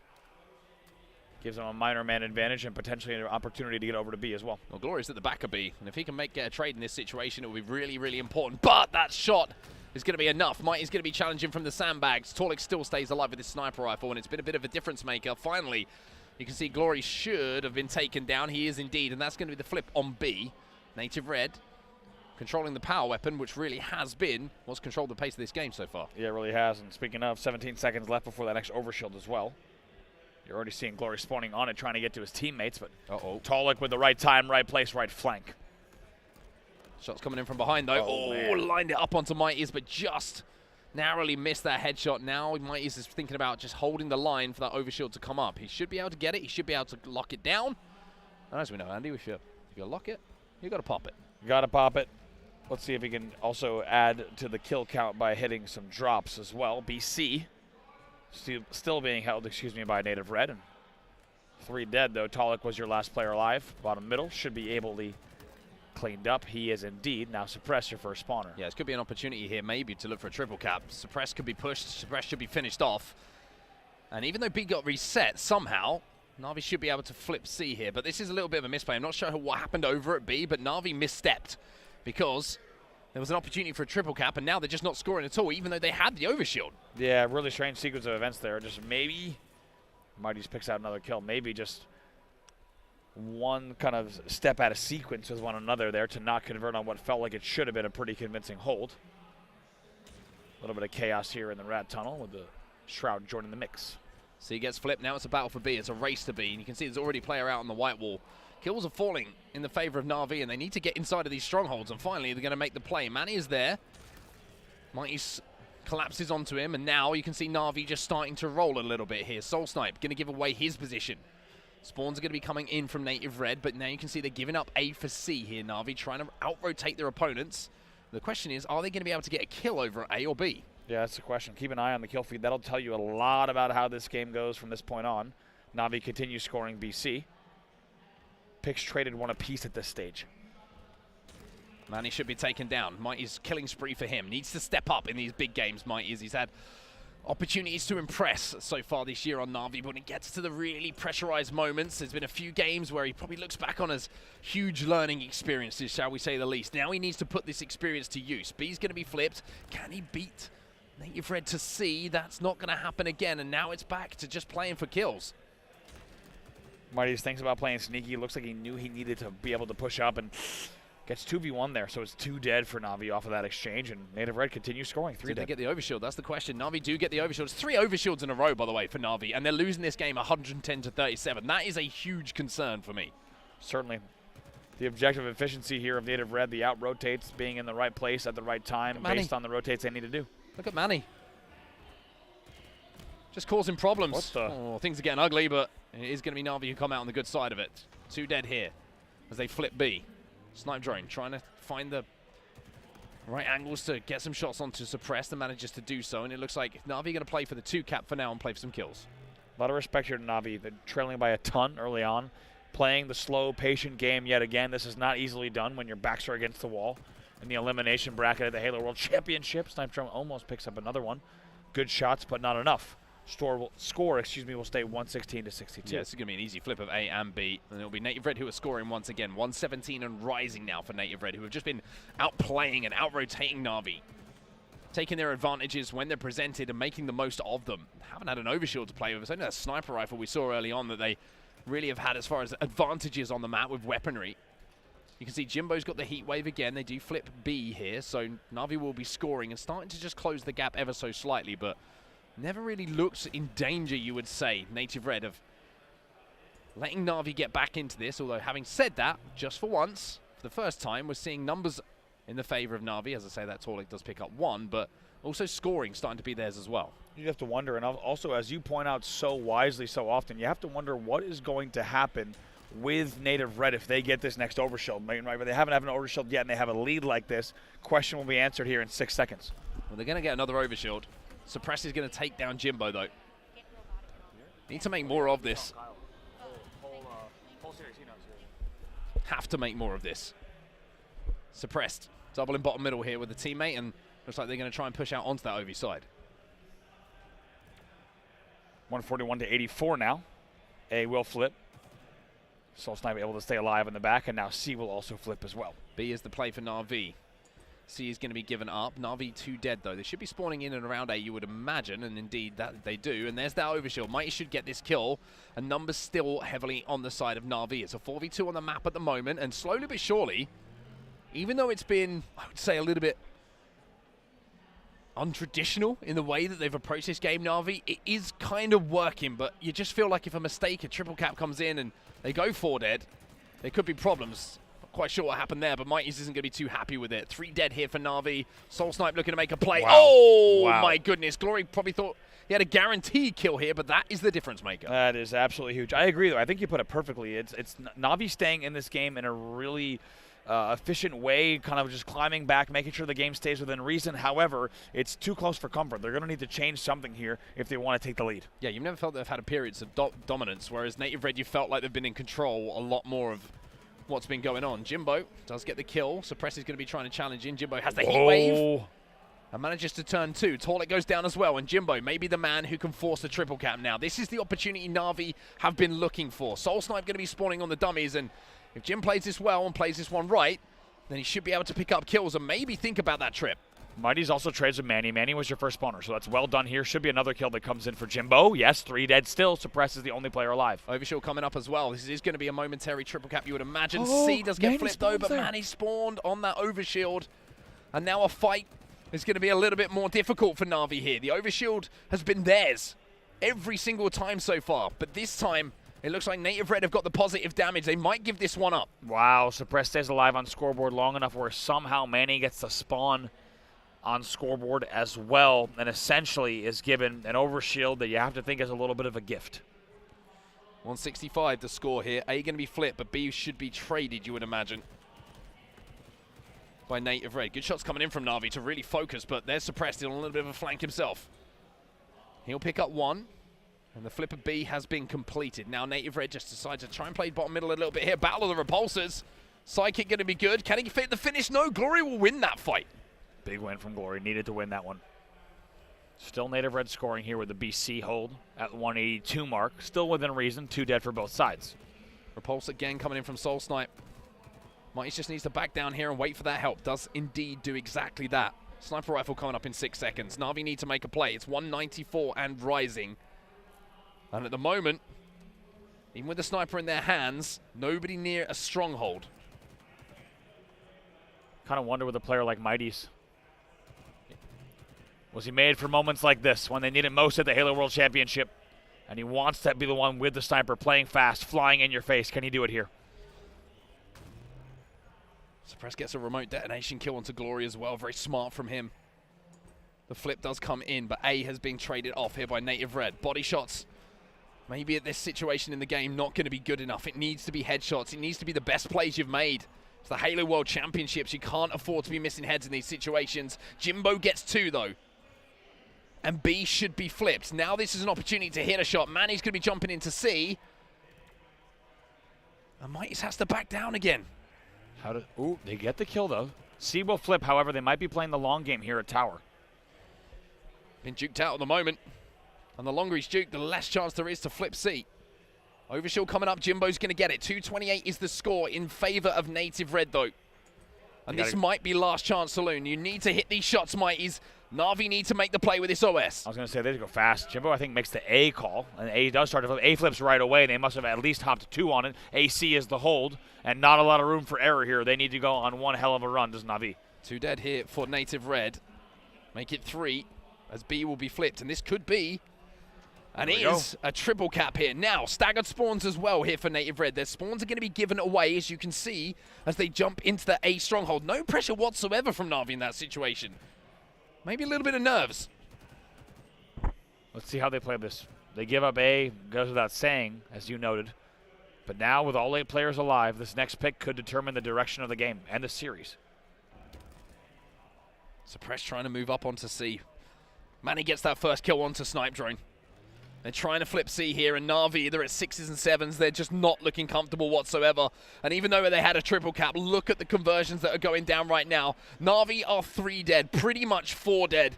And this could well be the end of their tournament lives. They have one more push to try and keep themselves alive. Otherwise, no European representation here on Championship Sunday. 241 now on the board. This is do or die here for Na'Vi. They need to make the push happen right now at B.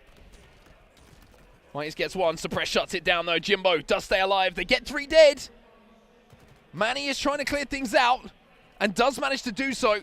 It's a 1v1 between Manny and Mighties. Both of them just trying to buy time for each other at the moment. Native Red make the call that they want to play B here. And also spawners from both sides are going to be flying in. There's going to be a bloodbath here at back B. Snipe Drone gets the trade, but is the trade going to be good enough? The flip of C is happening. Glory Gets one, but can he get the second here? Suppress takes him down, but the reset comes in. Na'Vi have a chance, but they have to go quick to a stronghold, and I don't think they're going to have the time here, Andy. I think this might be the end of the road for them. This might be. Mighty's knows he needs to go. He has to get the overshield. He's going to hop A, but he's going to be triple teamed here. He gets absolutely destroyed. And with that, the European hopes will also be destroyed. Native Red, they will be back on Championship Sunday here. They close out the series 3-1. 250 to 194, your final score there as well. And I think that last overshield melt was maybe the best representation of what Native Red brought in terms of teamwork in that game type. Just eventually having control throughout the late game, and Na'Vi going on that last triple cap, kind of just trying to make something happen in the late game, but they let the game get a bit too far away from them. They had that 80-point deficit right around the 120 mark, and really difficult to climb back from something like that. Yeah, very, very difficult indeed. Na'Vi will find themselves eliminated from the tournament. Native Red, like I mentioned, still looking for the Cinderella run, or looking to repeat what they did last year here in Seattle. They'll be with us on Championship Sunday, but from Bravo and myself on set, that's going to do it for today. That is going to do it from the Bravo stream. It's been an absolute pleasure to bring you some extra games, and we'll see you here tomorrow.